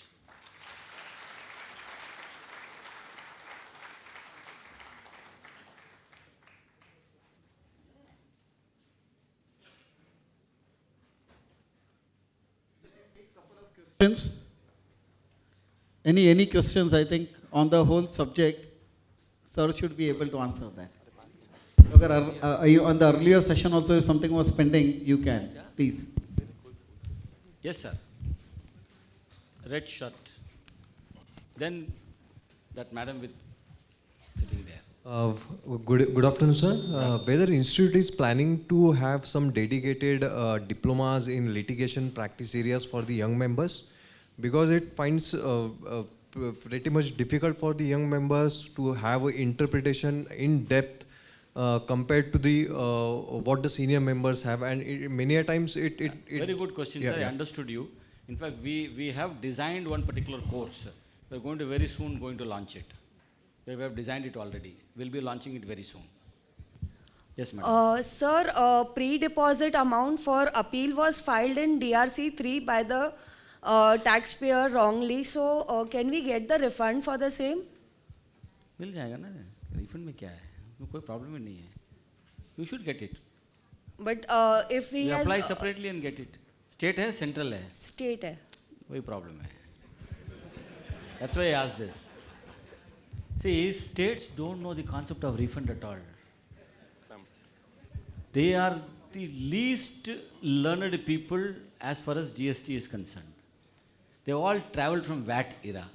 Institute is taking Herculean efforts to capacity. We can't call it training program. They get offended. हमको क्या training है? Capacity building. So instead of one word, 2 words we are giving them. Capacity building. हाँ ठीक है हमारा capacity building है. We are going to each and every state. Maharashtra, we did 5 programs. Murtuza knows that. In BKC, हमारा खुद का पैसा खर्चा करके वो. Institute is training them. So, कभी तो सुबह होगी. Thank you. Yes, sir. Yes, madam. Sir, my one client is facing double taxation issue for GST. Double taxation. Yeah, they are. Sir, वो लोग वो ship trading है, मतलब जो ships का जब ये पूरा खत्म हो जाता है तो वो लोग वो उसका पूरा scrap खरीदते हैं, ships का और aircraft का. So when they purchase from a liquidator, when the ship is totally for a scrap, so that liquidator raise an invoice on them, and they charge CGST and SGST. And they have to clear that ship from customs department. And customs charge IGST on the same. So they have to pay twice. Once to liquidator, once to customs. Liquidator is selling scrap. हाँ, liquidator मतलब जो ship रहता है, first of all जब ship वो लोग जो company रहती है, तो वो लोग जब purchase reverse process है इसमें तो. First the ship is sold. हाँ, पर scrap रहता है. Scrap, no. The customs levies customs duty on what? On scrap. On scrap. Yes. Okay. Because when the ship is there, so import duty and IGST. Correct. Right. So that they sell it to whom? To my client. To your client. Yes. Are they billing your client? Customs is billing your client? No, they are they are charging from my client. Okay. So they are charging via which mode? Bill of entry? Yes. Bill of entry. Okay. And liquidator? Liquidator, there is invoice. Where is the question of double taxation here? No, because liquidator, because they have to pay to liquidator. So actually, what the customs should have come via liquidator. Customs should have come via liquidator, but they are coming directly. Yes, that is. That is the reason why you are taking it as a double taxation. Had they come via liquidator, liquidator can take a input tax credit and then pass it on here. Okay, so. That is the problem. But liquidator doesn't. They don't want to go in this. जैसे कि हम नहीं देखते. अब वहाँ से clear करो. हम आपको invoice से देंगे. Liquidator तो भी registered तो है ना, GST तो collect करते हैं ना. They have to come through that route only. Okay. You tell them, otherwise you are getting taxed twice. Yes. Okay. Yeah. Thank you. Thank you. Sir. हाँ जी. हाँ. Before? No, there is no before customs, na. It is goods which are transferred, imported, na, imported ship. हाँ, तो इसमें तो IGST तो लगेगा ही लगेगा. They themselves are clearing from the customs. Na? That means it is before the customs frontier earlier. No. Not like that. Sir? Yes, yes, madam.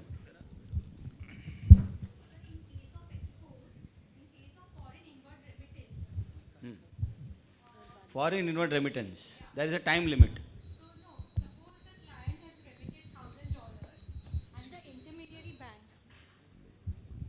The client has remitted $1,000. What is your invoice value? $1,000. Very good. And the client has also remitted $1,000, but the intermediary The bank, importer has remitted $1,000. yeah, and the intermediary bank, they deduct some $20. Okay. So at the time when my client makes an entry, the exporter, he just put it under bank charges. Correct. But when the department audit was there, the department said that you're supposed to pay tax under RCM. For what? For the $20 charges which the intermediary bank is charging. Intermediary bank is where? India? No, it's a foreign bank. This foreign bank charges. Yeah. Correct? Foreign So bank they are charges. saying it's an import of service. For my client, they are saying the intermediary bank, the service that it is providing for the foreign remittance in India, it would be treated as an import service. But that foreign bank is only remitting to your Indian bank, na? Not to you, na? Yeah. तो इनको कैसे आएगा GST? आएगा ही नहीं. पोदार जी भी हाँ बोल रहे हैं, तो मतलब करेक्ट है मेरा answer.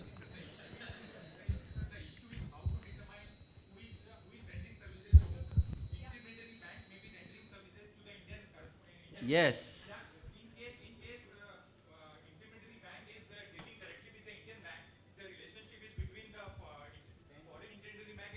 Yes.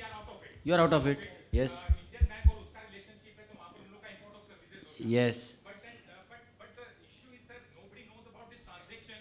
Who is rendering services to whom? When I ask my banker doesn't have any answer. My banker says, हमको भी पता नहीं है कौन किसको सर्विस रेंडर कर रहा है. पैसा कहीं से तो आया ना सर, बैंक में तो आया ना. आपके अकाउंट में पैसा किसने डाला मैडम? आपके बैंक ने डाला?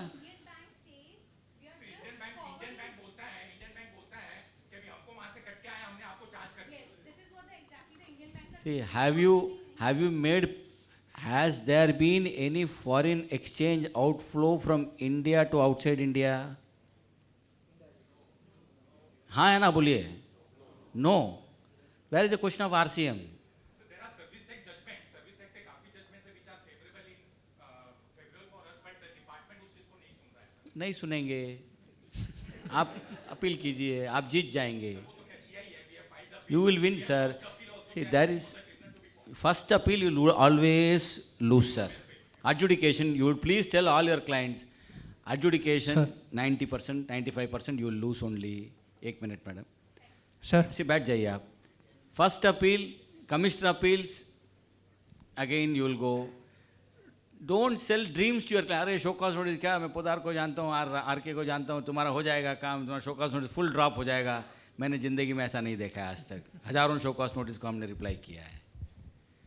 No showcase notice will be dropped in the first. If it get dropped, great you are. Sir. So it will happen like that only. Your case, you will win, no doubt of. There is no outflow of. See, principally, what is this RCM all about? Is there a foreign exchange outflow? No. The bank has not serviced you. He is servicing the Indian bank. Your relationship is only with the Indian bank, not with the foreign bank. You got no role to play here with that foreign bank. Okay? Take that stand, you will win. Yes. Sir, one question. One last question. Sir, one. Sir, here. But I'm here only. I can answer all the questions. Sir, Chairman is telling we can close. आपको किसको भी lunch के लिए आप जा सकते हो अभी उठ के. जो जिसको भी जाना है जाओ आप. No problem. Yes, sir. Sir, one of my client has audit under GST from department from central because his jurisdiction comes under center. Yes. After You got the notice? Yeah, I got the letter? Yeah. You have submitted all the documents? Yeah. Very good. Now tell me. So what happened after the audit completed, we got an order and whatever the liability we paid off, that's all. After that, DGGI also issue a notice. Yes. Anti-Vision also issue a notice. Yes. And DGRM also Yes. issue a notice. And again, state SGST also issue Yes. a notice. All of them will So issue. my question is there, for one single year, so much different wings we have to answer. So what was the purpose of Sir, GST audit? all of us are chartered accountants. Yeah. In audit, what was taught to us? Auditors are watchdogs. Watchdogs. Not Bloodhound. bloodhound. Today also we say an audit is not investigation. Correct. Yes? Correct. Audit is not investigation. Correct. Just because an audit has been done doesn't mean that everything is perfect, everything is correct. There is something Correct. beyond that. Correct. So the department audit which came are watchdogs. Those fellows who issued notices are bloodhounds. Sir, that I conclude. This is the difference. Yeah. They have power to go beyond. They are empowered. They can do it. They can do this verification also. One thing that will support you, that can support you is that, sir, all these were verified. Yeah. That can support you in terms of invoking extended period of limitation. Okay. That can be of help to your client. Okay. Okay? Like, yes, madam. Yeah. She was actually that lady behind you, and then after that you. Yes, madam, you please tell. Trading of gift cards, virtually or physically? That is also there today, virtually also. Very good. ठीक है.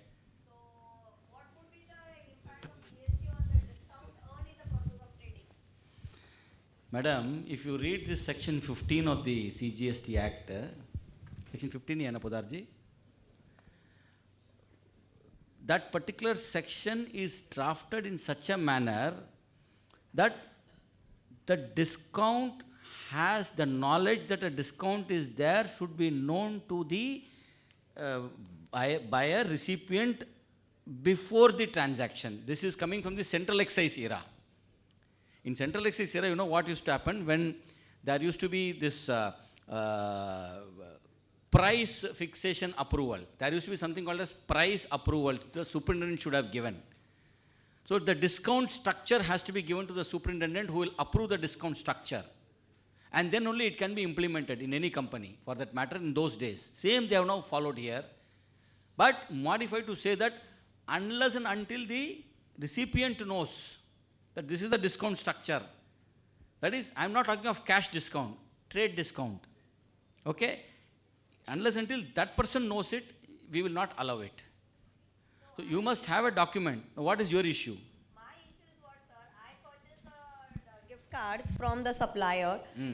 Since I purchase it in large quantities, say suppose 100 rupees ka value hoga gift card ka, so I get it in 97. So then I trade it. I sell it to the corporates or individuals. Sometimes if I get a good bulk order, I give it at 99 because I have bought it at 97. Since it is a 100 rupees ka face value card. So, and sometimes I give it on 100. I cannot charge 100 rupees ke card ke liye 101 rupiya, na sir. So, in process of this trading ke andar, I bought it at 97 and I can sell it in 98, 99 or 100 as and when I get a Trade discount or cash discount? So, this is trade discount. ठीक है. So, now I want to... Which means the payment is made post invoice. Invoice is 100, but you make only 97. You make payment only 97? No sir. It's like, see, when I purchase the card, I get it at 97 only, sir. 97 only. When I purchase, my invoice... Then what is your problem? No, so GST implications will, as per Schedule 3, actionable claims does not fit into the category of goods or services. So should I report this transaction in GST or shouldn't it be out of GST? It is out of GST. It should not be reported in non-GST supply also? This will never come into this. And sir, while doing the financial... Correct me if I am wrong. I am not always the correct person. Now, sir, we have already reported as a non-GST supply. Should we correct Where it? Where is the supply here? So, buying और selling तो हो ही रहा है ना sir? नहीं है. ये आएगा ही नहीं आपको. सर तो अभी मैंने रिपोर्ट किया हुआ है तो आपने GST invoice 97 ही raise किया है ना? जी सर. फिर कोई प्रॉब्लम नहीं है. So sir, अभी GST 9 में अगर मैं उसको रिपोर्ट नहीं करूँ, because non GST can be easily dropped in, Not, you need that not would be even, correct. need not required. In my view, not required. And sir, then when we do a financial accounting, finance का जो sale रहेगा, that will include that sale of GST cards, because सामने purchases भी रहेगा, तो net profit आएगा. So how can we take that when we receive the notice? How should we defend We will ourselves? discuss offline. Okay, sir. Madam, हाँ last. We'll discuss offline, madam. उसमें accounting का setup करना चाहिए बरोबर. Accounting somewhere something is wrong, I feel, from what you tell me. Please sit down. We'll discuss offline. Yes, madam. Sir, my client had raised an invoice for which they have paid in GSTR 3B in 2018-19. It was not reflected. Your client has? He's a supplier. Okay. He raised an invoice in 2018-19. It was reflected in GSTR 3B. Tax was paid. And in GSTR 1, it was not reported. Now, while settling the payments, the recipient, they have reversed the credit because it was not reflected in their 2A. Naturally. And they have paid interest. That is what they are claiming, that they have reversed the credit, they have paid the interest to the Interest government. for that Particular transaction. Okay. And they have reduced the whole amount, the credit amount and the interest amount from the interest. party Okay. payment. Okay. So now what recourse can we get for, in this kind of a transaction? This is civil matter between your client and his client. GST cannot help in this matter at all. So it's a they civil have matter. to go... you have to discuss among yourself only. Okay. You And can't do anything in GST. Can't we, compel them to, input credit जो उन्होंने reverse करके ये pay Poddar जी किया यहाँ है, बैठे हैं, ये एडवोकेट का काम करते हैं, इनको कंसल्ट कीजिए. वो मेरा आंसर है बस. I am a free and frank person. I talk like this only. Thank you, sir. Don't mistake me. Thank you. Thank you, thank you. Thank you to everyone for को fees waiting here आएगी? patiently. मुझे referral Let me मत just देना. request quickly, Suraj, if you can carry out a vote of thanks for the session.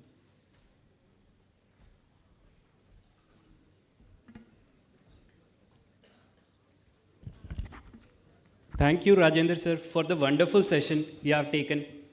5 years has gone and many more are waiting for that. The GST to come, and you have said that GST practitioner is always be young, so we all are young. So on that note, I thank you for all this session and taken by you.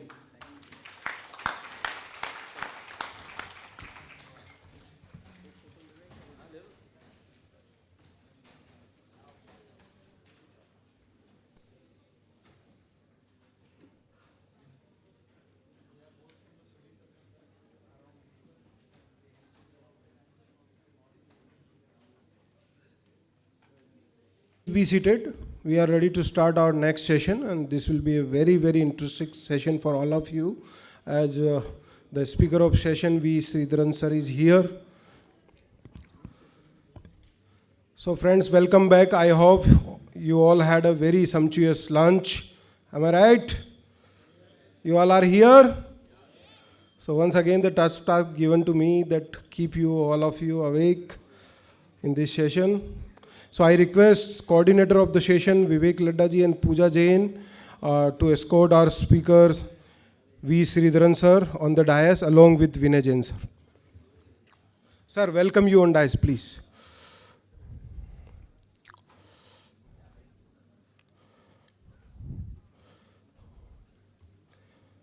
Friends, in this session, we are going to deal with the landmark judgment under GST. So that GST law is at a developing stage from the last 5 to 6 years, and we have to take care of all the judgment passed by the authority. And I can say no other than this personality, V. Sridharan sir, as a speaker can address the issues. He is the, you can say, a legend of this topic and well-known personality. So I request CA Pooja Jain to introduce our speaker of the session.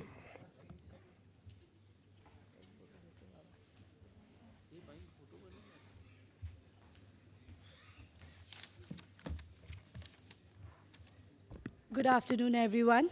So, Mr. Sridharan, sir, doesn't need any introduction, but just the formal process I'll begin with. And first of all, I'm very thankful to WIRC for giving me an opportunity to present such an esteemed person.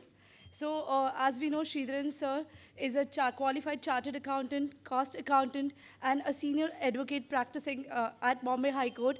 And everyone knows if his cases, the cases which he has handled, in that you get great insight about the case.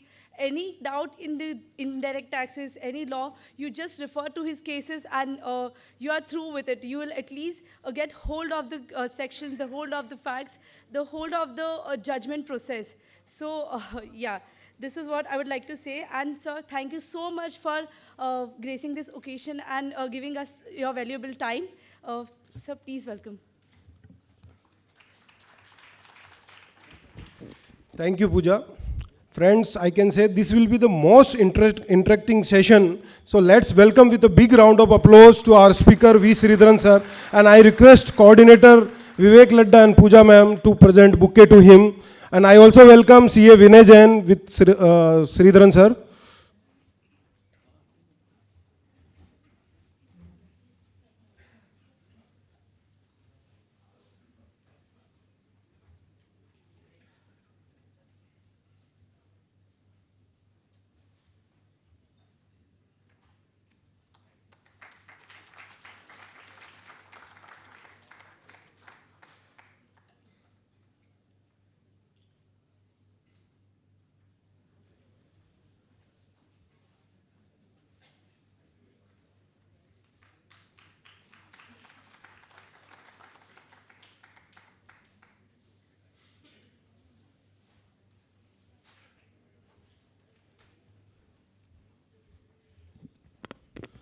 Over to you, sir, now.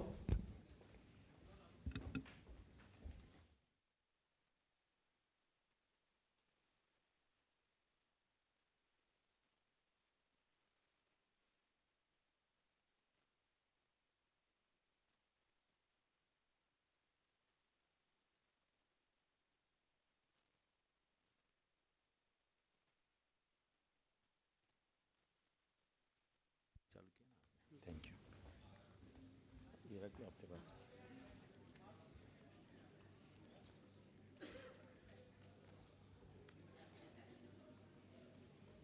Stand. Okay. Good afternoon to all of you. And today is the last day, no? No. Oh, very lucky. How lucky you are. Okay. I'm grateful to the Institute for giving me this chance to be with you all. And I'm with my colleague and Vinay Jain. He knows the subject better than me. He coaches me in everything. So I said, you also be here. And he will do bulk of the talking. Okay. I'll only be interrupting him. Okay.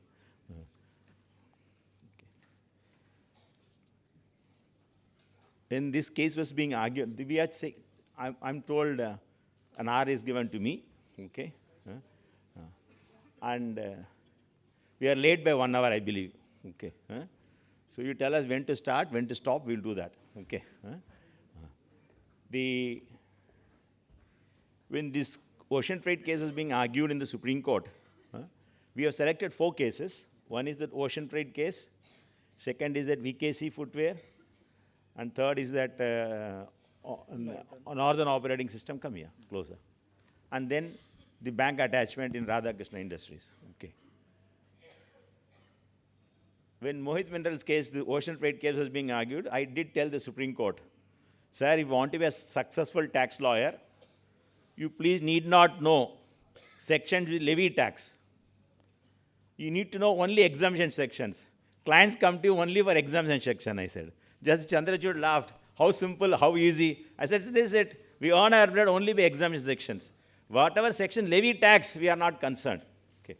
So you will see the commentary in all of them. I mean, that's where the dispute also is. The Mohit Mineral case, people credit me, sir, you have won a big case. Okay. Every point I argued has been decided against me. The one point I did not argue, Supreme Court has given relief. Okay. I repeat, every point I argued, court has rejected. The one point I did not argue, Supreme Court has given relief. And Supreme Court is always final. There is no question. They are final not because they are right. They are right because they are final. These are not my words, that's what Supreme Court says. Now, I repeat, you remember that Section 80M judgment of the Supreme Court, just in that Distributors of Baroda. Okay. Justice Bhagawati in Cloth Traders took a view in favor of the assessee. And the matter was referred to Constitution bench. And Parasar Ansar was the Attorney General, said, I want the Supreme Court to decide against me. Only if Justice Bhagawati over his own judgment, you give me relief. See how much pressure you put on Justice Bhagawati. It's a Constitution bench of 5 judges. Cloth traders are heard decided by Justice P.N. Bhagawati in favor of the assessee against the revenue. When the Constitution was constituted, second senior most judge was Justice Bhagawati. Otherwise, all the other 4 judges, and all the 4 were with the Attorney General. But Attorney, to ensure that he is able to put pressure on Justice Bhagawati, said, my lords, you please don't decide in my favor if Justice Bhagawati is against me. Okay. And then Justice Bhagawati began the judgment with this. If there is a further court of appeal, 50% of judgments will be reversed. That's what he said. According to me, if there is further court of appeal, 90% of the judgment will be reversed, not 50. Okay. So, what is the issue in Mohit Minerals? Okay. And how did the issue arise? And what did the court decide? Why I am saying that many points Supreme Court decided in favor of the revenue, 1 point they decided in favor of the assessee. We are bound by the judgment, absolutely no question about it. But as professionals and as tax experts, we must understand which part of the judgment is correct, which part of the judgment is incorrect, because you'll be faced with the problem really. Okay. It's not an academic discussion.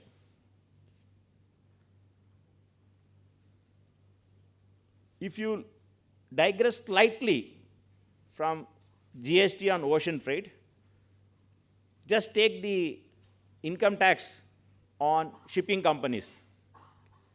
We have a tonnage tax scheme, okay? And that scheme is there in most countries. Practically speaking, there is no income tax on income from ocean freight by any shipping lines anywhere in the world. I mentioned this point with some importance.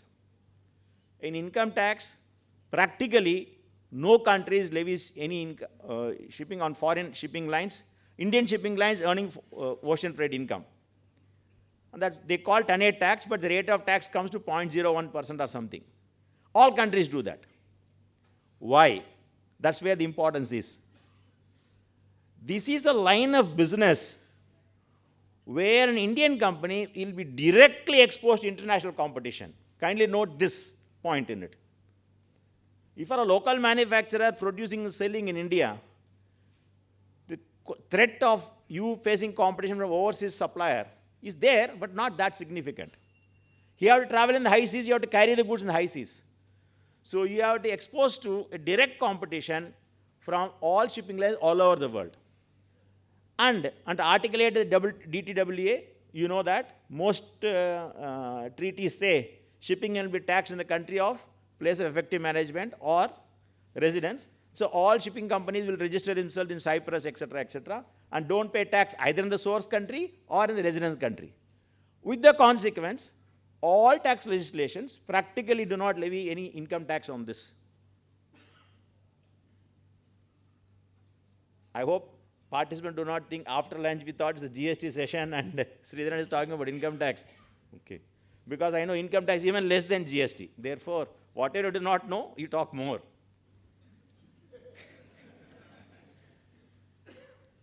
The reason why I mentioned this is, this problem all countries face in GST also.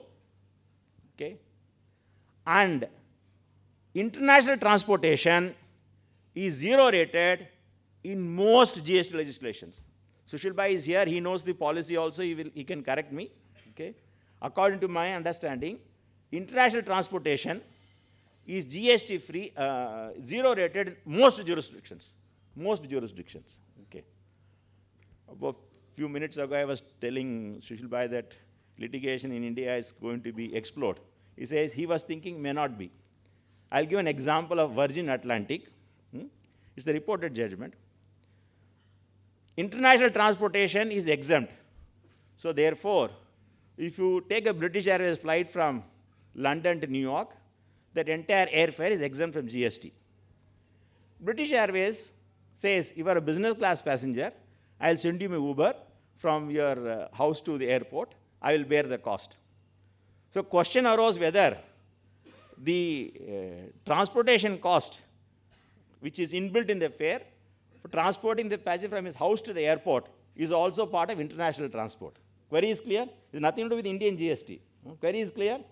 International transport is exempt from GST. Passenger is flying from London to New York. That is exempt, no problem. Okay. So all tax departments, bulk of it, there is no problem. That small, piddly 1% only they get after. This part of the transportation cost is not exempt. Therefore, please levy. UK said, this is also incidental to it. International journey for the passenger begins from his home. Therefore, whole of it is exempt. Okay. Suppose in this very example, British Airways says, you are landed, let me take the example, instead of New York, Canada ka country, naam, state batao bhaiya, mere ko to malum nahi. Toronto. Okay. So the flight is from London to Toronto. I'm changing an example, London to Toronto. British Airways said, I'll also drop you from Toronto airport to your house by Uber. Canadian Supreme Court says this is not part of international transportation.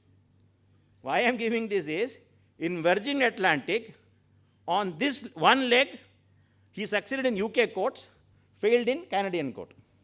Okay. Highly subjective. Okay. But this story I'm telling you, there's a GST. Only to say international transportation is always tax-free.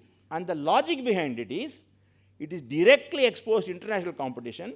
International players will be there. Okay. And the minimum you must do is, whether you give incentive or not to your exporter, you should not have disincentive in the form of taxes for a local operator. That's the minimum. Whether you give incentive or not, it's okay. So therefore, ocean freight internationally is zero rated. India also, they granted complete exemption for ocean freight from service tax, 2012 onwards. Correct, no? If I'm wrong, Prior to that, it was not taxable. 12 onwards is exempt. Okay. In a court, if I mislead only one judge. Okay. Audience of 500 people, I should not mislead. So please correct me. One Justice Bhatt told me, Sridharan, first 10 cases win the confidence of the court. Thereafter, you keep on misleading, no problem. Okay. So ocean freight was not liable to service tax, exempt from service tax. Indian shipping companies, therefore, say, sir, I'm not paying any output tax, no problem. But most of us take ships on lease. On ships taken on lease, we pay service tax. We are not able to take credit. We are not able to take credit. They went and told the government. Shipping ministry, everybody told the finance ministry. So I'm in a lighter vein only, don't misunderstand me. So you tell the finance minister, sir, please put tax on it. Arey, very good, come, more people should come. I'll put tax on it. Why? Because the shipping company says, I'm not able to take input tax credit, okay, because my freight income is exempt from service tax. There's no problem for him. He's allowed to put tax, he put it. So that credit can be maintained. Okay. That's what the idea is. So immediately, shipping line is taken care of. But the poor importer, okay, who is not able to take credit, etc., if he's a trader, etc., there's a problem for him. Then he says, why I should engage Indian shipping companies? Okay. I'll engage foreign shipping companies. Why? Because in service tax, there was a notification saying service provider outside India, service receiver outside India, exempt from service tax. There is a notification that's there in GST also. Please don't ask how can they levy tax in the first instance on that. It is possible. They can tax anything, including on moon. Indian government can tax it. There's no problem. So service tax notification says service provider outside India, service recipient outside India, exempt from GST, exempt from service tax. So in 2016, at the instance of the shipping industry, exemption from service tax on ocean freight was withdrawn, service tax was put, so that local Indian companies pay output service tax and take input credit on lease charges. But they forgot to amend this notification. This notification continued. service provider outside India, service recipient in India, continue to be exempt from service tax. What happened? Position became worse.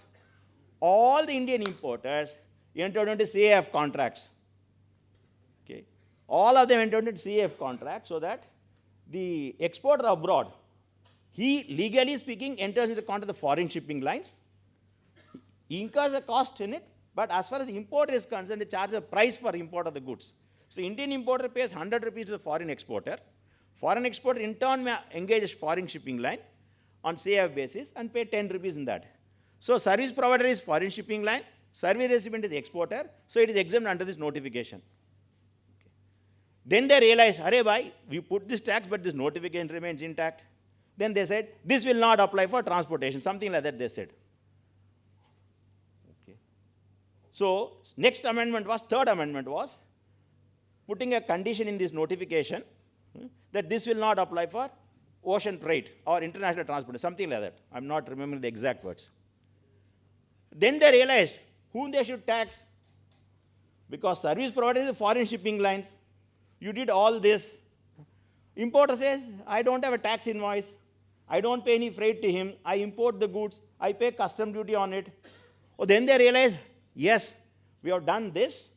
We have made this mistake. We plugged the exemption notification. But who to levy tax is unclear. Then after a few months, they put a notification saying that the clearing agent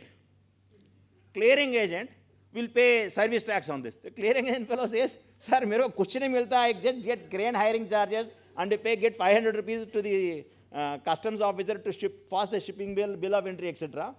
Neither do I know the freight, pays nothing. Okay. So the person who handles the bill of lading will be liable to pay service tax. I'm giving this background only because how it is complex. How you solve one, leave many. Okay, that's the background. Okay. Not to occupy the 45 minutes on this ocean freight.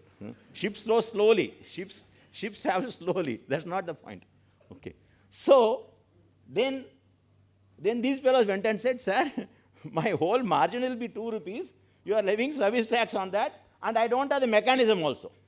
Then they said, importer will pay. The importer says, I also do not know the freight element. Because I get an import price for the goods. I do not know the freight element. Why I am mentioning this is not to laugh at anybody. All of us learn by experience. But the problem is complex. You solve one, which is quite unnatural way of solving it, these things happen.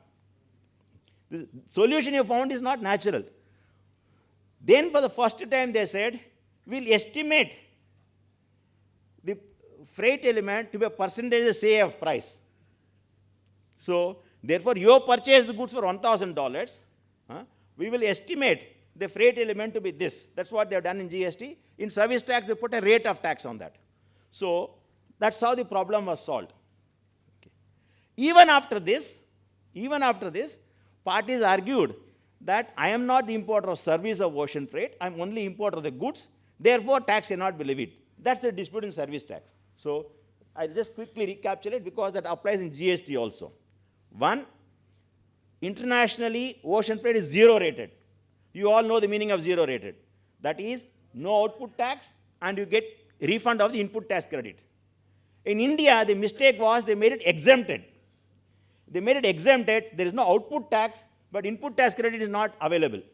You solve the problem by putting tax. And therefore, credit chain is available for domestic players. But you forgot, the very reason why you made it zero rated is level playing field cannot be achieved except by zero rating. Except by zero. There should be no tax on either on the output or input. That's the only way you can solve. You forgot that. And therefore put tax on the first you granted exemption, create this problem of break in the credit chain. You solve the problem of putting output tax, but you realize that output tax cannot be collected from foreign companies. Then you had this problem of clearing agent, bill of lading holder, importer. Then you didn't realize that there is still no value mechanism for value. Value will be there when direct payments are involved. Then you had imputed value. That's how the problem was solved in service tax. The constitutionality is still pending in the Supreme Court. Same thing happened in GST. They replicated when the mass of amendments are being made. to put up a minute to GST Council, sir, to protect the Indian shipping industry, we have done this in service tax, we must do the similar thing in GST. Okay. Now, I want you to clearly capture in mind the entire scheme in GST. To argue ocean freight and CA basis is not liable to GST, that will be a 2 marks question in your CL final exam. But as a practicing lawyer, you must know every step in it. Okay. What did they do? Government do? First, the exemption notification in GST that service provider outside India, service recipient outside India continue to be exempt. I repeat, provider outside India, recipient outside India continue to be exempt from GST. In that they put a clause that this will not apply to international transportation. So therefore, exemption from tax is taken care of. Okay. Value, they had a special, normally value will be price charged by the provider to the recipient, and there will be a tax invoice for that. Here you want to dig into an anterior transaction from the present transaction. That is, if you want to put IGST on the value of engine when you import a car, is an impossibility. I repeat, if you want to put IGST on the value of the car embedded in the engine, and engine embedded in the car and car is imported, it is unnatural, it doesn't fit in the scheme of the act. So therefore, they had an imputation provision. Section 15.5 or 15.5 of the GST says, notwithstanding anything in this, for special situations, government can prescribe special rules of valuation. They took advantage of this, okay, and put a notification saying 10% of the CF price will be the value. Second problem. Okay. Then they put a rate of tax at 5%, 10%, etc. Then, kindly note the important point. In service tax, the section says, normally service provider will pay the tax. In selected situations, government can notify somebody else as the person who is to pay the tax. Kindly note 68(2) specifically said, somebody else also can be made liable to pay tax, 68(2) of the Service Tax Act. When it came to GST, the state governments were aware of sales tax or purchase tax. They are not aware of third thing. Either sales tax collected from the seller or purchase tax collected from the purchaser. You know that, no? Let me narrate this story. I repeated 1,000 times. It's worth repeating once again. આજકાલ તો we see this debate on, what is it, Redvi culture, what is that? Freebies. Okay. Revdi. Okay.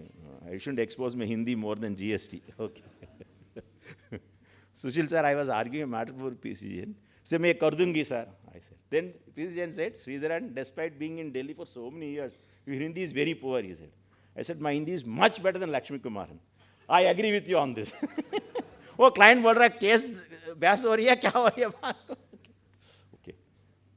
So why I'm saying the sales tax and purchase is an important principle in it. The minister goes to some remote village, farmers protest, sir, हमसे sales tax लिया जा रहा है sugar में इसमें वगैरह, तो sugar cane. The minister announces, you will not pay sales tax. Announces the public meeting.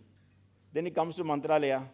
The revenue secretary goes and tells him, sir, you announced that farmer will not be liable to sales tax. मेरे को 5,000 करोड़ कहाँ से लाऊंगा मैं?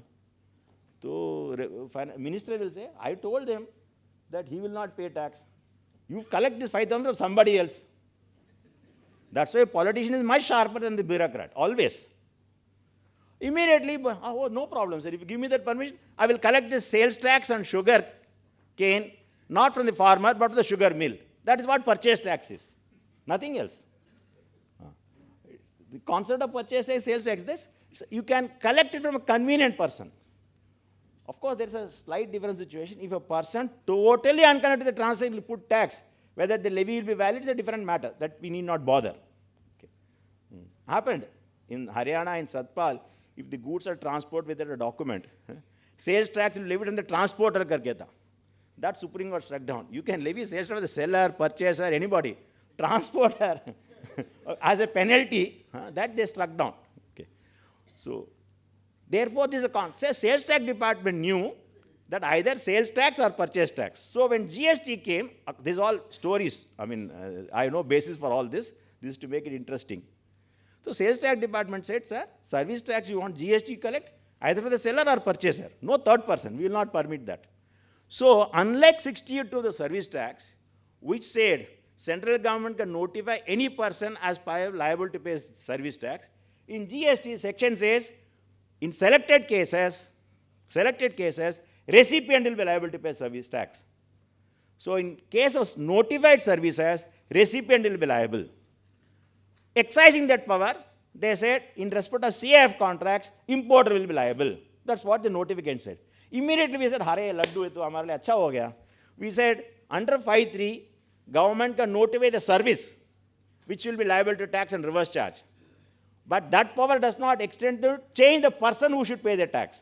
Act says, every time tax will be paid by the service provider.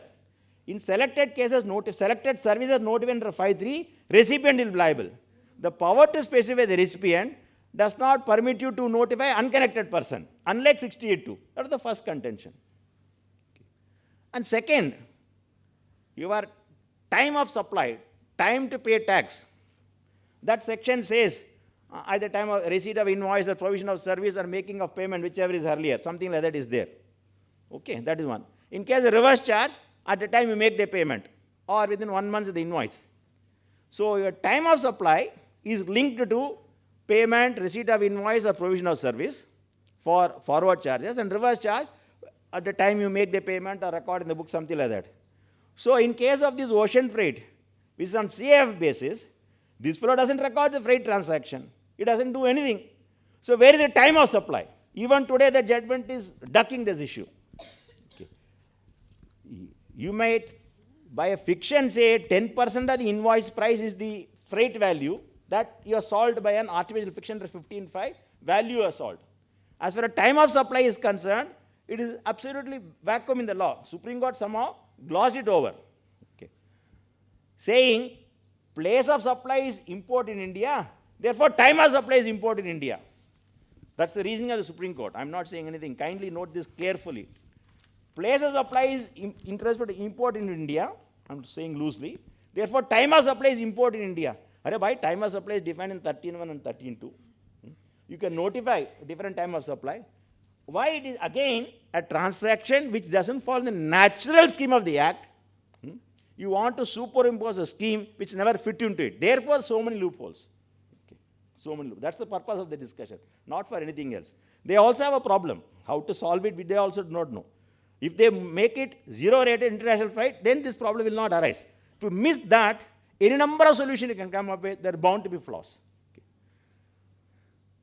We therefore argued that you can only notify the service. You may say, chartered accountant service, as happens in lawyer service. We are lucky. Lawyer service is paid by the client. Okay.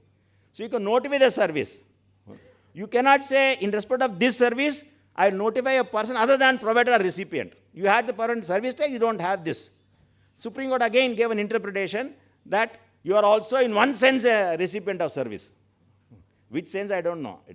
Unless you mean nonsense. I am no recipient in any situation. Okay.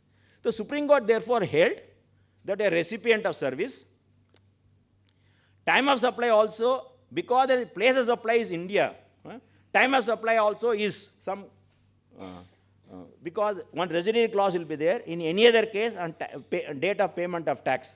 Okay. One residual clause will be there. That is generally meant for surreptitious activities. We do not know. We do not know when it was provided, when it was recorded, etc. Nothing is recorded, but tax is payable. Then one residual clause will be there on the date of payment of tax. Okay. So even for regular transactions like this, Supreme Court resorted to a provision to sustain the levy. Okay. All these points, therefore, Supreme Court decided against the assessees. Okay.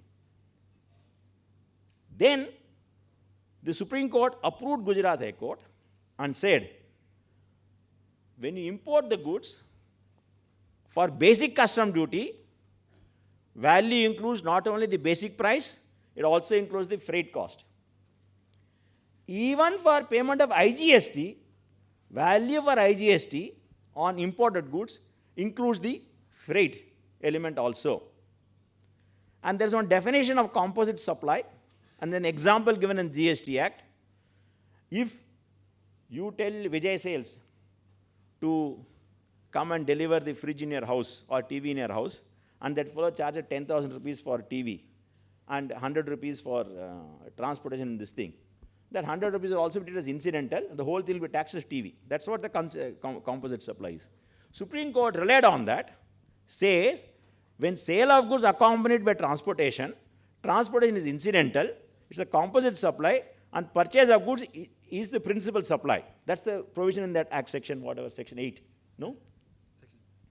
Relying on that, Supreme Court says, right, the party has already paid IGST at the time of import as goods, including the value of the freight.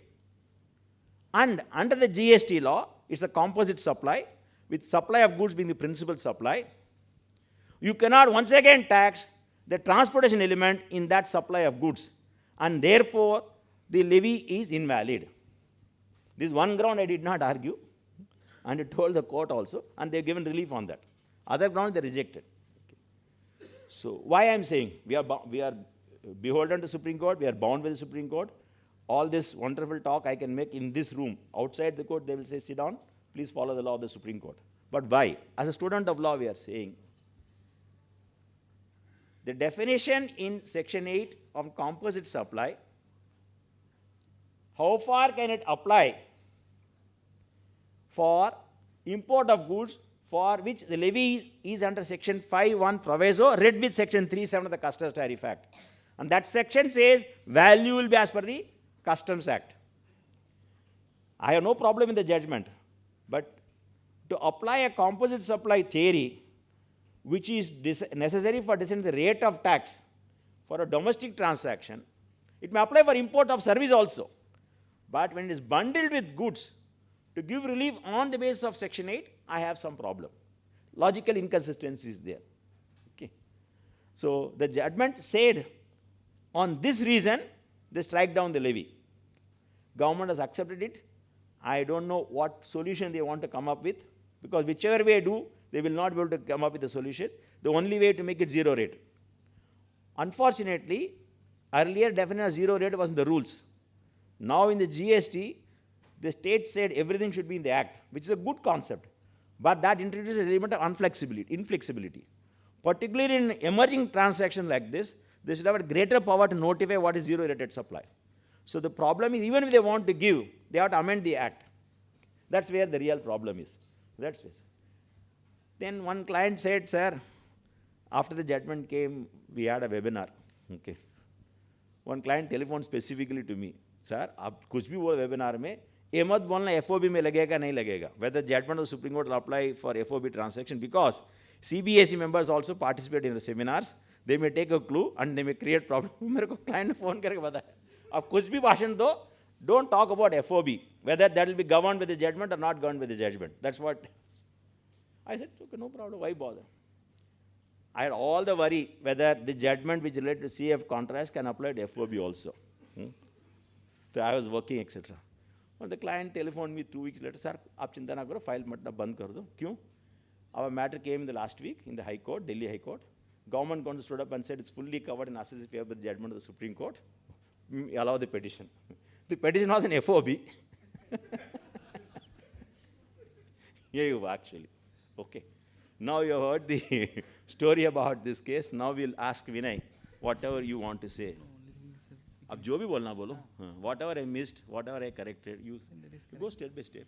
No, all this is now only issues we can take. आप बोलो. So I think, sir, most of the what are the facts and what has been argued and what has been decided has already been known to you. So we will just take up some issues which is likely to come up. The first issue is what is refund to be filed, what tax already been paid, whether the time limit of 2 years will apply or not in the present case. According to us, time limit will apply because the Supreme Court as such has not held that the levy is unconstitutional. They only held that levy is in violation of section 230 of the CGST Act. They have not held the levy is unconstitutional, and therefore what happens if it is unconstitutional?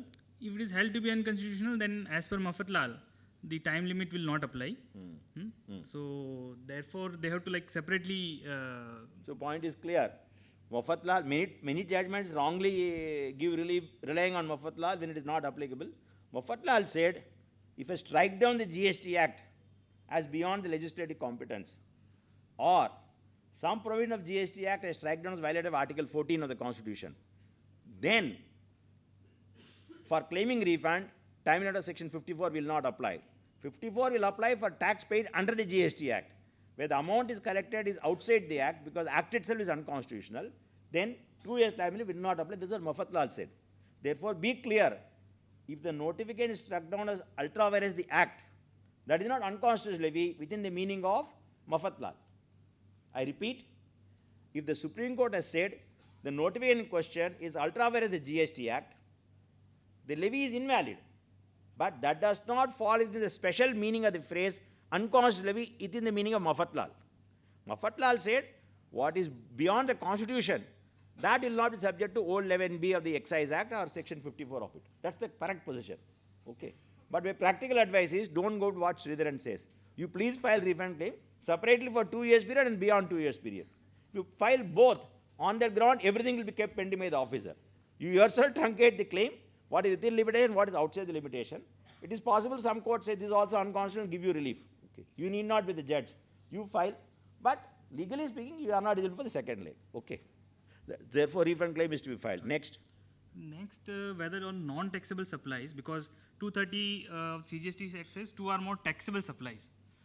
Taxable supply means tax is leviable. So, in a case where the one of the supplies does not leviable to GST, like petrol or crude or something, whether the principle of whatever Supreme Court has applied can be still made applicable. According to me, sir. So, therefore, Supreme Court gave relief based on Section 8 of GST Act. Section 8 of GST Act applies to what is goods under the GST Act. The petroleum products are outside the purview of GST Act. Therefore, Section 8 cannot apply. Therefore, judgment of Supreme Court may not apply for non-GST goods. That's the question. Correct. I didn't follow it. Okay. Your answer is? According to me, it will not apply, sir, because... Or wrong. You are against... Again, against the SSC? Yes. Oh, very good. वो बोल दो ना हम against the SSC करके. In my view, it will not apply because the finding was solely based on the interpretation of 230 only. So Okay. If we strictly go by that, it will not apply. But of course, it will apply in the case of exempt supply, because exempt supply is still, in that sense, levy is there, but by way of exemption, it is exempted. Therefore, in case of exempted supply, still 230 can apply and Supreme Court can still apply. Okay. विनय आपको बोल रहे Close. इसमें बात करो ना हाँ इसमें बंद कर दो इसको speak in this So in case of exempt supply, the principle will still apply, and therefore tax is GST is not leviable under reverse charge. Let us test this proposition because I have not discussed with him. A problem आपका नहीं है sir, mic का नहीं हमारा है.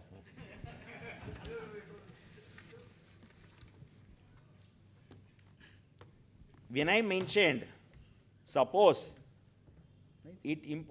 the transaction involved ocean freight on safe basis on import of machinery, which is governed by GST law, judgment squarely apply. But suppose what you're importing is crude oil or petroleum, which is not governed by GST levy, will the principle apply? And his reasoning is, Supreme Court gave relief based on Section 8 of the GST Act, that will not apply to crude or petroleum, therefore the principle will not apply. That's what his view is, okay. And I also asked him to boldly assert that he is against SSC on this point, okay. I want to say, you look at the last line in the judgment, it says this notification of yours is invalid. Why? You are already collecting CV duty or basic custom duty including freight. Similarly, you are collecting IGST on this.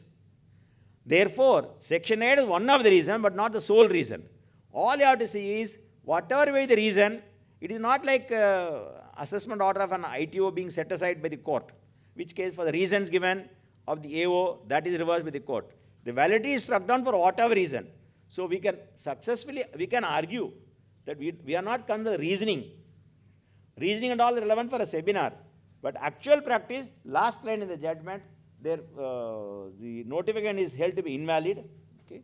And therefore, even for ocean freight, for crude and petroleum, the department cannot levy tax, GST on this. We can argue that, okay? That's what I wanted to say. I may be wrong, you please. Then it can be argued, because on double taxation also, in that sense, they have one of the reasoning of double taxation also. Right. Right, then. Position under Shailesh Sheth regime, sir has already explained the service tax was quite different. There it says any other person, does not say the recipient of the service. So directly as such will not apply, but some of, as I said, some of the observation of double taxation can equally apply for service tax also, but service tax case is slightly difficult to argue. Okay. Right then? Then FOB basis, sir, you already covered. Yeah. Nobody knows that. Delhi High Court has applied for FOB also. And I was told, one of my clients, he asked me, in Kerala, sir, state authorities granted for FOB also. He said judgment covers ocean freight. Karke. So many times, therefore, lawyers create more difficulty for the client than the tax officer also. Huh? Why state? I also do not know. Because I did not know, I argued. Jante hai to nahi argue karte. That's it. Parasaranjan used to say, Sridharan, you want to successfully practice Supreme Court, you be totally ignorant in law. Because then you unafraid you can argue any point. And any point will be agreed also by this court. Slightly jokingly used to say.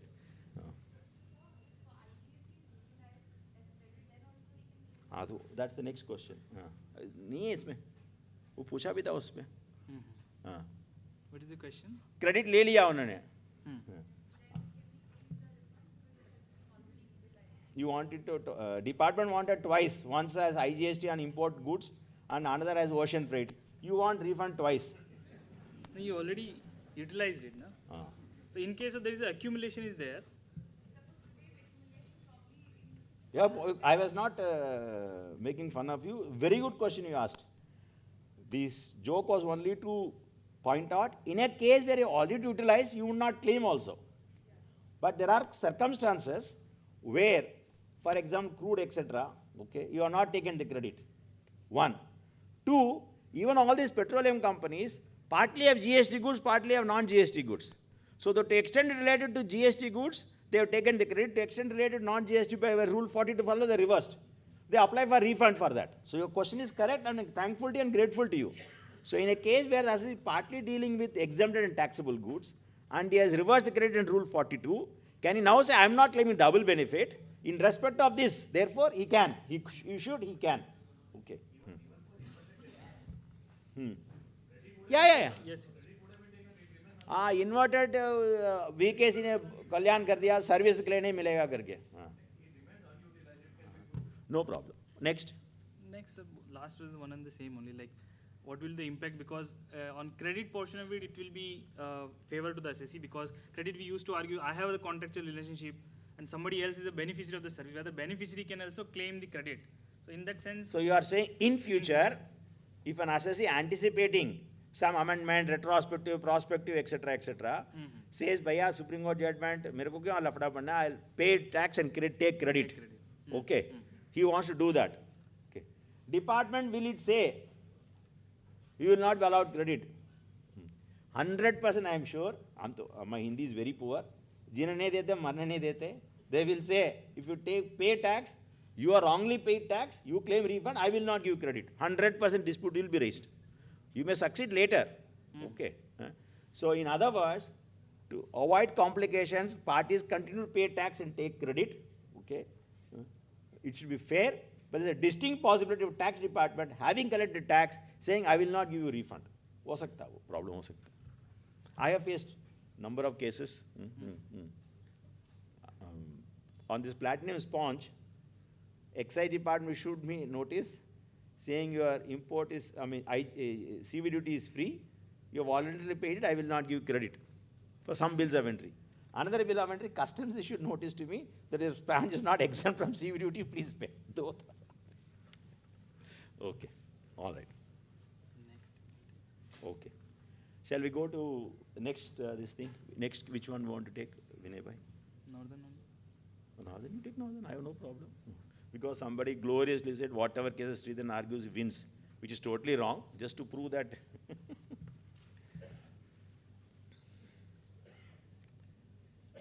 This is that second one. बोलो ना, बोलो. Explain. No, कोई दिक्कत नहीं. ये मत बोलना जो केस जीता आप उसके बारे में बात करते हो, हार गया तो उसको आप नहीं बोलना चाहते हो करके. नहीं. So sir, Northern was a case surprisingly because many of the C-state decisions was in the favor of the party, and all tribunals were taking the view that secondment of, so far the secondment is concerned, there is an employer-employee relationship created between the service provider and in so-called part between the parties, and therefore the employment services are excluded from the definition of service, and therefore no services is leviable.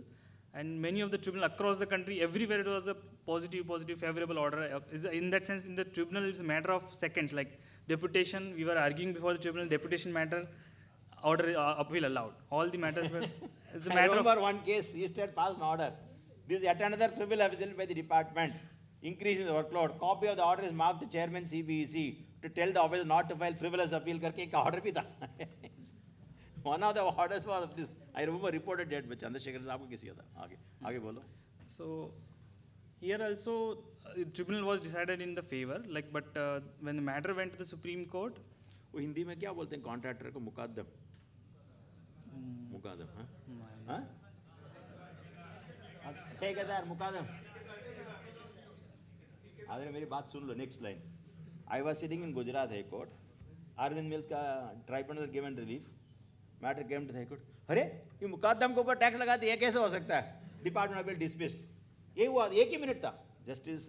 So no application of mind. What is the section? What is manpower supply? Who is the economic employer? No discussion.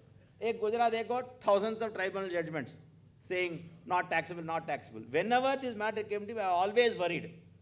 Unfortunately, I have to argue this matter because this actually happened. I was sitting in the Gujarat High Court for some other matter. Arvind Mills case came. The judge said, "अरे ठेकेदारों के ऊपर manpower supply ऐसे कैसे हो सकता है? Cannot be. Tribunal has correctly decided. Take down. 1 minute में हो गया काम." When we had argued in the Supreme Court, and it's a bewildering problem world over. In the context of secondment and Article 15 of double taxation agreement, a number of literature on this. If you just Google and see double taxation agreement on secondment, it's a mess. Now, please continue. so here again we have argued that there's an employer-employee relationship has been created, but the court has went on to say that the main thrust of the argument was that possession and control of the employee. In that sense, the control, who is the controlling party, is the recipient of the who is the employing the person in India. He has the complete control, and all the whatever the principle laid down for deciding a employer-employership criteria has been argued, but court has rejected all these arguments. The long-standing history that who is the controlling, I have the effective control on that person, to call it as my employer. All these has been set aside as in that sense not been considered by the Supreme Court. Rejected by the Supreme Court. But what is the criteria to be applied? That the judgment has not dealt with. The judgment does not deal with what is the criteria to be applied in order to decide whether, in which cases it will be employer-employee relationship. Although they have rejected that the control criteria is not at all relevant. That was relevant years back. Now it is not relevant per se. But what is the criteria to be applied, that they have not specified in the judgment, and relying on some income tax judgment to say, because in this facts of this peculiar case, that the person who are coming to India was only working for the recipient entity, and the recipient entity also has a contract with the overseas entity, and they were exclusively working for the overseas entity. So in that peculiar facts of this case, court has held, because you are working for the overseas corporation only, and in order to facilitate the overseas corporation, they are sending employee to you. Because one of the important question is, where is the consideration in these transactions? Because I am paying salary to the person who is working for me in India. So as such, what is the consideration for the overseas corporation? Because overseas corporation, apart from giving salary to the person, I am only reimbursing salary to the overseas party. As such, he is not receiving any consideration for making payment to the employee. And therefore, there is no consideration, but the court has somehow, here also they have interpreted to say, because indirectly the overseas entity is getting benefit in the form of, because the person in India, the company in India is working for overseas corporation, and therefore ultimately indirectly they are getting benefit out of it, and that is the consideration. Because on both these aspects, according to us, Supreme Court has committed a very serious error in deciding, but that's the land of the law. But the more important thing is, this has implication in direct tax also. You can create a PE, it can be labeled as withholding tax and as FTS clause. All kinds of disputes arise on this. And this is a problem most countries have faced. And solutions are somewhat conflicting on it. Going forward, to avoid this dispute, obviously you will pay tax and take credit. For the past, Whether government will levy interest also is unclear. I am told the matter has been taken at the government at least for, because Supreme Court has taken a view different from what tribunal has taken earlier. Now it has to apply for GST. To the extent full credit is available, then they should at least come up with a scheme to waive interest. I don't know whether it will happen. So future, please pay. Past also, my recommendation would be, forget about income tax implication for a minute. Please pay GST and take credit. And you can take credit without any problem. Interest liability, you have to separate litigate. In UK, they issued a public notice. If it can be demonstrated that immediately full refund is available, then we will not charge delayed payment interest. But it's too much to expect such a thing in India. Okay. So I'm not being critical or negative, but that's the reality. Okay. So they all forget the substantive purpose of the tax law was levy of tax. Substantive purpose of the tax law was not levy of interest. Substantive purpose of the income tax law is not levy of penalty. Okay. But that's the position. Even in case the same assessee, he himself has to pay and take credit, it is possible they are saddled with the liability for interest for the last 4 years in this. Similar thing in service tax. Okay. So Northern Operating has problems in income tax. It may, I'm not saying it will, it may create a P situation. It may create an FTS liability. Already there are disputes in income tax on that. Flipkart, Bangalore High Court has taken, Karnataka has taken a view, but a reason which is very, very superficial. Okay. So it's prone to litigation from income tax angle. Any compliance in GST can have repercussion on that. Okay. Time ho gaya. Chhod do baki. Time nahi hai. Tell them. Sir, I think we are beyond time. Okay. We'll stop with that. No, no problem. Doesn't matter. No problem. We have 2 more judgments to deal with, but I think we should not test Sushil's patience even more. Take issue. Kiss me. Northern. You can tell. Northern. No, that you complete. Northern. So therefore, what is to be done for the future transition, because this will have a direct implication in the GST as well, because GST also the situation is quite similar, identical in the GST. So so far as future transitions are concerned, sir has already said, wherever the credit is available, you must pay tax, take credit. This thing where credit is not available, there also you have to assess as to what alternative, according to me or according to us, like whatever alternative this thing, if you directly enter into agreement with the employee, terminate the agreement with foreign service provider, foreign party, then also it's not likely to work, but that risk you have to take. But wherever, certainly wherever credit is available, you must pay and take credit. We'll stop with this. There are 2 more cases, but it's not fair. We are already delayed. It will take at least 2 to... Sir, we can take questions from the audience. Yeah. Related to these 2 cases. Okay. Yeah. Okay. No problem. So which is the next one? Substance of another 2 cases can be... Sir, I had selected 4 cases only because... substance of 2 cases is short. Cover. Substance of the 2 remaining these cases you had selected for in a few minutes. Okay. So you are saying you tell the substance, not the form. Because Northern Operating says you have to go by the substance, not by the form. What it means, I do not know. VKC footwear is little outdated now because got a year old. In a nutshell, this fellow is a footwear manufacturer. Footwear attracted 5% tax, etc. And most of them have a labor contractor to take care of the labor force. So labor contractor charges labor plus GST on it. He took credit on that. So as far as inputs is concerned, whatever taxes he pays on inputs, that is adequately covered by the 5% GST pays on the output, footwear. But because he pays 18% GST on the labor cost, they are employees, but since he gets them through a contractor, GST, if it is direct employees, there is no GST on it. So input services attracted GST, and therefore there is an overflow of credit. And Section 54 of GST Act provides that we will give refund if there is inverted duty structure. Okay. The question arose, while granting this refund, tax department is entitled to consider only tax paid on inputs as goods, or input service also is eligible for refund.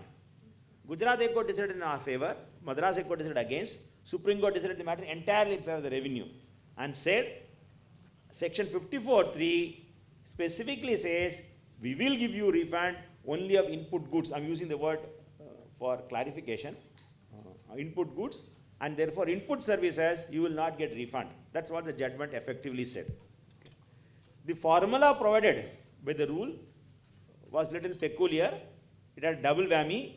It says, while giving you the refund, we will give you, we'll calculate the excess credit, okay, deduct the tax paid, okay, and balance only we'll give.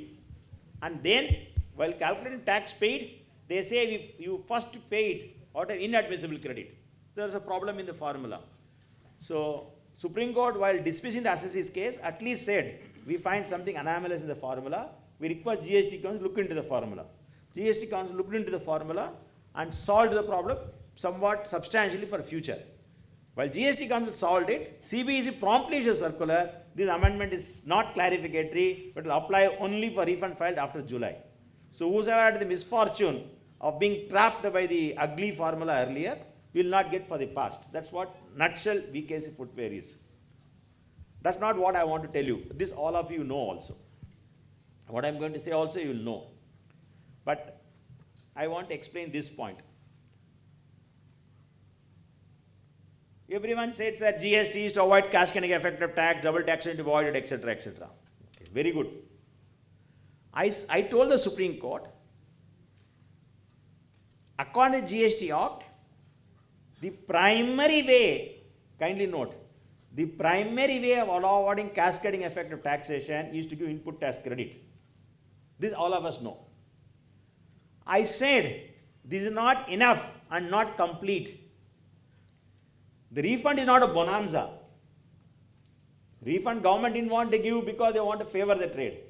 They say, having regard to the crudities and oddities of a tax structure, there should be a residual mechanism of eliminating the cascading effect. That is by giving the refund route. I repeat, 95% of your cascading effect is avoided by giving credit. But there will be still situations where there will be sticking credit, unutilized credit. That can be neutralized only by this refund route. And it is necessary to ensure level playing field. I'll give a small example. The revenue boldly told the Supreme Court, sir, complete cascading effect is taken care of by giving input tax credit. I gave a small, and we said for exports we give. The problem is there only for domestic. I request you to listen a little carefully to me, okay, because I learned it from practical experience. How even for exports, because of judgment of Supreme Court, cascading effect arises. How sticking credit arises. Suppose an engine GST is 5%. Okay. So Cummins manufactures the engines, pays 5% GST and sells to Maruti. Maruti uses the engine in the manufacture of car, exports the car. Okay. Maruti will get full refund of this 5% on engine also, no problem. But at the hands of Cummins, the input tax is 18%, input service 18%. Okay. He is not given refund because of EKC, because related to input service. So, at the hands of Cummins, there will be overflow of credit, which is not adjustable, even though engine has gone into car manufacture and exported. So, the Section 54 refund is necessary to ensure the residual cascading effect is avoided. It's not as a bonanza. It's part of the same scheme. That's the fundamental point I explained to the court. Court said we are not concerned with the philosophy behind legislation. We cannot interpret our GST law based on your knowledge of UK law or English law. I said, sir, I'm never going to ask you to decide my appeal based on New Zealand VAT. We don't make that mistake. We are only telling you why this section on refund is provided. Second, and there's a problem, live problem. There are a number of commodities like electric vehicles, 5% tax. Some medicines, 5% tax. If the assessee is making only 5% goods, he has surplus credit, cannot get refund. But coincidentally and accidentally, he also has other products which attract 18% tax. Surplus service can be adjusted against that. In other words, those assessees who have multiple products, their overflow of credit is taken care of.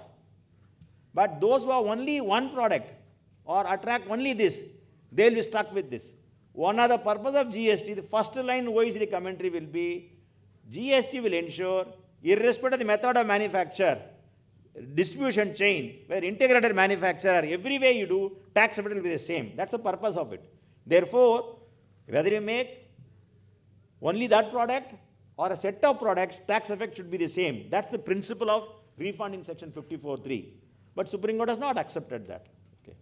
It's for if the government wants to change the law, it's a different matter. That's the important point I wanted to mention. But as the law stands today, no refund for input tax credit, input service credit, and the slight error in the formula is modified from July 2022, but that is prospective. This is what we want to say about VKC footwear. Anything else? Bas. Thank you. Thank you, sir. Thank you. Thank you, Vinay. So really wonderful session, thanks sir, to in Vinay. which, Okay, thank you. in which you have dealt with all the practical intricacies through the judgments under GST. So I request now to audience to have some questions.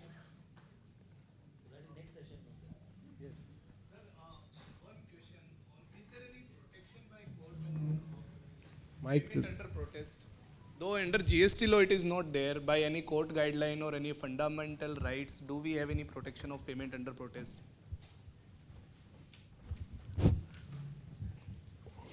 Your question is, in Central Excise, Customs and Service Tax, there is express section which says, time limit for claiming refund will not apply if tax is paid under protest. No such provision is there in GST. Therefore, even if you pay GST under protest, refund will be not allowed if you don't claim within 2 years. That's what you are saying. Answer is clearly no. Even if there is no, I'm sorry, right? I don't want to say yes or no, it's a mistake. You need not look for an express provision in GST Act to confer the privilege for payment and protest. Even though there is no provision, you can pay under protest and limitation will not apply. Even in Central Excise and Customs, this position came in 1980 only. Prior to 1980, it was not there.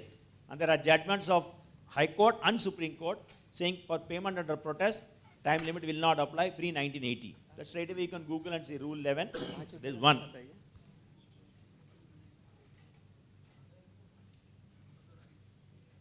This protest is not a creation of the tax law.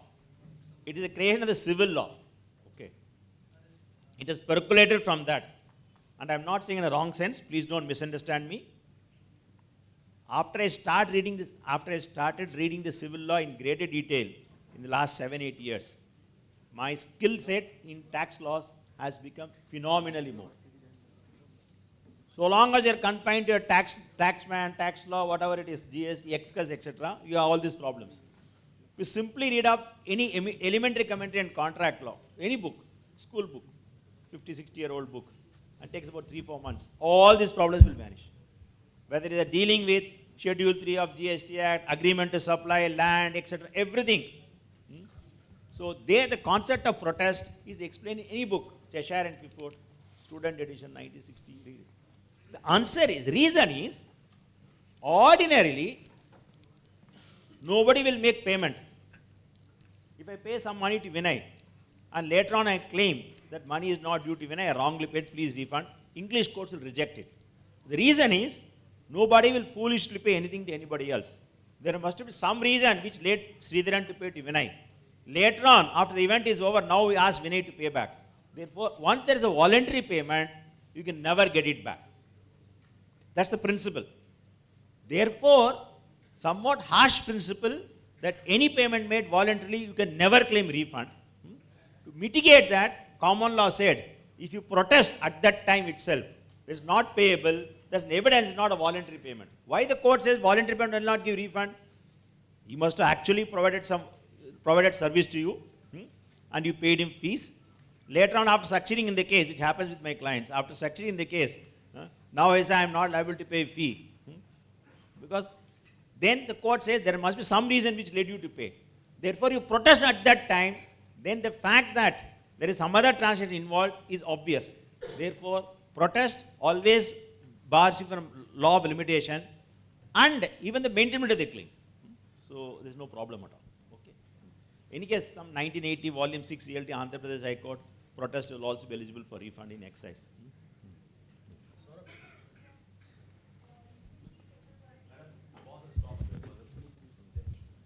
From behind the scenes. You can take last question. Yeah, you can continue. Last question. Recently, tax authorities have started asking SSEs that you should disclose your ITC as per GSTR 2A, gross credit, and then show the reversal separately. Though, as per law, I can't claim the credit unless I receive the good or unless I book the invoice, because these are the mandatory conditions. Then how can they violate the law itself and ask me to show the gross credit and then show? They are violating the law recently only, madam, you are saying? Ever since they started practice, but I was not able to follow So my they mistake. want, suppose in GSTR 2A my credit appearing is 100. Probably I have not booked those credit invoices, or probably I have not received the goods. I am taking 80. They want me to show 100, and then in reversal they want me to show minus 20.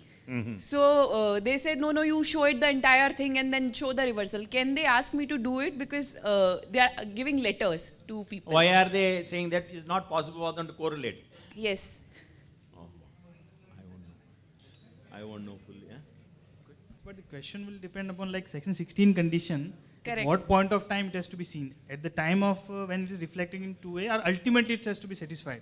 If you give the meaning that ultimately it is to be satisfied, then ultimately I receive the goods and therefore I am entitled for the credit and 100 is taken as the credit. But I can claim on the lower side. Her question is, at the time of... The officers are saying you take 100 and reverse 20. Yes. She says I will take only 80. Yes. Why do you want to, what's your problem in complying So with why will I show any reversal? Later on they can come up and say, no, pay interest, you have taken excess credit or something, and they will ask me invoice to invoice correlation, which I will never be having. Okay. So... No, but it will solve you from like time, the time limit to take credit and other procedural thing also, no? Correct, sir, but somebody can Only question me na, difficulty that will be of the reconciliation. that will be one issue. Then somebody can question me that you have taken credit of 100, you have not received the invoice, and you have not accounted also. That we can take care of to say that the requirement... given some answer why she does that, she's very clever. The question is, can the officer insist? Are they legally? A provision enacted to confer a privilege cannot be converted to a liability section. Correct. So therefore, if you want, you get the maximum grade of 100. If you want to scale down to 80, the law cannot, officer cannot say, please take 100 and reverse 20. Understood. So the principle is, a privilege cannot be converted to a liability. Got it. That's the answer I think I was looking for. Thank you. That So, judgment of Supreme Court in Mahindra Mills, that depreciation, whether it is optional, there this principle is laid down. A privilege cannot be converted into a liability. So friends, this is really a need-based session. So let's welcome with a big round of applause to our speaker. And friends, we are here from last 2 days.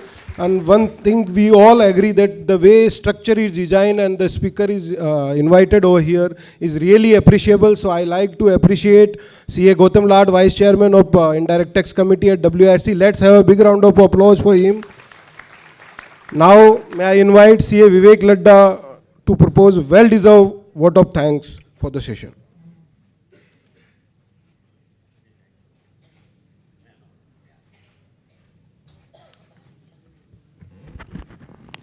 Thank you, sir. Thank you, Sridharan sir, and thank you, Vinay sir, for having a wonderful deliberation on the issues prevalent. And to conclude, I would like to narrate a Hindi quote.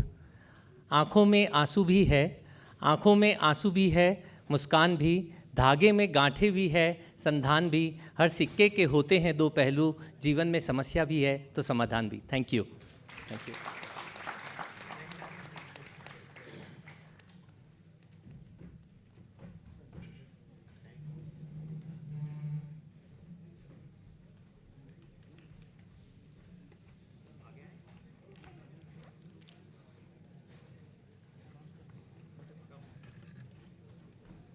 Friends, we will be starting with the next session immediately. Anyone who wants to have a nature's break can please come back in 2 minutes.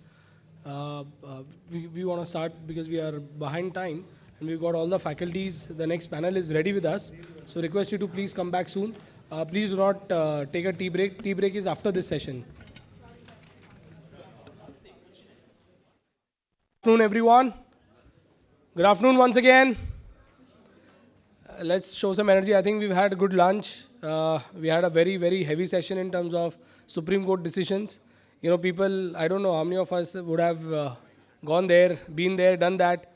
So, you know, most of these discussions become very heavy for us the kind of arguments. So I think Sridharan sir told us about, you know, tonnage tax, international competition, this, that, and then bringing and dwelling on to the fact that, you know, what are these logics? How does this come? Now, after lunch, when we talk about these logics, it becomes a very, very, very challenging thing to, you know, and thanks to Sridharan sir, giving these purely GST would have taken us to that ship kind of a sailing mode. But yes, with all these logics, with all these competitions, all these struggles, I think Sridharan sir, you've really had a wonderful discussion with us. So please put your hands together once again for the past session. You know, these experiences do not come very easy. People in Supreme Court arguing, justices saying this, justices saying that. You know, these discussions are not available to us. I think with faculties like these, you know, this becomes, a privilege for all of us to hear and all of this. So moving on to this, we've got a wonderful panel next. I would request Vanita to please escort and Gautam, the regional council member, to please escort speakers for the next session. Please put your hands together and welcome IRS officers, Chartered Accountant Sushil Solanki sir. A louder applause, please. May I now request also please escort one of the most versatile, dynamic, and a very, very, very hardcore trainer, CA Dr. Avinash Poddar sir. Please put your hands together. And believe me, friends, let me tell you, this personality that you see is not just what you see, you know, fighting in courts and all. He's a wonderful singer. He's been a judge for some singing programs at WRC. He himself sings, writes. So, kavi hai ek tarah se hamare beech mein. So, sir, welcome. Then I would request Gautam to please also invite with a huge round of applause again CA Pranav Kapadia ji. May I request, sir? Vanita, please. So, welcome, sir. And I'll request Vanita to please escort CA Shailesh Sheth, sir, if he's around.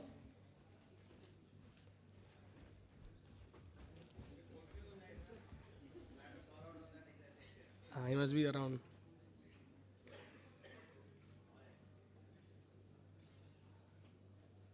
All right.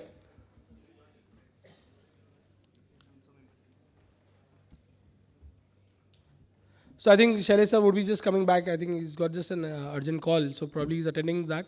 I would request, as we've been telling this, Vanita, please occupy a seat.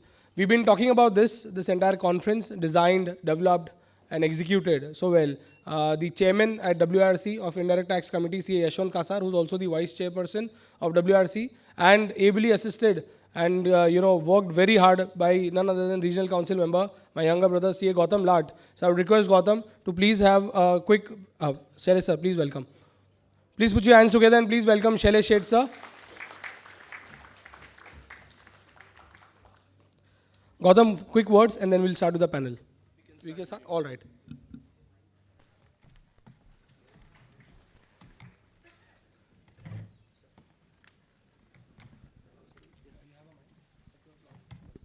All right, moving on to this, none of these people, none of these personalities actually require, introduction.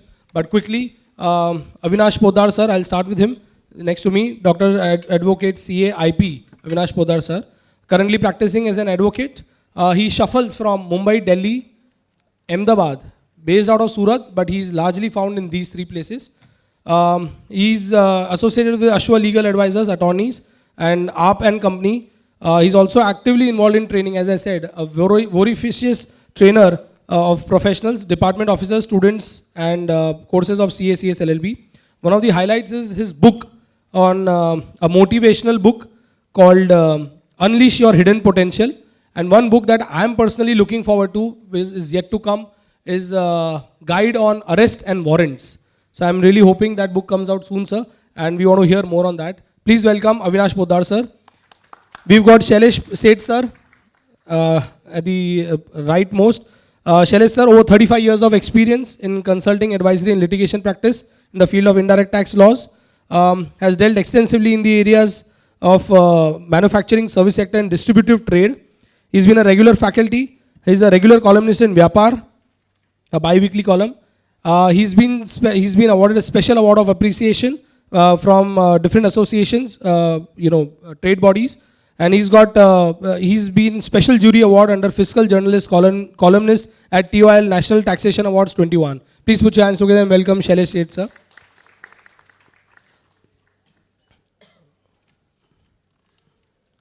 And of course, we have Sushil Solanki, sir, a person with huge wisdom.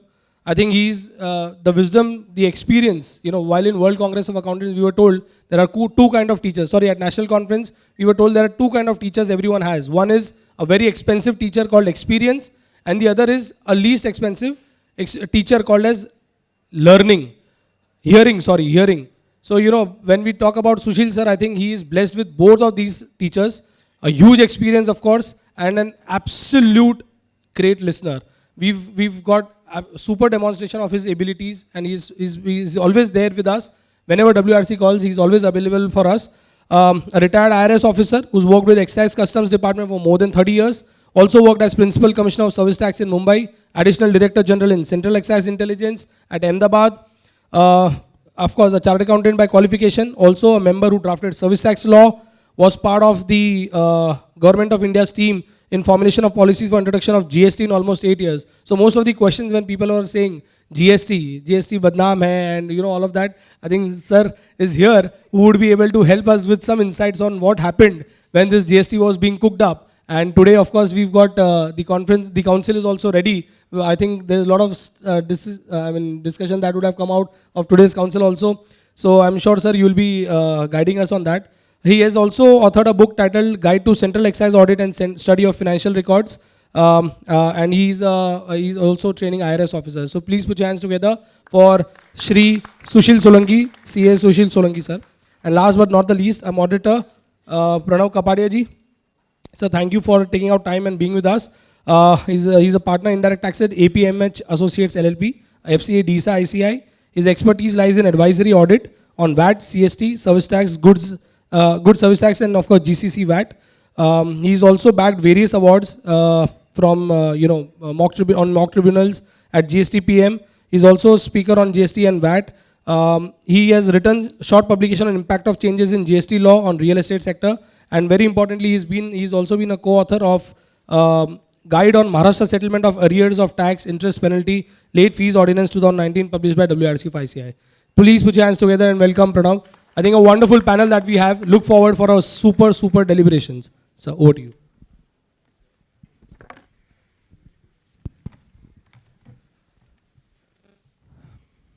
Good evening, everybody. My thanks to the organizers of this panel discussion, this entire 2-day National Tax Conference, for keeping this very important topic of frauds and arrest under GST. First of all, thanks to the organizers for inviting us for this panel discussion. Gautam Lath, Saurabh Ajmera ji, I think he has just gone, Arpit ji and Vanita ji. Well, friends, when Murtaza ji had called me regarding this topic, I said, I can only do one thing, I only have questions on this, I don't have answers. and the way the things developed, we had this very esteemed panel of panelists with us, very learned people.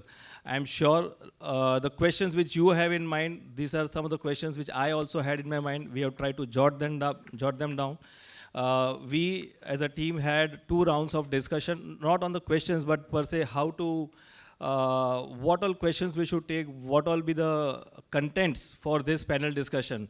I am extremely thankful to Shailesh bhai, Sushil ji and Avinash ji for coming at in those Zoom calls and guiding on what should be the content for this panel discussion. And especially thanks to Shailesh bhai for again rearranging all the questions which have been framed by us and trying to put it forth before this esteemed audience. Well, friends, with this, I think I will start with the discussion on the subject proper. Well, as is there in every panel discussion, the questions have been earmarked to the respective panelists. In case there is any different opinion or anything to be supplemented, that will be only supplemented by the other panel members.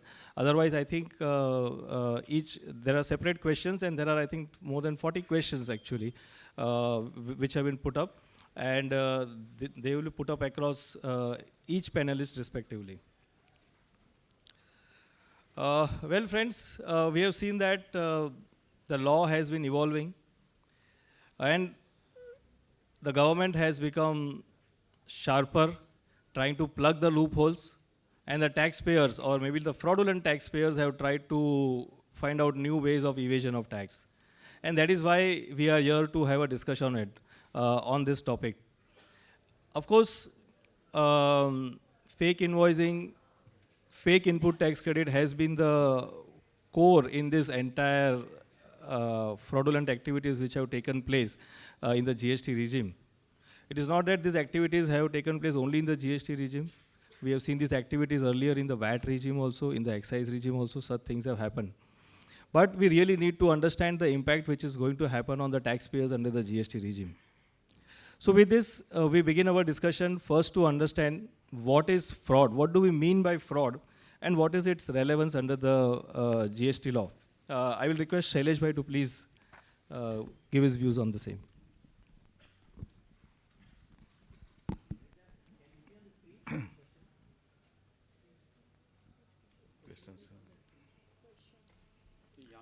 It is there, if you can. Good evening, friends. Just straight come to the topic without any preamble. GST VAT across the world, wherever this legislation has been accepted as an indirect tax policy, has remained a fraud-prone tax. Particularly in India, invoice credit method, capital addition method, and subtraction method. These are the three methods by which the principle of VAT, destination-based consumption tax, can be implemented. Every country has gone for the GST invoice credit method. And when credit is available on the basis of invoice, and the liability is also computed and discharged purely on the basis of invoice, the attendant frauds will also follow. There are many frauds associated with GST system: shadow economy fraud, suppression fraud, insolvency fraud, carousel fraud, and all sorts of frauds are. I mean, there can be a huge number of frauds which can be. And in India, we are now seeing as a fake invoices, and it's not new. In this country, invoice is the largest selling commodity, as we know. So now, what is fraud? If you see the Section 11A of Central Excise, Section 73 of Finance Act, Section 28 of the Customs Act, almost are analogous provisions. GST Section 73 and 74. 74 deals with the special types of cases where this terminology has been used, that if there is a non-payment or short payment of tax, or the refund erroneously granted, or the input tax credit wrongly availed or wrongly utilized by reason of fraud or willful misdeclaration, misstatement, or suppression of facts. Earlier, similar provisions in the proviso to 11A, or for that matter, subsection 2 of 73(1), section 73, there are 5 elements. The 2 elements which are missing in GST are collusion and misdeclaration. These 2 are now missing. Interesting, particularly the omission of collusion from the fraud. But the fraud remains common. Now, what is fraud? Therefore, we may have to go back to the principles of law, settled principles of law, and observations by a series of judgments by the Supreme Court on this, in the context of Section 11A, or Section 73 for that matter, or the Section 28 of the Customs Act.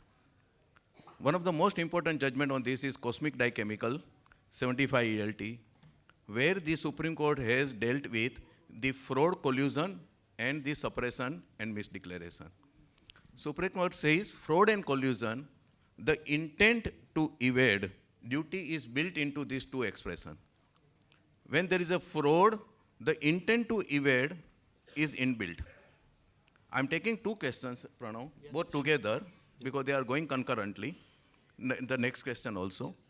Whereas in case of suppression of fact or misdeclaration of fact or misstatement of fact, it is qualified by willful. So first, it should be willful or deliberate, and two, it has to be with the intent to evade payment of duty. And the same terminology has been used under Section 74, subsection 1. Another important element which has been done away with, probably that was found after all these decades, unnecessary, and that is contravention of the provisions of the act or the rules made thereunder with an intent to evade payment of duty. That contravention part has been also omitted from under the GST law, and for the good reason. Probably it was never required, but it has remained there, if Sushil ji, if I'm not mistaken, in section 11A, right from the day one. It has always remained there. Another important judgment of Supreme Court is Tamil Nadu Housing Board, that is 74 ELT, where the Supreme Court says, intention to evade payment of duty is not merely failure to pay the duty, but something more is required. You can also see Puspam Pharmaceutical, 78 ELT 401. So again, Uniworth, the 288 ELT. So these are the judgments which have expressly dealt with all these expressions and in which circumstances they can apply. Another important principle is, what is important to note between the fraud and willful suppression, that in case of suppression or misstatement, the deliberate, it has to be deliberate and also with an intent to evade. In case of fraud, department need not actually establish that there is an intent to evade payment. Another important principle which flows from here is, fraud nullifies everything. There's a provision which is very clear that fraud nullifies everything. If fraud nullifies everything, one important question arises whether the limitation period will not apply. And why this becomes important? Section 73, as we say, deals with the normal period of limitation, which roughly is 3 years. And Section 74 deals with the special types of cases, which is roughly 5 years. These are not two watertight compartments. It can be even one could have evaded the duty by reason of fraud or willful suppression even last month also, or yesterday also. It's all matter of evidence. The element of fraud or willful misstatement or suppression of fact only enables the department to extend the time limit up to 5 years for raising the demand, which ordinarily would have been 3 years. This is the same scheme. There is nothing, hardly any change at the fundamental level between the erstwhile provisions of excise or service tax, current provisions of Section 28 of Custom Act, and GST. GST is not an alien law. It more or less is based upon the same structure, the edifice as was in excise or service tax. It is not somebody from Mars or Saturn have come and enacted this law. So we are trying to look at it with a different eyes. It's our problem. Otherwise, the fundamentals remain the same. So it extends the time limit. Now, if fraud nullifies everything, will it nullify the limitation period also? My answer would be no. Legislature has used the fraud in Section 74(1) and also specified the time limit of effectively 5 years. And therefore, even though fraud will nullify everything, the limitation period of maximum 5 years. So even if, meaning thereby, even if there is a case of fraudulent availment, there is a fraud, the department cannot go beyond 5 years. Similarly, even if there is a case of willful misstatement or there is a case of willful suppression of fact, department cannot go beyond 5 years. This principle, there is Madras High Court judgment, there are tribunal judgment on this, beyond 5 years, even if there is a glaring evidence establishing this. There are two contrary judgments. One is Samsung Electronics by tribunal, retired Honorable Member D.N. Panda, and there is a Sandeep Agarwal case where the limitation period appeared to have been done away with in Section 28 cases, which was a fraud under Customs Act. I have some reservations about these particular judgments, the correct ratio, whether it lays down or not. So one, fraud, intent to evade build, the tax is inbuilt into it.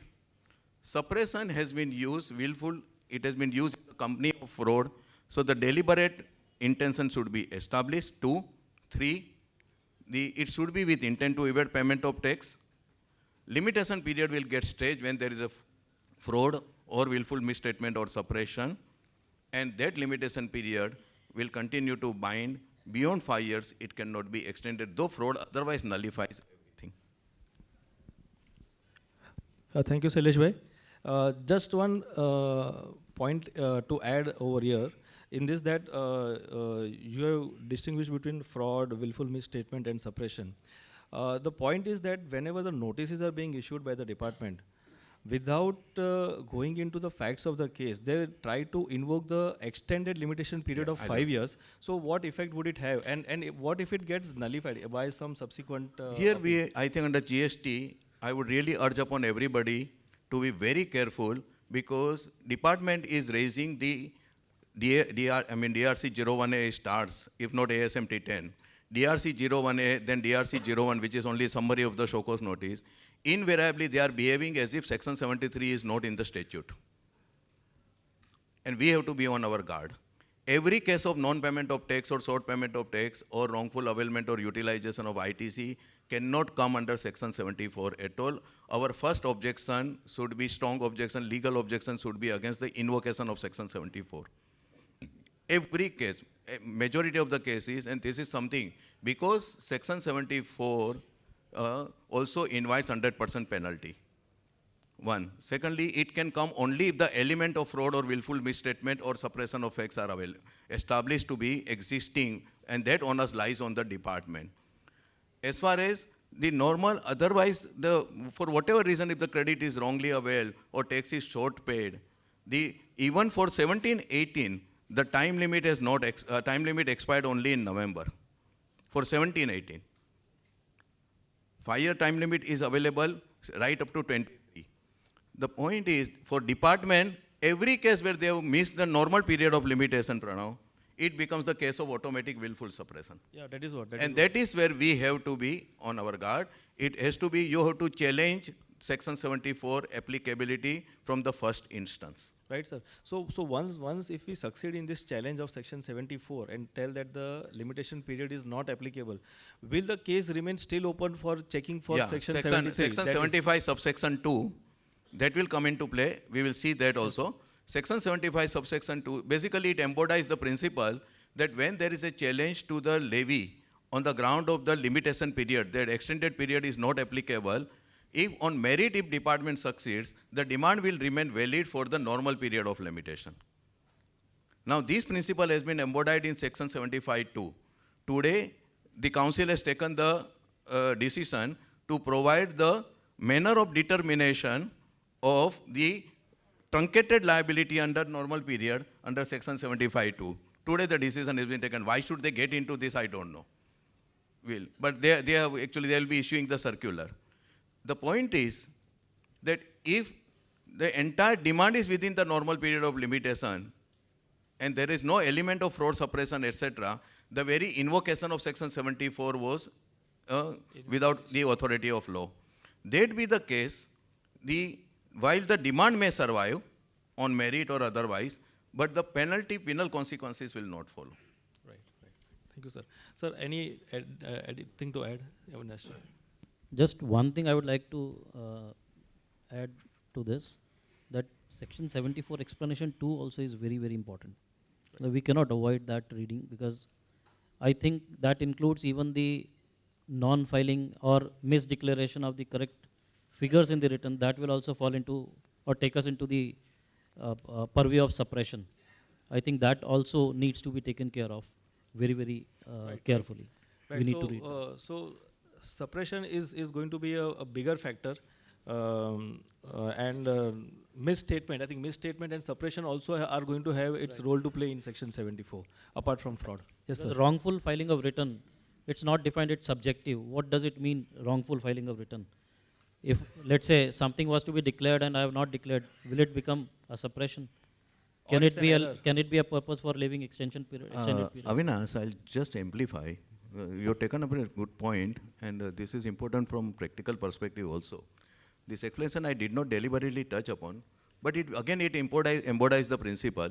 What it says that okay, for the purposes of this act, so it covers all type of demand, 73, 74, everything. The expression suppression shall mean non-declaration of facts or information which a taxable person is required to declare in the return, and statement, report or any other document furnished under this act or the rules made thereunder, or failure to furnish any information on being asked to be in writing by the professor officer.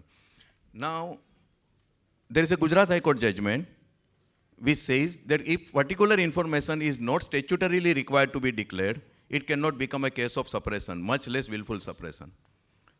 This principle has now been embodied over here. That I am statutory, like Senvet credit. On what I am taking the Senvet credit, input description, capital goods, this was never the part of the Senvet credit return. Earlier it was there when Moderator credit was introduced for 1 year. Then it was never required to be disclosed. Now, therefore, department cannot say that you have taken the credit wrongly on an input which was never an input, because you have not given the description in the ST3 return. This principle has now been embodied in the here. One, I am required to disclose. And secondly, if I do not give the declaration information which I am legally required to give. These are the only two cases where the explanation will come into play. Right, sir. Small thing I added means that a lot of fear has been created about suppression, this explanation what is given, because it's the new entry, what was not there in the excise or service tax or customs. But I have a little different interpretation. This interpretation, the explanation you have to read with the main body of the section 74. It says that suppression of facts with intent to evade the taxes. So even if there is suppression, you are not, suppose you declare to file something, to show in the return, or some information is called for, you not given it, it will be suppression. But will it take you to the, within the four corners of section 74? Perhaps my answer will be no, because that suppression has also with the intention to evade the taxes. As long as you are able to say, I might have forgotten to declare something return. Suppose there was exempt income, but this happens in many cases. And you forgot to declare the exempt income. Does it automatically become the intent to evade the tax? So that point, I think, this is a subtle difference between simply non-declaration and non-declaration with intent to evade the tax. That's all difference I want to make it there. So mens rea, ultimately, mens rea would propel. Mens rea will propel. Yes, sir.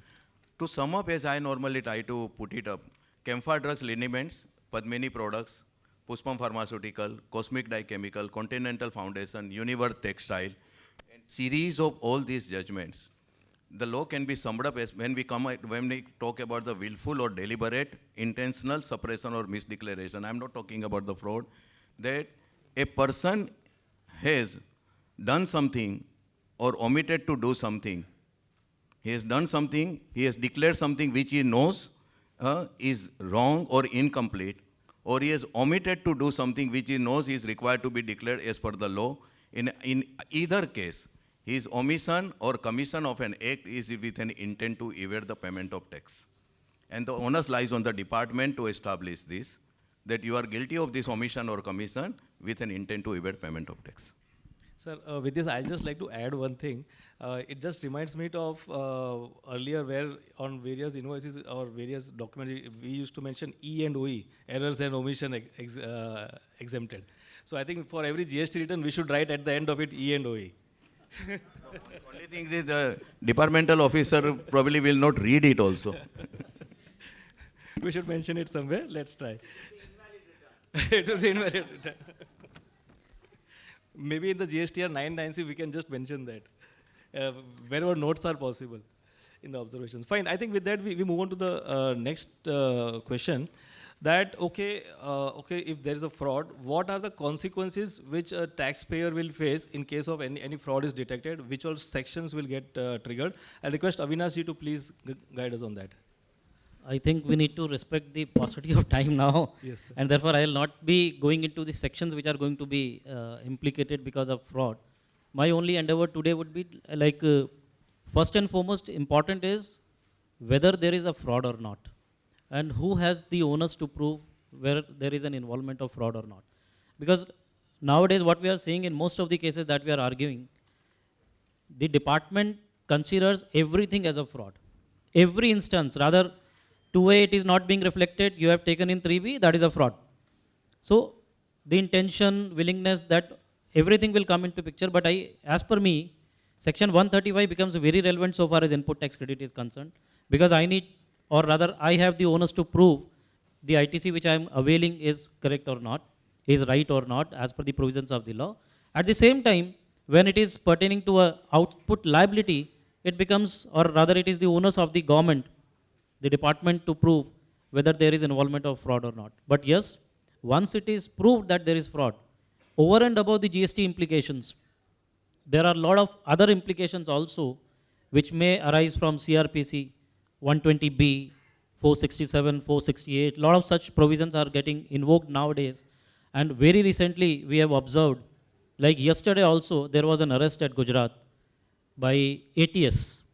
So not only the GST officers now, even the ATS anti-terrorist squad, the crime wing of police, economic offense wing, they have indulged themselves, they have now started arresting the persons on the guise of the context that they are evading, or rather they are defrauding the revenue.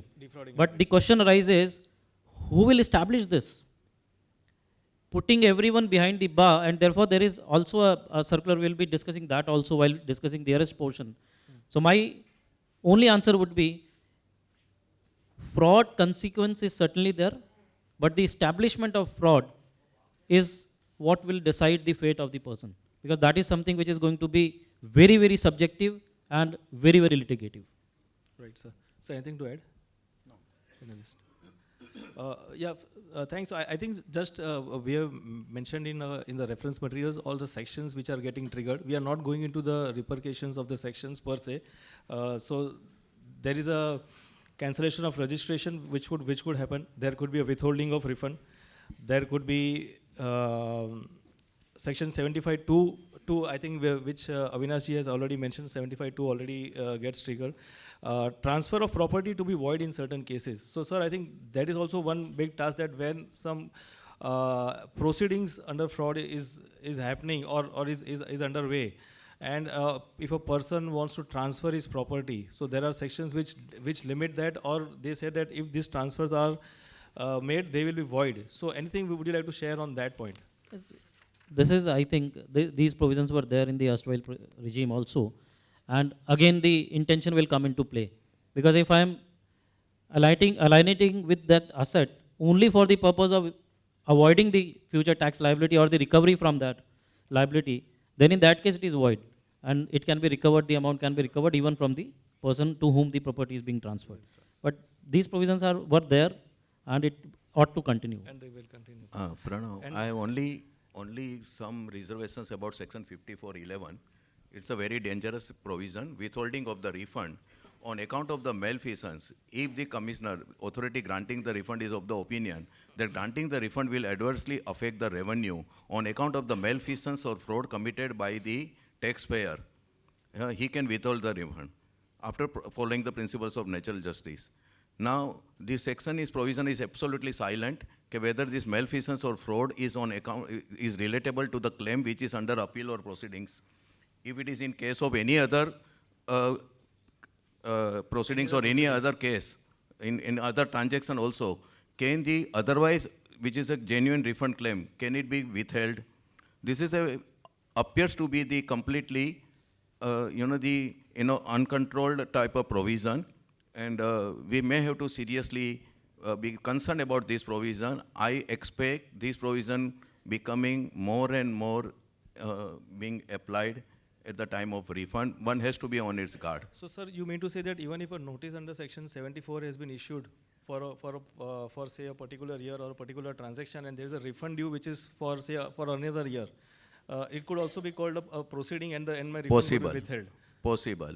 Because there is no appellate order which has come or which has got... Because if the refund is already granted, and later on department comes to the conclusion that this refund was obtained erroneous, fraudulently by the party, then the so-cause notice can always be issued for the recovery under section 74. So it's already the proceedings are there.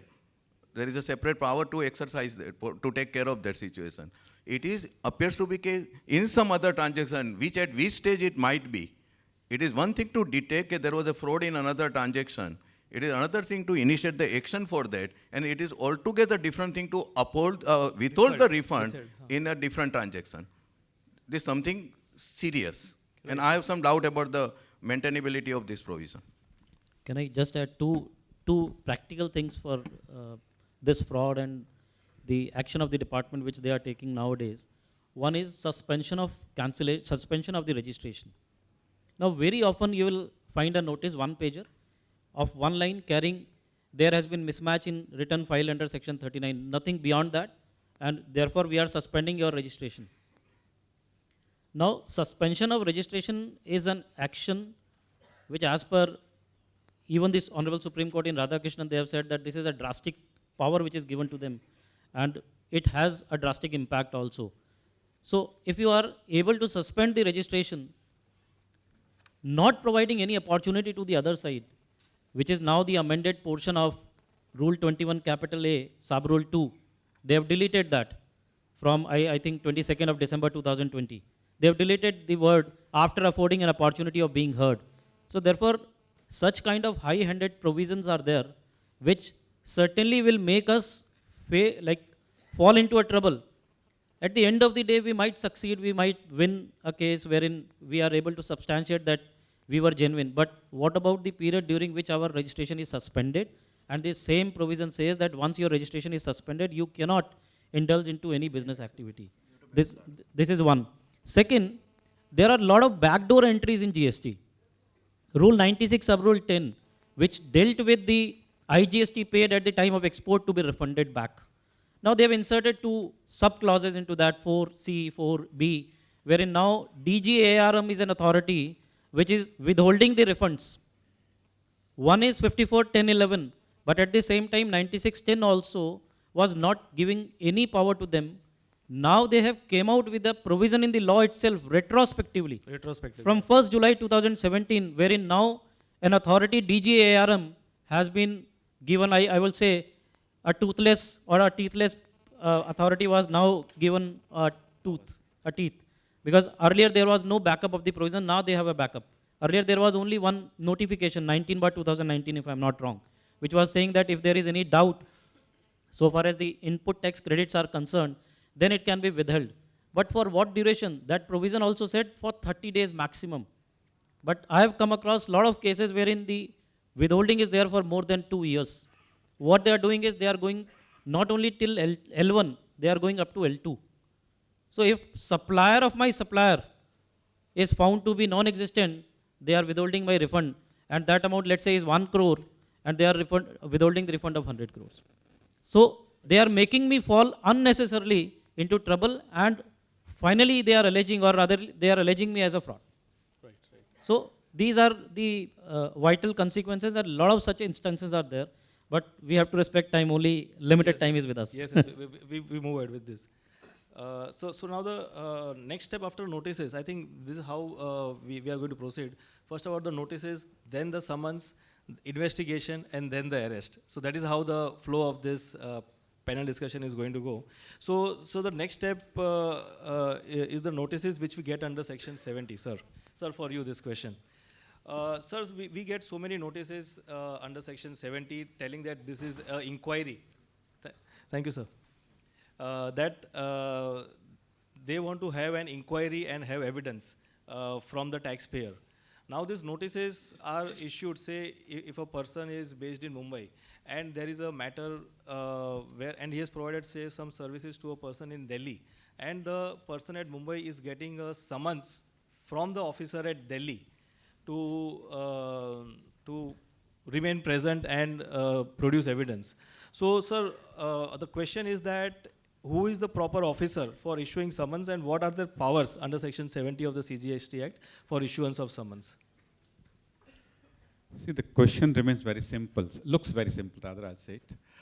The section 70 say the proper officer can issue summon, to make your attendance compulsory, you have to go there and give the statement, and or they can issue summon for calling for particular documents or records. So who is the proper officer? There's notification, and it says the minimum level is the superintendent of the GST. He is the authorized person to issue summons. It with inspector, any person below the superintendent cannot issue the summons. No problem. But any officer above the superintendent, of course, assistant commissioner, deputy commissioner, joint commissioner, they can issue the summons. This is a theoretical part. I think almost all of you must be knowing about it.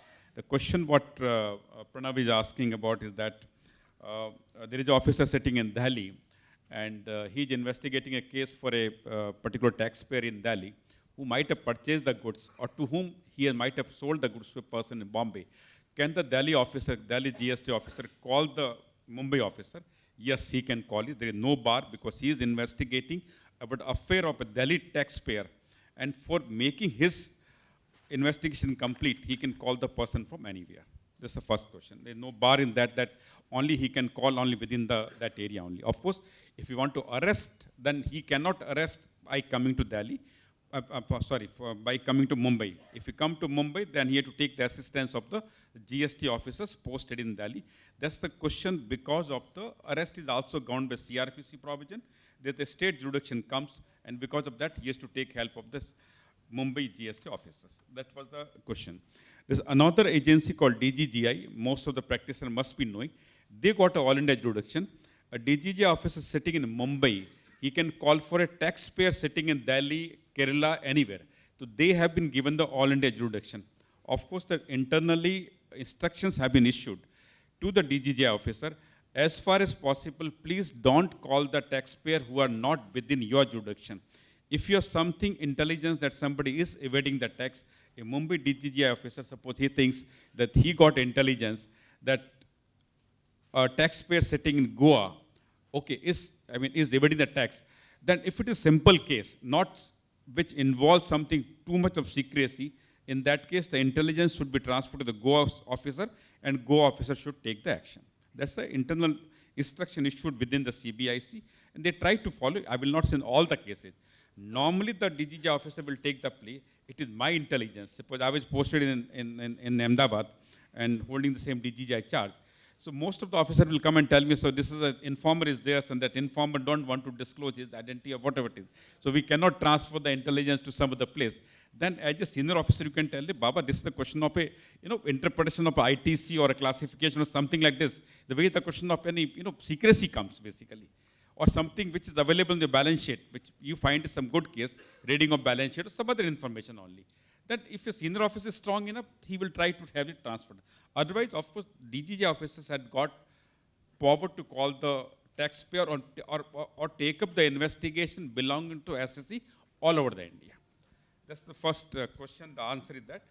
Only thing, one point I want to say, sections, the 70 talks about the, the procedure of the CPC, the Civil Procedure Code. What is important here is that, I will not go into much of CPC, only one important point is that, if a person doesn't respond to summon, what is the meaning? If he doesn't go and attend a summon, they may wait for 3 times. After 3 times or 4 times, they may go under the CPC. Under the CPC, court has got the power to summon a person under normal civil, civil proceedings. When a matter is before the civil court, that the court has got the power to summon. Okay. Now there is one section, if says that in the CPC I'm talking about, if the person is not attending to the summons issued by the court, in that case, the court can issue an arrest warrant against him. The same route can be used and have been used by by the GST officials, or in the past also by excise and custom officials. Go to the court and get the arrest warrant. And when the arrest warrant is issued, then the matter goes in the hands of the police, and that fellow can be brought for the giving statement. That is the section, I think 32 of the CPC. Under that provision, power has been given. Then there is another thing called section 172 and 173 of CRPC. It's a criminal procedure code. Under that, the penal provisions are there. If any person does not respond to the summons issued by the government officer, then there can be a criminal case against him, and there can be further consequence like jail, etc. 6 months or 9 months or 1 year jail can be there. This is the link question. So that's why I thought why we should take reasonable care. We should give a due response to the summons. If you're not able to go, you can tell the officer that so and so reason I'm not able to come. Please give me one more time. One more time. You can 2-3 times. But you cannot think that I will not go and they can't take any action against me. That will not happen. I think that's all I want to say about it. Sir, in this summons, is the physical presence mandatory, or if say if the summons is coming from a different location or a far off location, we can send the details through post, through email, through and the submissions can be made. I think it's a very practical question.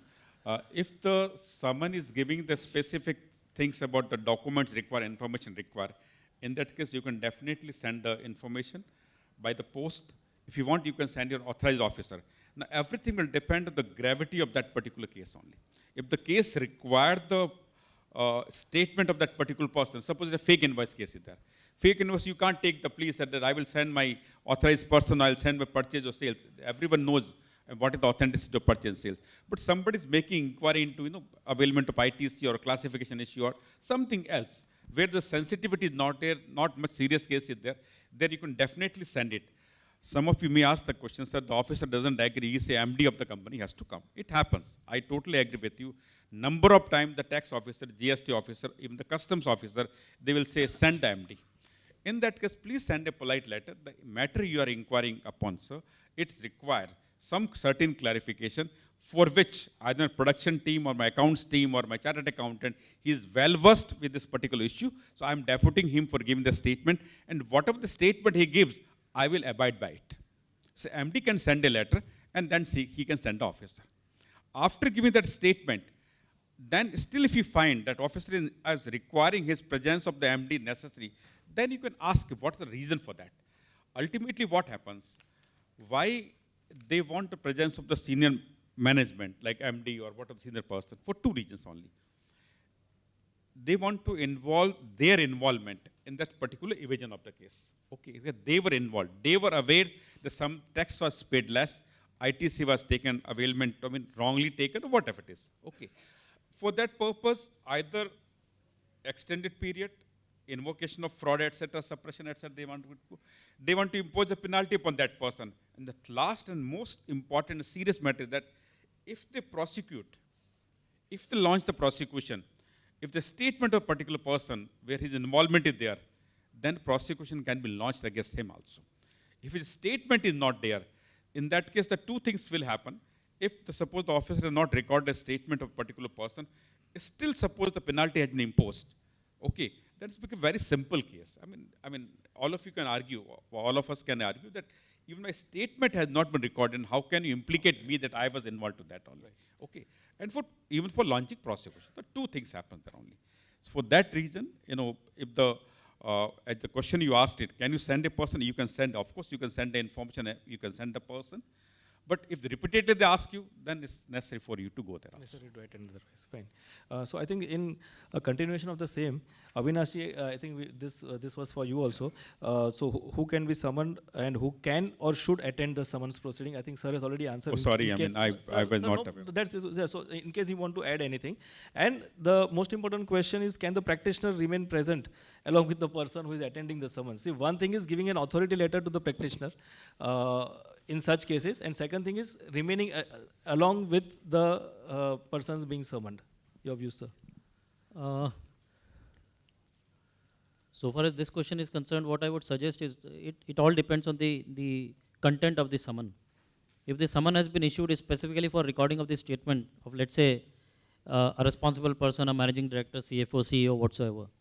So first and foremost, there is an instruction which has been issued by CBIC, which clearly lays down a principle that generally we should not issue a summon. We should issue a letter to them. But we cannot use summon in day-to-day course. It has to be reserved for the last moment or better action. Second, a CEO, CFO, those should not be summoned unless it is established or they have the reason to believe that those persons were involved in such transaction. Third, the very important question that you have raised is, if the summons says that they have been conducting inquiry against Avinash Poddar and therefore Mr. X is summoned for recording of his personal statement.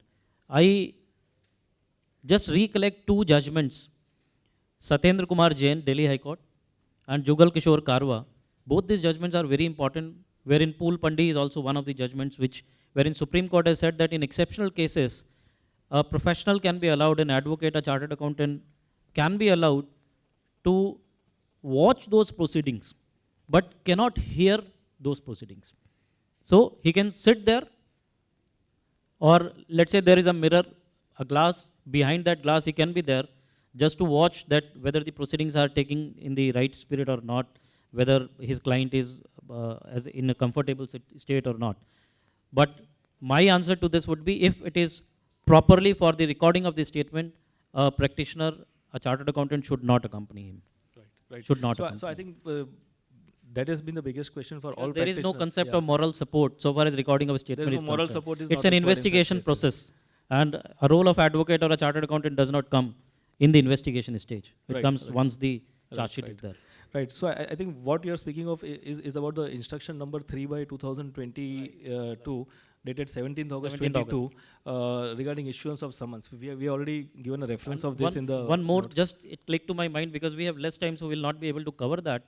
There is another judgment, Shailesh sir would be concurring to this. There is another judgment of Mr. Seni, Paramveer Singh Seni, of Supreme Court, I think 2nd December 2020.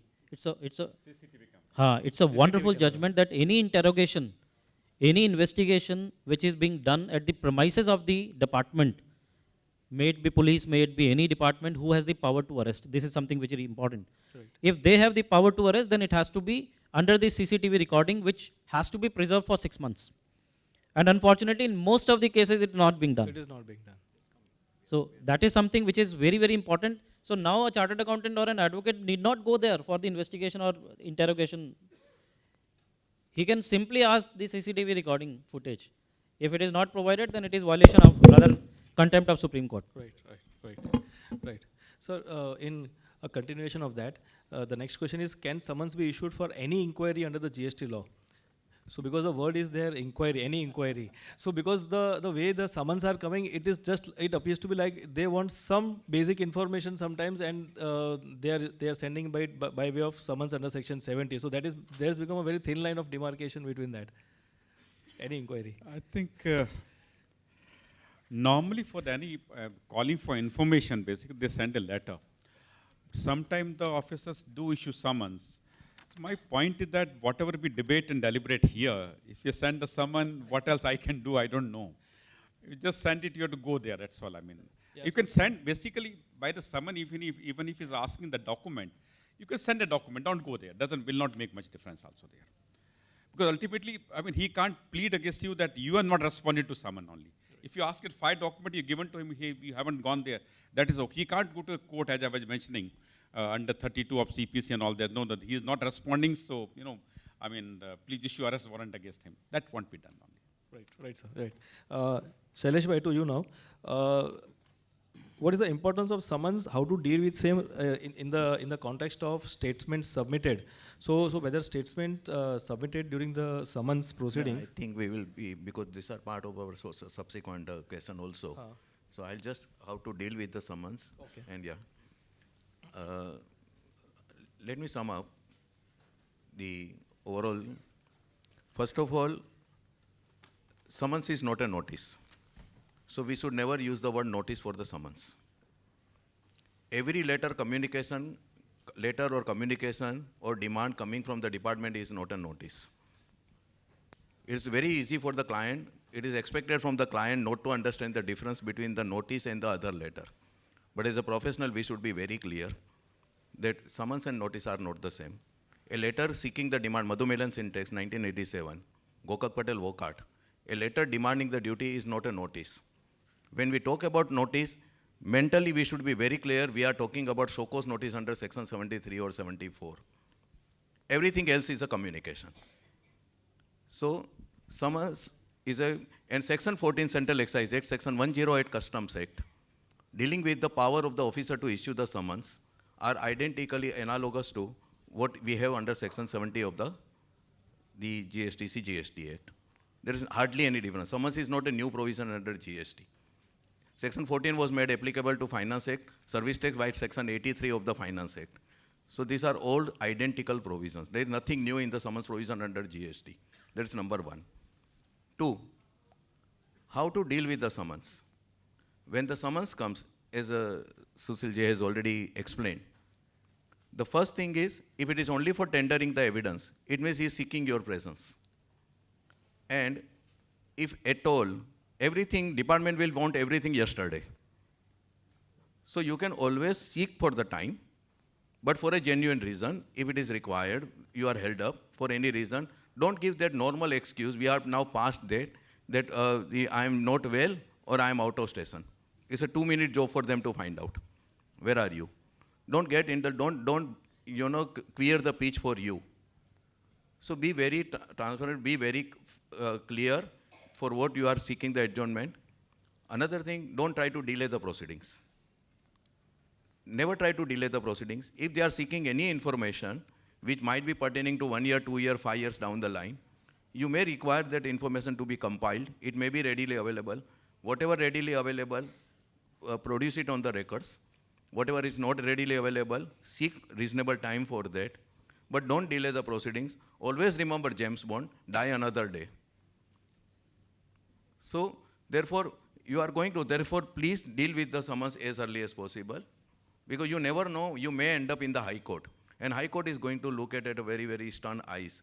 Okay, how did you respond to during the investigation? Sometimes it becomes very important. Another important thing is about who should go. There are instructions even pre-GST days also that the top management, managing director should not be ordinarily called and summoned. They have now repeated these instructions. I don't know why these instructions should be required also. But anyway, these instructions are there. If the information which they are seeking can be supplied by any other responsible officer of the company, then initially director, MD, chairman need not really go. He can politely say that he can. The worst thing that can happen is he can probably maybe asked to say that whatever he says, it will be binding on me or the company. Another thing, particularly you will now come across these cases, more or less we are concentrating on service tax part of the service part of the GST also, like service tax days. In excise it is very common. When the statement is recorded, accountant will be asked about the production facility, how the production is undertaken. Production manager will be asked about the finance and accounts. He might be knowing because he might be with the company for 30 years, 40 years. It is your right, it is the company's right to say that the person who is dealing with a particular portfolio should only answer pertaining to questions pertaining to his portfolio, his responsibility. He might be knowing everything, but he is not under, if his responsibility otherwise is fixed in the company, he should not venture into other areas. He can give the name, I am not looking after this, another person is looking after that. But he should, there is no need to please them. That over enthusiasm to please them should not be there. And always, I'll come to that statement part, we will come to that, okay, what should be done when the statement is recorded, if statement is not given, we will come to that part also. Lawyers present, P. Rustamji, the Supreme Court, very old judgment, as a right, lawyers presence cannot be insisted upon. Followed in Pulpandi case, very famous case, 60 ALT 24, Supreme Court. Again followed in Jugal Kishore Samra. Again followed in AT Trading. Recently Gujarat, Delhi High Court, Amit Joshi, no right of this was under GST, no right to insist on the presence of lawyer unless there is a allegation and evidence of the physical or mental torture. In exceptional 4-5 cases where the high courts have provided, allowed the presence of the lawyer, that is only at the visible distance. One cannot depend on the person who is being interrogated cannot interact with the lawyer. Another thing, and that is also like a very recent judgment of Telangana, Agarwal Foundries, 44 GSTL 240, where there was actually allegation of the torture, officer was transferred, this was not controverted by the department. And Delhi High Court, another very interesting judgment about lawyers' presence is of K.T. Advani, Delhi High Court, 30 LT 390, beautifully written, 3 aspects of the lawyer's presence, why it should be. But otherwise, by and large, please take it as lawyers or advocates or chartered accountants, as a right, they cannot be. And it may not be advisable because you may not be privy to each and every transaction of your client, what he might have done. So it may not be advisable. We are all used to interact during the income tax proceedings. Please treat income tax proceedings and how we interact in the income tax officer and with the GST indirect is entirely different. So that sanskar may have to be somewhat given a go by, how we deal with in the income tax proceeding. वहाँ जाके हम बैठ जाते हैं, ITO से बातें करते रहते हैं. We should avoid this totally. And बाकी otherwise the non-adherences to the summons and all the consequences, Section 193 and Section 228, which are written customarily under the summons, no need to be frightened about that. It only says that non-adherence to summons and non-appearance without valid reason. And if it is intentional, then the prosecution proceedings under IPC, Section 172, 174, 175, all these different actions, obstructing the officer, etc., all these things can happen as far as the summons are concerned. But the summons has to be dealt with diligently, very, very effectively, without any much delay. No need to get frightened. If the officer tells you, अच्छा ठीक है, आप ये information ये tax नहीं पे कर रहे हो, हम आपको summons issue कर देंगे. Summons is it's not an arrest warrant. So no need to get frightened about the summons. Summons is simple and intimation calling the party for tendering the evidence. Right, sir. Thanks. Just to add to what you said last, is that with every notice, there comes a statement that this summons is to be considered as a judicial proceedings under Section 193 and 228 yes. of the Indian Penal Code. And Section 193, if we see, it is about false evidence. So evidence. if any false evidence is submitted, then it will be considered to be a Right, judicial exactly. proceedings. And Section 228 is regarding interruption to public servant. Right. So interrupting the interrogation by the public servant. So if those two, only if those two situations are this is over coming, here. then only to come here. Yeah, Yes, this is the this is in summons. the context of judicial proceeding. It's a very intricate web of provisions. Therefore, I'm not going into that. Yeah. But as Sushil sir just already said, it does not mean that I can ignore the summons and still avoid the the penal and prosecution action. Though it speaks about the false evidence. Right. One line I want to add. The most important, issue about summon is that whatever statement is recorded against the summon, that becomes an admissible evidence during your adjudication. I hope you're getting point. Just put in a contrast, if a statement is recorded by a police officer under CRPC, that's not an admissible evidence in the court of law under the Indian Evidence Act, unless it is corroborated again before the magistrate or cross-examined, what Avinash is saying that. Whereas the statement recording before a tax officer, the GST officer or customs, it's an admissible evidence, is not required to be again confirmed. We will discuss further whether it can be retracted or not. That's a separate question. So that's the most important aspect about a statement. That is all basically. Next.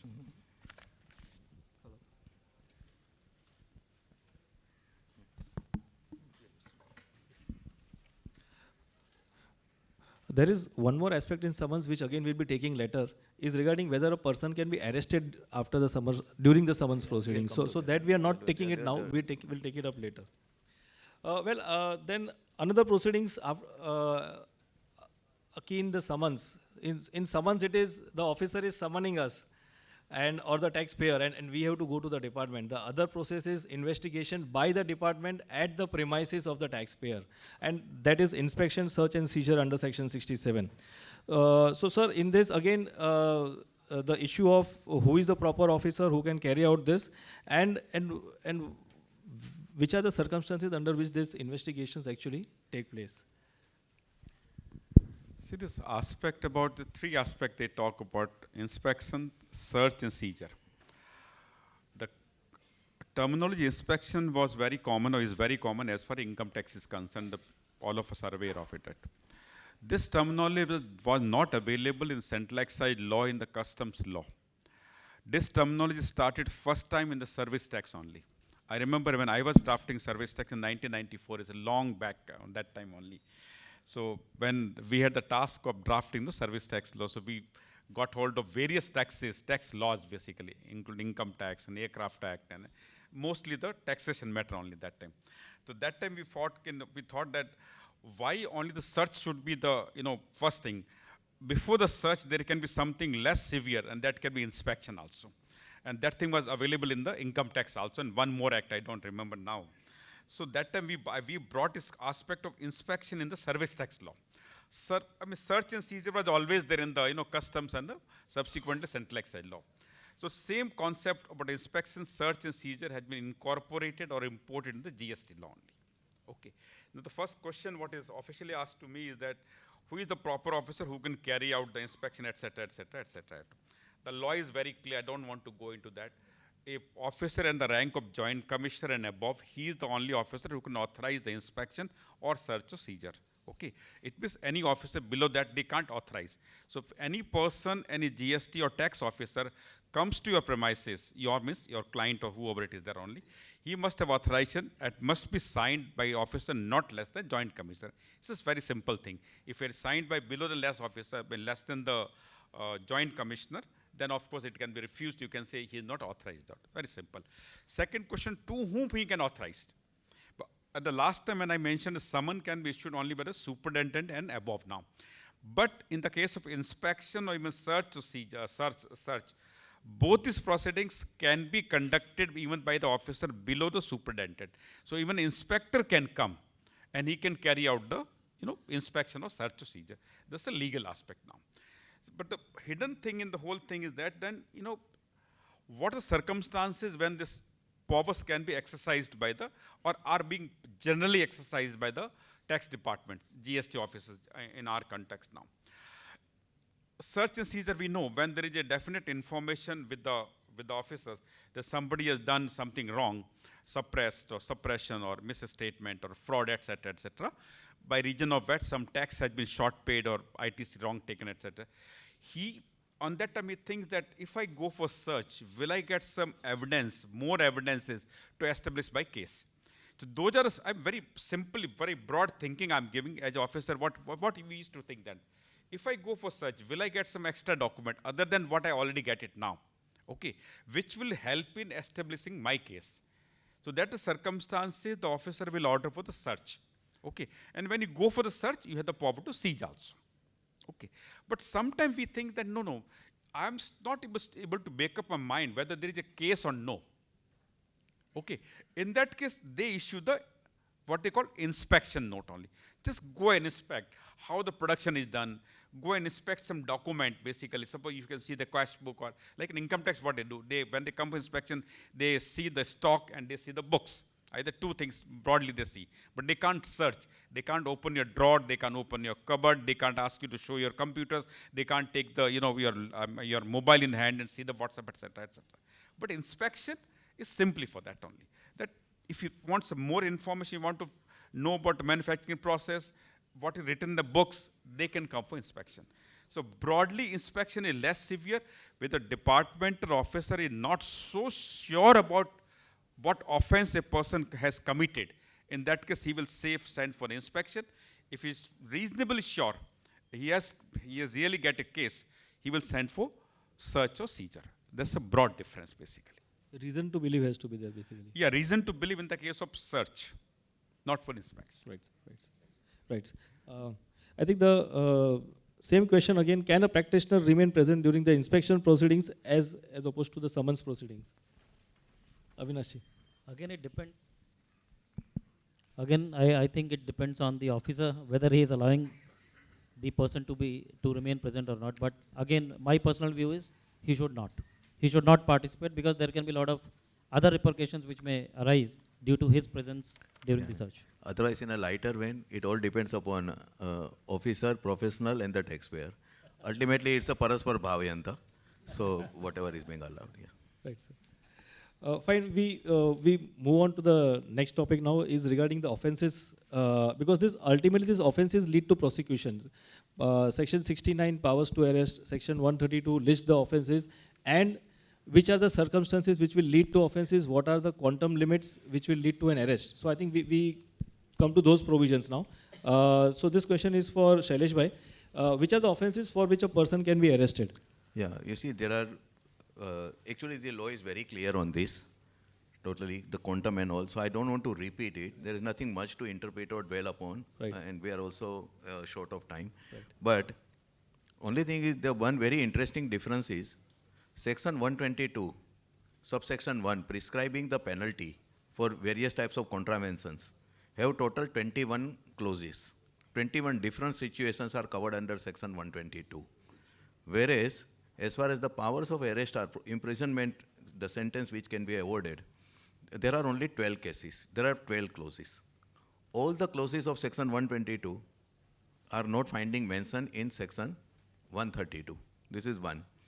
Secondly, the entire section 132, as far as the imprisonment is concerned, cognizable and non-bailable and non-cognizable and bailable, which Sushil sir will be dealing with in a minute, they are divided into some different categories, okay, which are non-cognizable and bailable, and which are cognizable and bailable, non-bailable.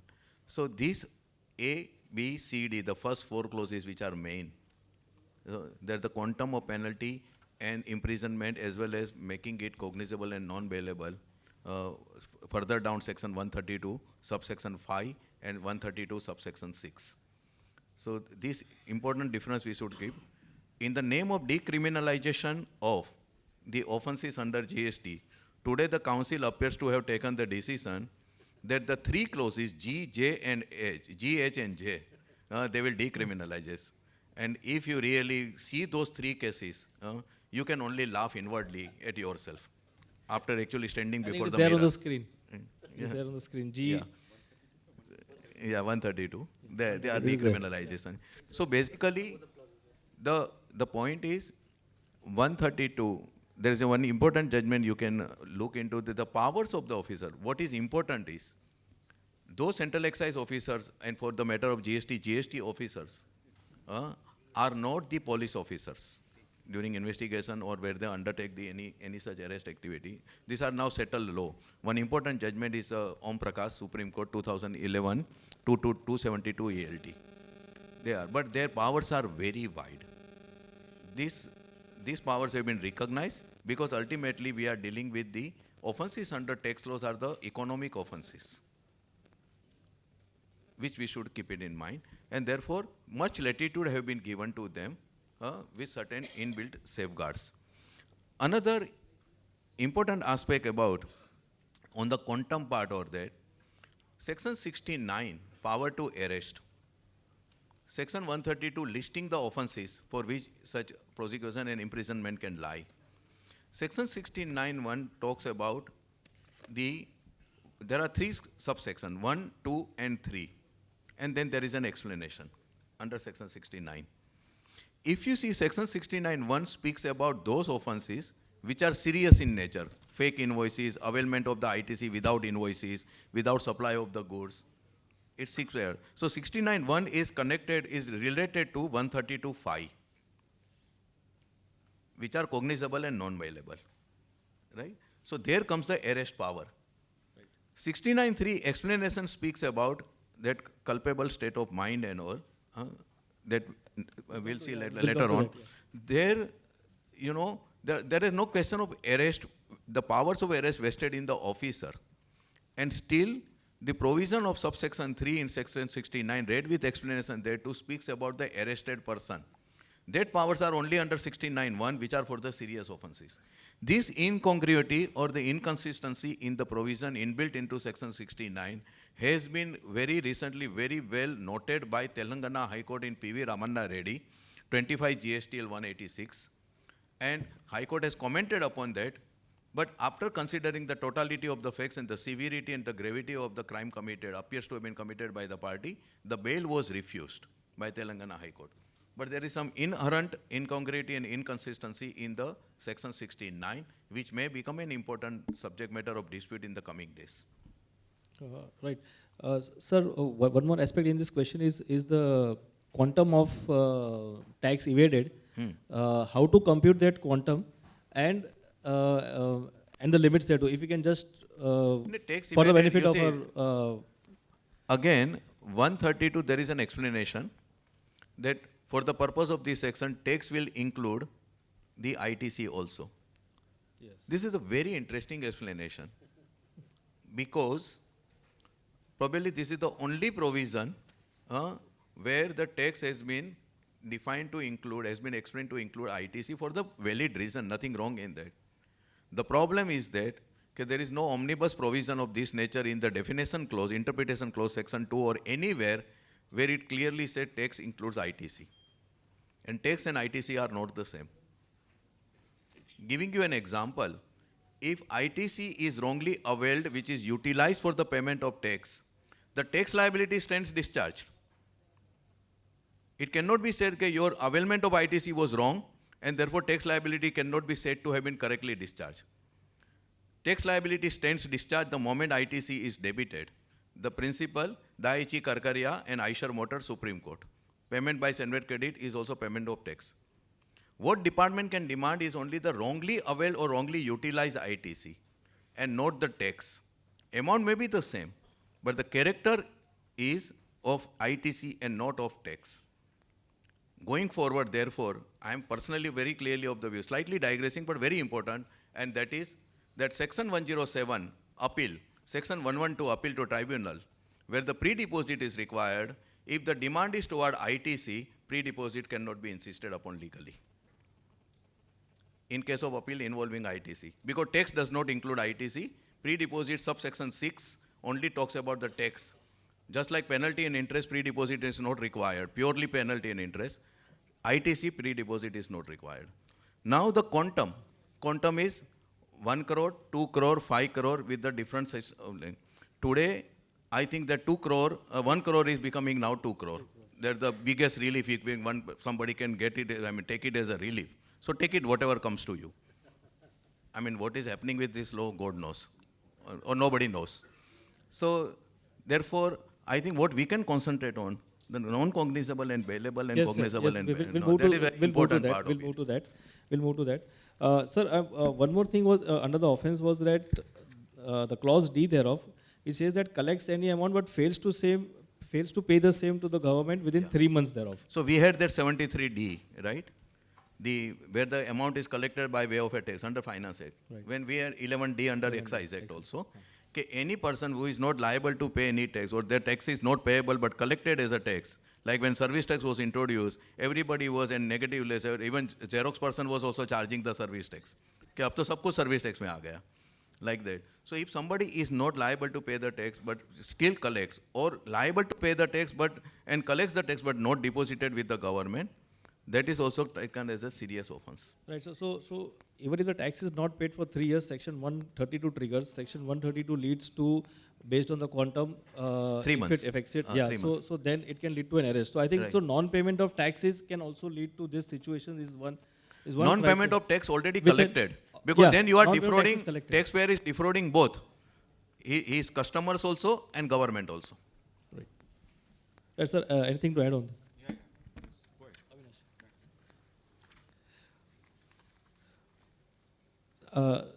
The next questions are that, can the person be arrested during the summons proceedings and who can be arrested? So I think this is, the point is that once these offenses are identified, say there's a summons, there's an investigation proceeding, the offenses are identified. As per section 132(1), there's say the offense is, say supplies goods without issue of invoice, that's the first one. Second, issues invoice but does not supply the goods, the second offense. The third offense is avails input tax credit against a bill but does not have any invoice or bill actual. So basically all these various offenses lead to an arrest. So once this summons and investigation proceedings are going on, whether this would lead to an arrest? Sir, again I would say when an arrest can happen. Right. That is something which is very important, because in service tax days, Make My Trip and all those judgments were there, wherein it was said that unless it is adjudicated, unless it is quantified, the arrest cannot happen. I have a different view, which a view already has been taken by Gujarat High Court in Bimal Jain Goswami, wherein they have very specifically classified when an arrest can happen. So there are certain parameters which they have defined. The court has defined that unless these fall into, the arrest cannot happen. But nowadays, unfortunately, what we are saying is they try to make it a cognizable and non-bailable offense by making the amount exceeding 5 crores, by hook or by crook. Right. Arrest cannot happen in that fashion. Arrest has some principles laid down in DK Basu, a lot of other judgments, wherein they have the court have been very categorically saying that if you think that the person is not going to turn back to you, the person is going to run away, he once let free or he is set free, he can tamper with the documents and the evidences, then only the arrest can happen. Otherwise, the arrest should not be. And we all are aware that arrest is an exception, it is not the law. So, therefore, right application of mind is something which is very important. Now, a person being summoned, let's say for recording of an statement or providing any evidence or something like that, he has been interrogated for 36 hours, 40 hours, 42 hours, and then we get to know that there is a press note saying that the person has been arrested, alleged to have 400 crores fraud, 500 crores fraud, or 6 crores fraud, whatsoever. Arrest is something which certainly is a preventive measure. Prosecution is the final outcome. And the right of prosecution will always be there once the amount is quantified. But unless these parameters are there, and which I think the instruction is also there, of 17th August, wherein they have categorically included 4 or 5 points, that if the evidences are going to be tampered with, he is going to run away, or he is the mastermind, which is a new thing which I have found in this instruction, he is a mastermind. Now, who can be a mastermind, when he can be considered to be a mastermind, everything is subjective. But nevertheless, my answer to this would be yes. Looking to the draconian powers which they have, and the way and the manner in which those powers are being used nowadays, certainly a person who is summoned for the purpose of providing evidence or recording of the evidence or whatsoever can certainly be arrested, because I also recollect one provision of section 67 wherein they have said that if they are issuing a summon to, let's say, a third party for recording of certain evidences or producing certain documents, or let's say accountant, and those documents were not found at the time of search, those documents can be retained as under a panchnama. Right. So similarly, you can equate this with the arrest power also. They are using these powers day in, day out, and fortunately or unfortunately, without application of mind. That is something not good on their part. But certainly it can be. It can be done. During investigation also. Yes. Same thing. Yes. Yes. Yes. And personal liberty of an individual, I think that's of paramount importance. And when it comes to an arrest, I think that's. Sir, I have already said that all depends on the prosecution part. But so far as arrest is concerned, the department as well as the courts are now considering this, that this is something which is a preventive measure for restricting the evasion to expand further. So if they have the reason to believe, so therefore the reason to believe is something which is very, very crucial, which generally we are not finding in any of the arrest memos. DK Basu has laid down a principle that the arrest memo should specify on what basis, on what reasons you are arresting and why you are considering this, that he falls into a parameter that if he is set free, he will tamper with the documents, evidences, or whatsoever. He will not be found, he will abscond. But those guidelines, unfortunately, we are not finding it. Therefore, I am of the view, and Sushil sir, now he is part of us, not with department, so he will also agree, I am sure, that most of the cases which have been framed by the department, they are going to lose in the times to come, right, because of these measures not being taken up correctly. The way the arrests are actually happening, left, right and center, probably all taxpayers will be inside and the underworld will be outside.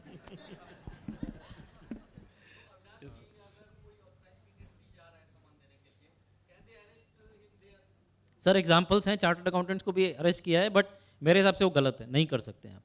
Authorise अगर वो prove कर सकते हैं authorise signatory का involvement था, see everything depends on burden of proof.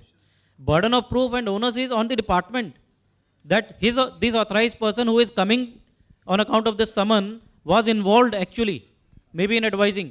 So 122 subsection 1 capital A becomes important, but that is not read with 132. 132 में 122 1A का reference नहीं है. So as per me, the authorized person cannot be arrested. See, the one, I think, what we have been discussing about the legal powers, what the Supreme Court has mentioned, DK Basu, Mahesh Kumar and others, I mean, this looks nice to listen. I'm very frank about it. Question practically what you as a community should do it now. The whole question, I think that you will be more interested to know that only. Remaining, I can give you lecture, the Supreme Court mentioned this thing, that thing, that thing. So only thing, what I can tell you with my experience working in the department is that only. Now with when the government has come out with a very detailed guideline on the arrest and summons now only. On the arrest, the same 17th August, Vijay has issued this particular guidelines now, where he has quoted nicely from the Supreme Court judgment only now. Now, question is that your client is under investigation. Okay. Let us assume he is a fake invoice case, which is the worst case happening basically. Okay. Or it will be something else also now. Now, what as a consultant or as a chartered accountant or advocate, what you should do now? After issue of this 17th August 2022 circular now, I can give you the practical way. If you think that if your client is cooperating in the investigation, how would you say it's a cooperating? Whenever the summons have come, he has attended the hearing. Okay, first point. Secondly, considering the facts of the case, if you are able to say that he is not involved, if he's involved, then I can't help it. Very frankly, I'll tell you. Okay. Even if he's involved, suppose he has cooperated, he has paid some money during the investigation there. So basically, two things you have to establish, that he is cooperating and the chances of tampering evidence is not there. These two things for the Supreme Court, right from D.K. Basu till date, has been harping upon it. So what you can do now? You know the person is under interrogation for 24 hours. It happens, I know. I might have interrogated some person for 36 hours also. That's a different question only now. What you can do now? In that situation, at least you can send a mail, because nobody is going to take a written letter. If you go to commissioner office, the fellow will not allow it, he will not give acknowledgement. Nowadays, email ID of almost everybody is available to you. At least prepare a mail on behalf of your client, or your client, somebody else can write. This interrogation is taking place of my friend or brother or my MD or my client, whatever it is. And I want to say following facts. As per my understanding, the interrogation is taking place with regard to the fake invoices, where the supply has been caused by XYZ. And perhaps the XYZ might have stated that yes, it is a fake invoice only. In case of my client, he has been cooperating. For every summon, whatever given last 2 months, 3 months, 6 months, he has attended, his statement has been recorded. If you know the dates, please write the dates also. Second question comes with tampering of evidences. Please write that in this case, the main evidence is lying somewhere else. Where is somewhere else? When my supplier is given a statement that it was a fake or L1 or L2 or L3, is chances of further tampering of evidence hardly anything there also. Third, my client is cooperating that he is willing, even though we are not accepting this particular guilt, but considering the investigation there, my client has already offered to made some payment, 5%, 10%, 20% there. In the circumstances, considering the circular in mind, where it has been highlighted that unless, because Supreme Court judgment, what they quoted is very, very nicely worded, what Supreme Court mentioned that there is no reason to arrest. It's a negative word. Just read the word. There is no reason to arrest when there is no chances of a person or no allegation of a non-cooperation or any chances of a tampering. Okay. So use that particular circular, those wording in the letter, and send a letter to the commissioner at least now. Additional commissioner, whoever it is possible there. After sending the letter, even if they arrest, they know very well, if this letter is already in the record, you are showing you are cooperating, you are showing tampering of evidences, chances are very, very bleak. He is cooperating, he's paid the money, say 10%, 20%, 30%. Thereafter, because the important thing, what is here, arrest has to be sanctioned only and only by whom? Commissioner. Deputy Commissioner, Joint Commissioner, Additional Commissioner or Assistant Commissioner, they cannot sanction the arrest. Okay. In the erstwhile law, it was by the instruction. In the GST law, the law itself says only the commissioner can cooperate. So once the mail goes to him, he or his additional commissioner also, they will be think twice. Okay, now the person is put in record. Tomorrow the matter goes to High Court. Now it is already in the record. And nowadays you know how the High Court is also dealing. Sometimes High Court become strict in favor of taxpayer, sometimes against the taxpayer also. Both things are happening there. So as a advisor to your client, this action you can take using those help of those circular. That's what a practical way I think you can do it also there. Okay. Yeah. Suggestion. Okay. Since we have lot many field to cover, right. We will not interrupt. we will And try yes, to, yes. give our answers in 2-3 sentences as far as possible. Right. Everybody. How much time do we have, Gautam, till? 20 minutes? 5-10 minutes, okay. So then selected questions, yes. So my suggestion would be, you just select from your quota, whichever question you think important. I think. I will just take only, I want to take only 2 questions which is important. I think cross-examination I am doing, no? Yeah, I will just take what is cognizable, non-cognizable, bailable, non-bailable. There's a theoretical discussion only. But the most important part, the cross-examination during the adjudication. So first I will touch upon the first issue, what is cognizable and non-cognizable. This terminology has come from CRPC, okay, CRPC Act only. Under the CRPC, the cognizable offense is the offense under which a police officer can arrest a person without any warrant. The simple definition given, first point. Second point in the same definition there, what is cognizable and what is non-cognizable has been defined in the first schedule in the CRPC Act. It's a very simple answer. Okay, I don't want to go more beyond this also. Second, what is bailable and non-bailable? Again, the bailable and non-bailable has been defined in the same schedule first to the CRPC Act. The various sections under IPC there, Indian Penal Code, under which section, which offense is cognizable, which is non-cognizable, which is bailable, non-bailable. Repeat, cognizable in the cases, serious offense, a murder case, etc., there, where the police officer can arrest a person without going to the court. Non-cognizable are little less serious, where the police officer has to go to the court to get the arrest warrant and to arrest it now. As far as the GST is concerned, except the 4 situations, your supply of goods without invoices, issue of fake invoice, taking credit on fake invoice, and collection of taxes which are not paid to the government, only the 4 situations with the monetary limit, 4 crore and 2 crore rupees, only those are bailable, those are cognizable and non-bailable. Remaining all offenses under 132 are non-bailable. It has been declared, so we will not go by anything else. Very broadly, I've covered this issue only. Importance, let us leave apart. Now the most important question comes as a consultant advisor is the issue of the cross-examination now. Now, I hope the cross-examination I'm covering, no? E1, no? Oh, retraction, sorry. Sorry, I'm covering retraction. I think you are I'm taking the retraction I'm taking. Or maybe Shailesh Sheth is covering. So I'll just briefly cover the retraction because this is a very common issue which comes in front of all of you basically now. Now, as I mentioned you, the statement recorded by the tax officer, when I say tax, GST and customs, both are coming simultaneously still now. It's an admissible evidence now. In contrast to the statement recorded by the police officer, which has to be corroborated in front of the magistrate. The basic difference in the basic law now, okay. Now, so it is a very serious implication because once a statement is given by a person, it will be directly admitted as a evidence now. So most of the cases, your client, when he come back after giving the statement, comes just called up, sir, हमारा record हो गया और हम जबरदस्ती लिखवा के ले लिया. That's the common thing only.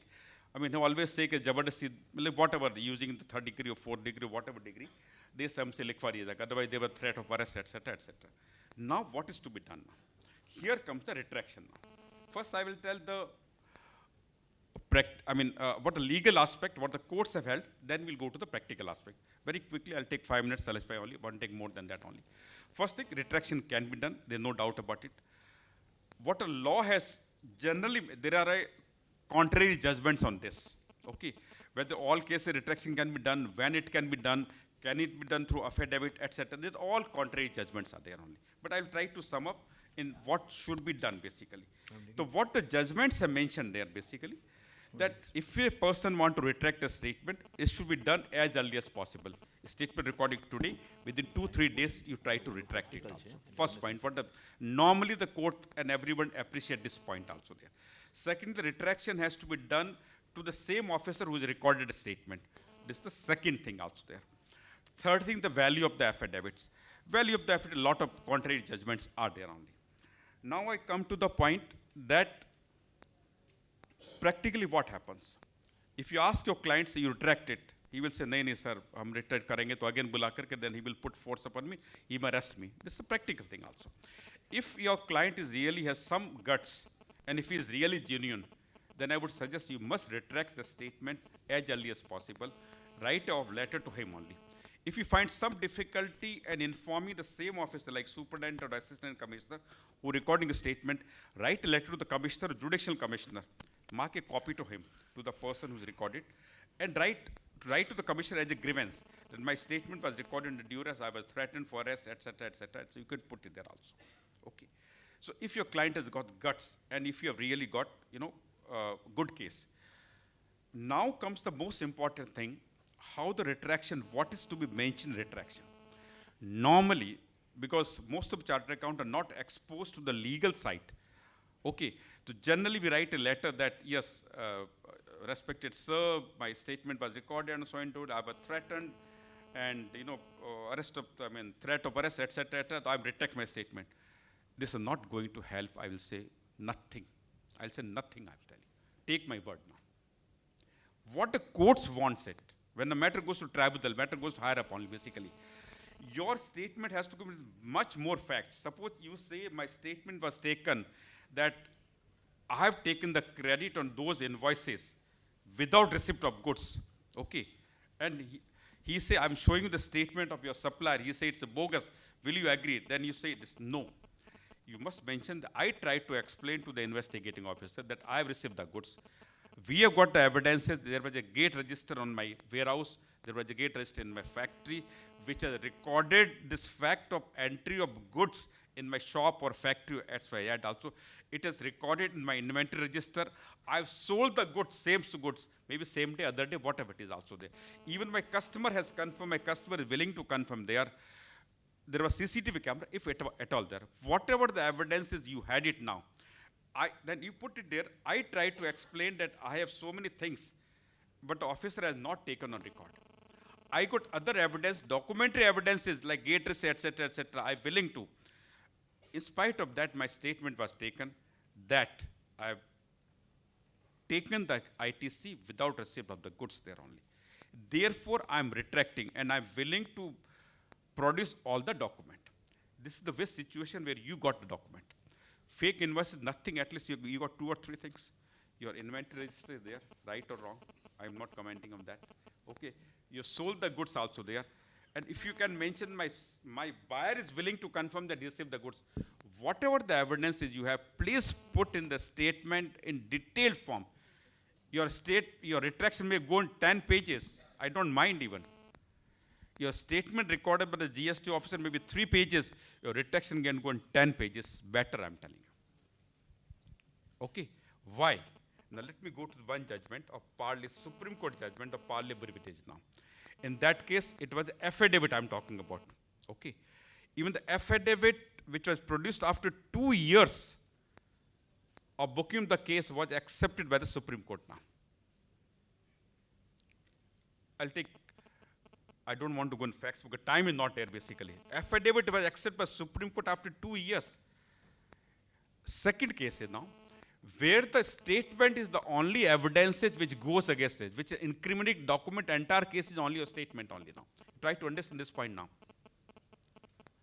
Suppose there is a case departmental officer has made, suppose there is an exemption without aid of power, there is no GST. Earlier there was so many exemptions in the central excise side also there. Statement was recorded, the manager of the company, no, so I have been using a particular motor of 5 HP, etc. That was the only evidences in the hands of tax officers to prove that you have used the power. There were no other evidences. There was no Panchanama. Search was made, they did not record, they did not photograph, there was no statement of anybody else, how that power was used, which machine was used there also. But you know you can develop the evidence or you have the evidences basically. So this only evidence is a statement of a manager, production manager. Those cases can be easily fought out. Because you must be knowing, at least you must be reading so many judgments, that based upon the statement, allegation of a clandestine removal of fake invoice cannot be proved unless it is corroborated by so much from supply side and sale side, both sides. There's so many judgments. Okay. So retraction is become very important where two situations, where statement is the only evidences and where the statement is against you, but you got other evidences which the officer has not recorded. In both the situation, please detailed writing has to be done in the retraction. Okay. Now that retraction, if you're really fearful that you have to give the threat of arrest, etc., etc., etc., put in the letter. Put in the letter in retraction letter very clearly, I was threatened, I'll be arrested. I was told very categorically, if I retract it, I'll be arrested, or my second statement will be recorded, whatever it is. Please put in the statement, retraction affidavit or letter also. I was called by 11 o'clock by someone. My statement recording started by 5 o'clock in the evening. I was in the office up to 3 o'clock in the morning or for 24 hours. Please put those things in the retraction letter or affidavit.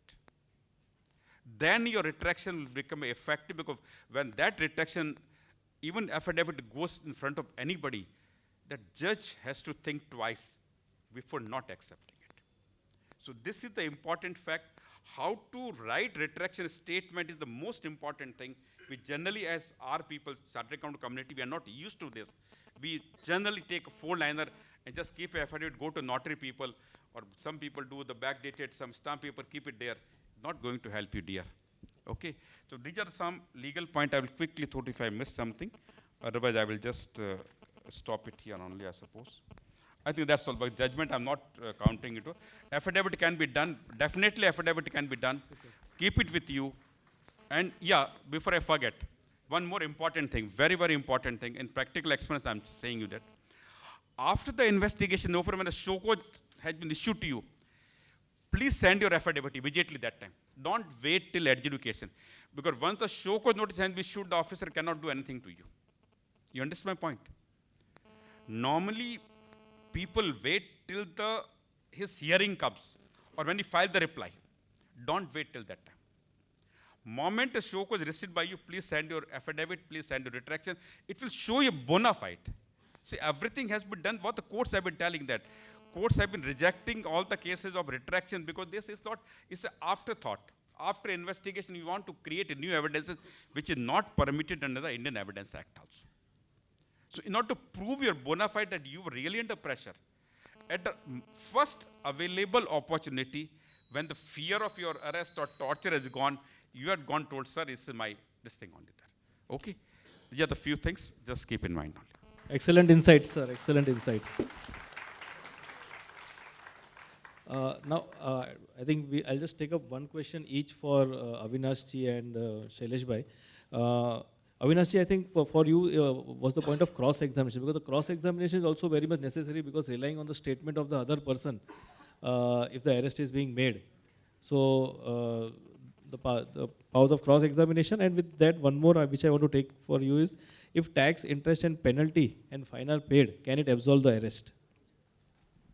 Friends, I would request you please settle down. I think last 10 minutes, let's give a very well respected vote of thanks also to the entire panel. I think they've taken a lot of time and brought in a lot of valuable insights for each one of us. So please wait. Listen, cross-examination is very, very important, because chartered accounts are not exposed to cross-examination basically.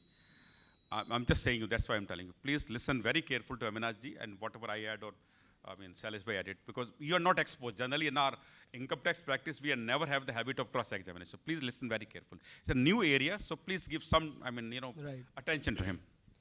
Please, let's keep that little bit, 10 more minutes. I think it won't take much time, but I'm sure this would go for a long in, trying to understand, take some good takeaways for each one of us from this wonderful panel. So please stay there for some time. To be very precise, so far as cross-examination is concerned, I think Shailesh bhai will be covering in detail, but just to give an insight, cross-examination as per me is a right which the taxpayer has as soon as he receives a show cause notice with relied upon documents, and most importantly when the authorities are relying upon the statements of third parties or maybe my suppliers or someone else. So it is not the end of the battle if we receive a show cause notice wherein the statements are recorded against me, retraction is not submitted, still we have an opportunity of cross-examining that person. I'll give just an example which generally we quote. that we need to be aware about what to say before the court and what not to say. Important is what not to say. At the same time, cross-examination is also an art. What to ask, which is not going to be answered against us, is something which is very, very important in cross-examination. For example, a transporter says that I have only issued a bilty or a invoice or whatsoever, or a delivery challan, but the goods were never, or rather I am not aware of Mr. Avinash, I don't know him. How can we cross-examine? We can ask him, how many persons, like, are you carrying only Avinash documents and goods, or there are multiple persons? Maybe he will answer multiple persons, certainly he is going to answer. On what basis, whether it is being done on a daily basis, he will be answering yes, on a daily basis. Do you know everyone? He will answer no. That comes in your favor. So cross-examination has its own importance, and rather I would say it's one of the most important facet of replying back, or rather before replying back to the show cause notices. And so far as the other question is concerned, if I pay tax, interest, penalty, everything, whether it absolves the arrest, as per me, the answer is unless I opt for the compounding, it will not absolve. The arrest, or the rather arrest may get absolved, but prosecution will be there. And certainly the government or the commissioner may initiate the proceedings of prosecution, which may fall against us after the trials are there. So compounding will become very important, and today a good news is there. From 50% to 150%, which was the compounding slab, now it has been turned down to 25 to 100% in the today's GST Council proposition. With this, I'll stop. Thank you. Thank you. Now to Shailesh bhai. I'll just quickly run through. Confessional statement and I'll quickly run through certain questions which I have earmarked. One is D13, whether FIR is condition precedent before initiating the action of arrest or not. The answer is no. FIR is not a condition precedent. The latest judgment, Bombay High Court 2020, 41 GSTL 311, FIR is not a condition precedent. The next is the absolvement of the party when he has paid the tax, interest, penalty, etc. This is very important. There is an explanation at the end of section 74. That explanation has two clauses. Explanation 1 speaks about, and that explanation starts with, for the purposes of section 73 and 74. So it covers both normal period of limitation demand and the extended period of limitation. For the purposes of section 73 and 74, the expression all the proceedings relating to the notice shall not include the proceedings under section 132. Now mark this entire expression, all the proceedings relating to the notice. This have been put under comma, and this particular expression has been used only in a specific subclauses of subsection of section 73 and 74. What does that mean? Because it excludes the 132. It means the conclusion of the entire proceeding will not happen. I mean, those proceeding under 132 will not get concluded. That we have to keep it in mind. 132 speaks about the imprisonment and all. They will not get concluded even if the amounts are paid by the taxpayer. Now, when this explanation, what is the meaning of this? Let us break it up. Section 73, subsection 5 and 6. 5 speaks about the payment of tax along with the interest prior to the issue of the notice. So there cannot be any notice at law. The moment the amount is found okay, subsection 6 prohibits the officer from issuing the notice altogether. When there is no notice, there cannot be any proceeding relating to the notice, and therefore there cannot be any action under section 132. Please understand this. Prior to notice, if it is paid, there cannot be any notice, and therefore 132 action will also not lie, whatever may be the nature of the offense, even if it is covered by A, B, C, or D. The same provision under section 74, subsection 5 and 6. Then comes section 73, subsection 9 and 10, which speaks about within 30 days of the issue of the notice, if it is paid. Then, now notice is already issued, and therefore even if the payment is made along with interest, 132, that protection from 132 action will not lie there, because now the notice has already been issued. So all the proceedings in relating to the notice will not include the 132. So one should not remain under that impression that within 30 days of the issue of the notice, if I make the payment, then also 132 action, depending upon the gravity of the offense. I'm not going into that. Identical provision under 74 also, 9 and 10. 74 has another one more provision that even after order also, if within 30 days 50% tax and all is paid, then the matter will get concluded. However, that conclusion will not get covered under, that 132 will not get covered. So the protection from 132 action will be available only in case of the payment of tax and interest paid prior to the issue of the notice and not after issue of the notice. But prior to issue of the notice, if it is done, then in my opinion, 132 action cannot lie, whatever may be the gravity of the offense. This is something we have to keep it in mind. Coming to retraction, I have only one personal, my personal view is this. Whether retraction is by letter or retraction is by affidavit, it should be at the earliest and should immediately be placed on the records of the investigating officer. One even need not wait till show cause notice. It should be at the earliest, number one. Secondly, in majority of the cases, the bridge is burnt behind one during the investigation. This is the most crucial process of the investigation, where all sorts of things happen. We'll not go into the detail of that. Statements is, there is a question also whether statement copy can be demanded. Statement copy can be demanded, should be demanded, it will never be given. Though there are no statutory provisions and there are no board instruction where says statement copy should not be given. There is a latest judgment of the, I think, Kerala High Court on this, Kerala or Telangana High Court on this, where it was in the context of VAT, where the statement copy was not given, order was passed, High Court says you have to give the copy of the statement recorded during investigation itself. So there's a very peculiar, interesting judgment. Now, so therefore, what can be done?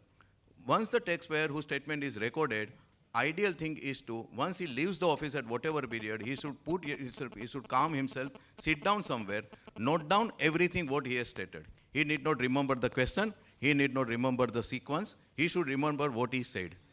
And at the earliest available opportunity, he should immediately contact his legal advisor, say, this is what I have stated, then take the call, what part of the statement has been recorded from him, he has been coerced into saying something which is not true or correct. Then only you will be able to. This recording of the whatever you have stated is the most important in the practical part, because without that you will not even know what retraction I should make. And you are only putting the factual position on record.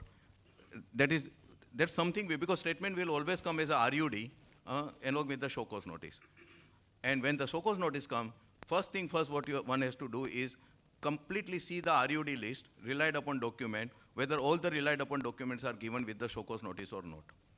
And at that stage, if they are not given, you should write immediately that these copies are not given to us. Non-relied upon document, if they have seized, that should be immediately asked for. It is your right to ask for, it is the responsibility to return the non-relied upon document within 30 days. In fact, now it is a part of the statute also. These are important because non-relied upon documents in original will be given, relied upon documents only photocopies will be given.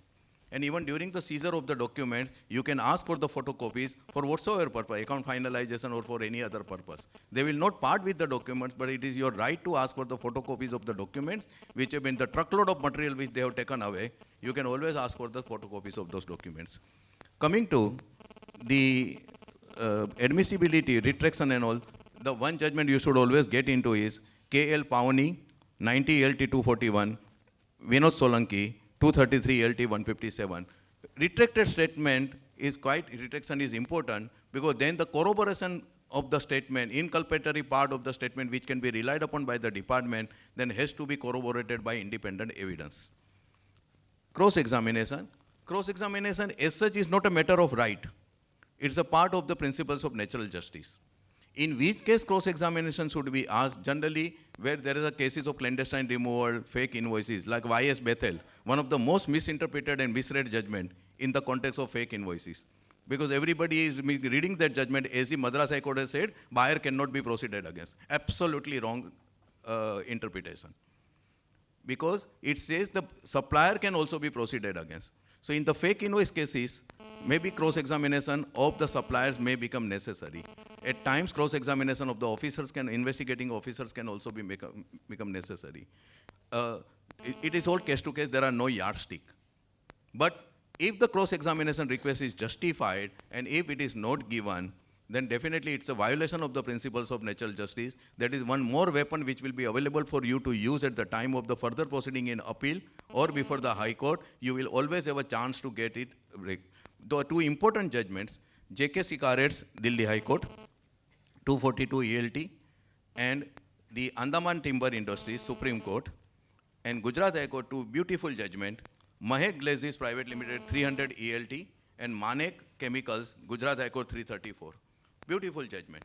And when you ask for the cross-examination, Gujarat High Court says the commissioner is, adjudicating authority is expected to respond to that cross-examination request, whether denial or acceptance, because without that, the party cannot be expected to proceed with the adjudication proceedings at all.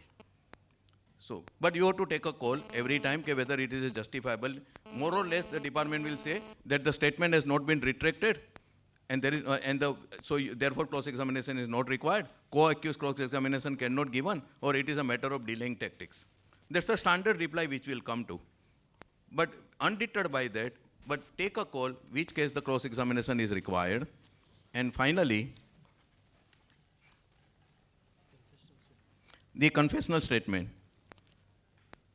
Kolkata High Court K.K. Goenka, all confessions are statements, but all statements are not confessions.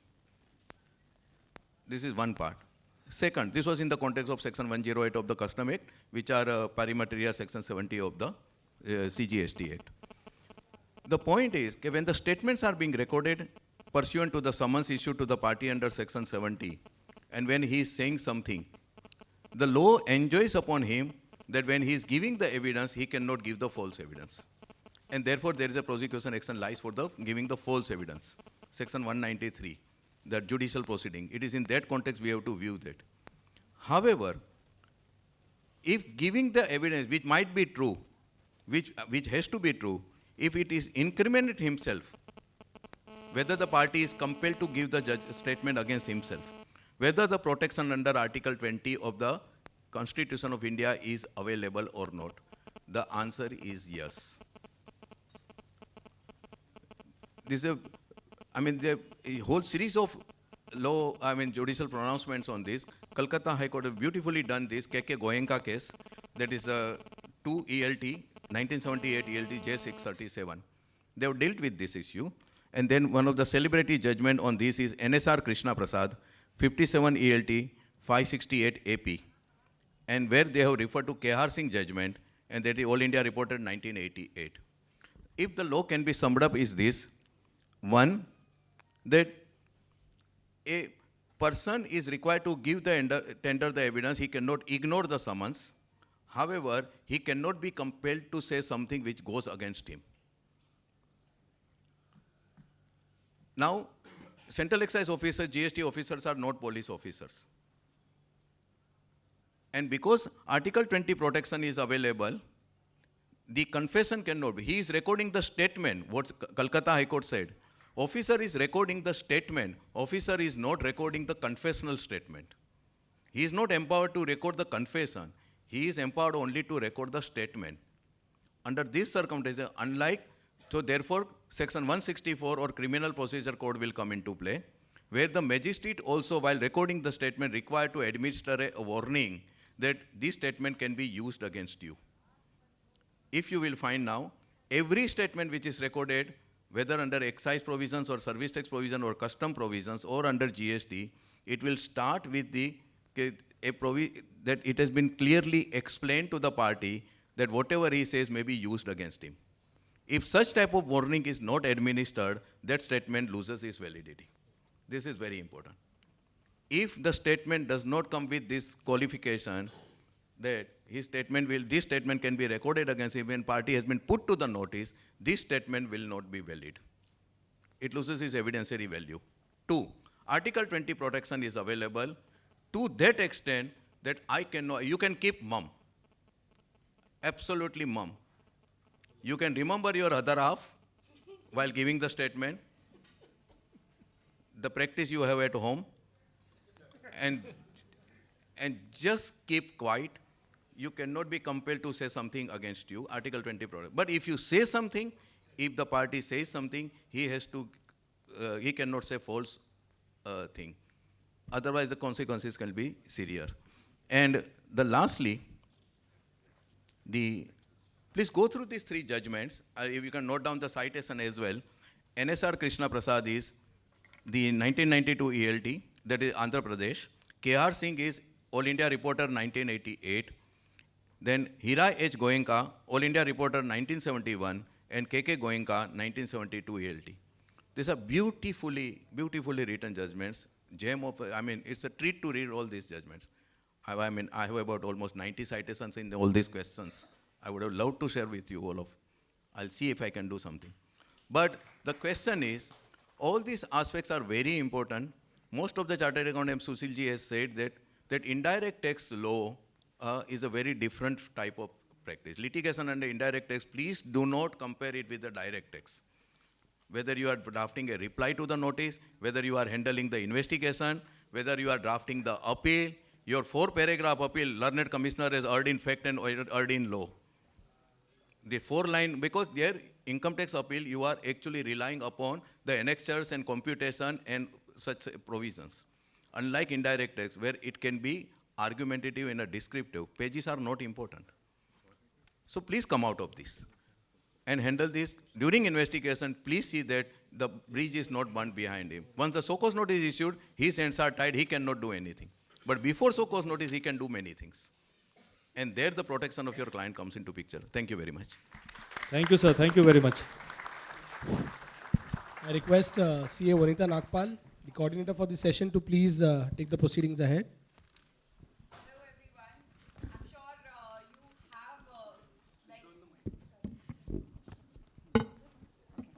Hi everyone, and I'm sure that you must have had your takeaways from the session. At least I had 3. One, all confessions are not statements. All confessions are statements, but not all statements are confessions. There is a difference between an inquiry letter and a summons. Not all notices are summons. And the third one is, there is a difference between suppression of facts and a willful suppression which could lead to fraud. So yeah, thanks to our panelists for having such an insightful session where we could understand a lot about fraud, because GST being a law which is now settled and now the litigation phase is here.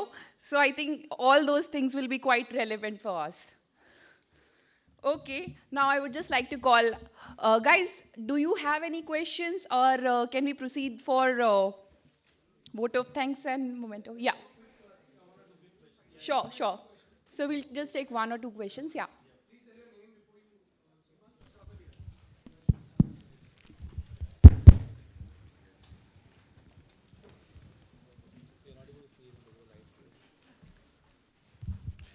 Thank you, sir, for this wonderful session. First of all, my name is Bimal Jain. Sir, one of my client in financial 2021 is not a GST registered client, and he is giving consultancy service in Maharashtra only. But what happened, while filing income tax return, 26 says report comes. So surprisingly, he shows that in another 3 states, someone has fraudulently taken the registrations and crores of transactions of GSTR1 sales was appearing. Then we, on the GST portal, we registered this as fake registrations. So is there any other recourse to be done in this case? Yusuf, first of all, I would prefer advise they file the FIR, initiate that action also, write to your department. Don't simply go on the portal, write officially write to your department, and the parties, those fraudsters, wherever they are situated, if you have a whereabouts of their geographical location, in charge of those, GST authorities in charge of those, write a letter to them and put a factual thing in on paper. That's all. Okay, thank you. And CC to income tax also. So normally the DGGI department or any officers who are raiding the premises, they are raiding till late, like 3 a.m., 2 a.m. They are sitting over there and asking questions. So what are the recourse or what are the actions we can take? Like, can we deny them that it's 9 p.m., it's our sleeping time or something like that? Beyond. Or we need to take medicines? No, it's a valid question. Legally, of course, they can continue the search in the night also. They can. But if you have certain circumstances, somebody is not well, etc., etc., you can make a request that, you can continue search even from tomorrow only. If they want to lock some room, they can lock and siege also. That can be done. But legally, you can't stop them. The search can continue for more than 24 hours also. As long as when they leave the premises, they write the right time. Because they have to make a panchanama. Okay. When they make the panchanama, they will writing that we, along with the two panchas, so-and-so entered the premises, offered ourselves for search, etc. Time will be there only. And they will say the search continued. And they will always write why the search has been continued in the late night also. They will write. Because we found certain incriminating document we were examining or something not cooperating, vagara, vagara. That's why we had to continue the search beyond the late hours. They were right there. But you have to make sure that the timing given, entry timing and exit timing are correctly given. Otherwise, don't sign on the panchanama. Practically what happens is that the statement recording starts at 10 o'clock in the night and ends at 5 o'clock in the morning. And the time written in the panchanama will be 10 o'clock in the morning and 5 o'clock in the evening. Okay? And they will make you sign this. So you have to put your foot down over there, number one. Generally, how far the tax, it is all Sam Dam Dand Ved. So how far the taxpayer will be able to withstand that pressure. But whatever may be the time given, there comes the retraction and affidavit immediately into play. Put next day into the picture, actually this is what has happened at what time. Beyond sunset, there are no as such law which says it cannot continue or it can continue. There is one very interesting judgment of Patna High Court on this. This is CC versus State of Bihar, 2012, 18taxman.com, 70, page number 70. This is a very interesting judgment where the search has continued, statement and everything continued for more than 2-3 nights. And High Court has made some very sterling observations in this case. This is an income tax case. Very interesting judgment. And recently, in case of Sanjay Patel, right? Paresh Nathalal Paresh Nathalal and Sanjay Patel, Gujarat High Court also. Telangana High Court in also Agarwal Foundries. All these statement recording had continued for more than 24 hours, 36 hours. The point is that at that point of time, you may not be intervened, but you can definitely you can do something. And that should be done immediately. And one more thing, you can also, I am not aware about the Maharashtra state officers, but in Gujarat we have some relaxation. The relaxation is that CGST continues overnight, but state officer, they will close their search at 6 p.m., 7 p.m., they will let you sleep, and then next day they will again come. I have my own doubts whether this proceeding can be said to be a search proceedings or not. Because once they leave the premise, as per me, the search concludes. Okay. So actually, what happened is state officers are still not, not in the habit of, working for 24 hours or 36 hours. They will learn this tactics when they start working with the central officer. No, I think gradually after 6 months, 1 year, they will also do the same thing. True. They are still in the mode of audit mode, very frankly, still I'll tell you. Okay, so what's your good name? Harshit Malpani. Okay. Okay, any other question or, okay. Yeah, okay, so I would just like to call Arpit to present mementos to our esteemed panelists. Yeah, Gautam and Arpit, yeah. Mr. Sushil Solanki.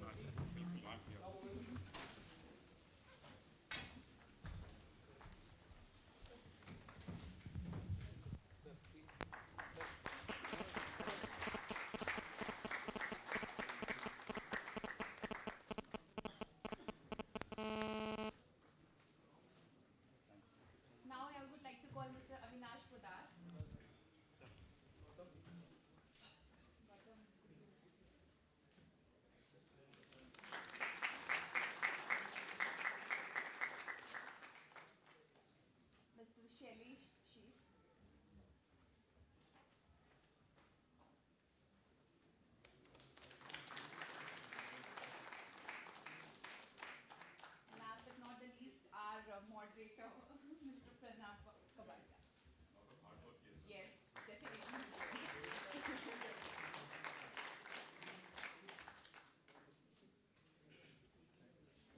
everyone. I would really like to thank all of you for listening, and I know we extended beyond time, but guys, these sessions were quite insightful, and I'm sure it is going to help. So, cheers for you guys for being a patient audience and listening everything in detail. I would like to thank Mr. Shailesh for starting the topic on fraud and misstatement and giving clarifications along with the legal nuances, how it is so relevant for us. I would also like to thank Mr. Solanki for giving his perspective and the way Avinash sir added to that, how the onus is on department to prove that, that it is a fraud, not on the SSC. Okay, and Pranav sir, you did a beautiful job by, just aligning everyone and asking beautiful questions, because I was thinking 2-3 questions in my mind before I could just ask. You could actually put it like, how it will invoke the limitation of period and all that. Absolutely.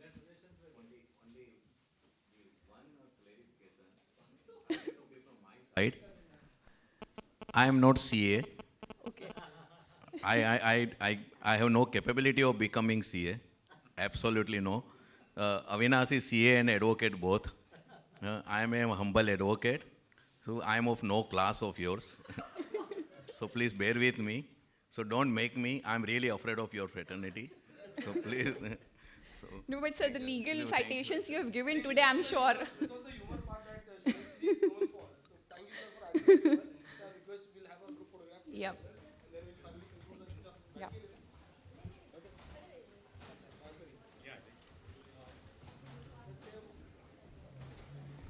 Thank you, audience. Thank you very much for being a patient audience. And have a lovely, lovely day ahead. Tomorrow's the weekend, so of course, Monday, please remember, WRC is hosting all the senior chartered accountants, people who have crossed 60 years of age. They'll be felicitated. We have a health checkup camp, also followed by good lunch. So please be there at BKC. And thank you very much for making this wonderful conference a huge success. Please put your hands together for each one of you. Thank you. Every one of you have really helped us pull this off in a wonderful style. Thank you very much. And the prize will directly come to your email. So whoever has asked questions, please keep checking your email. So it will directly reflect.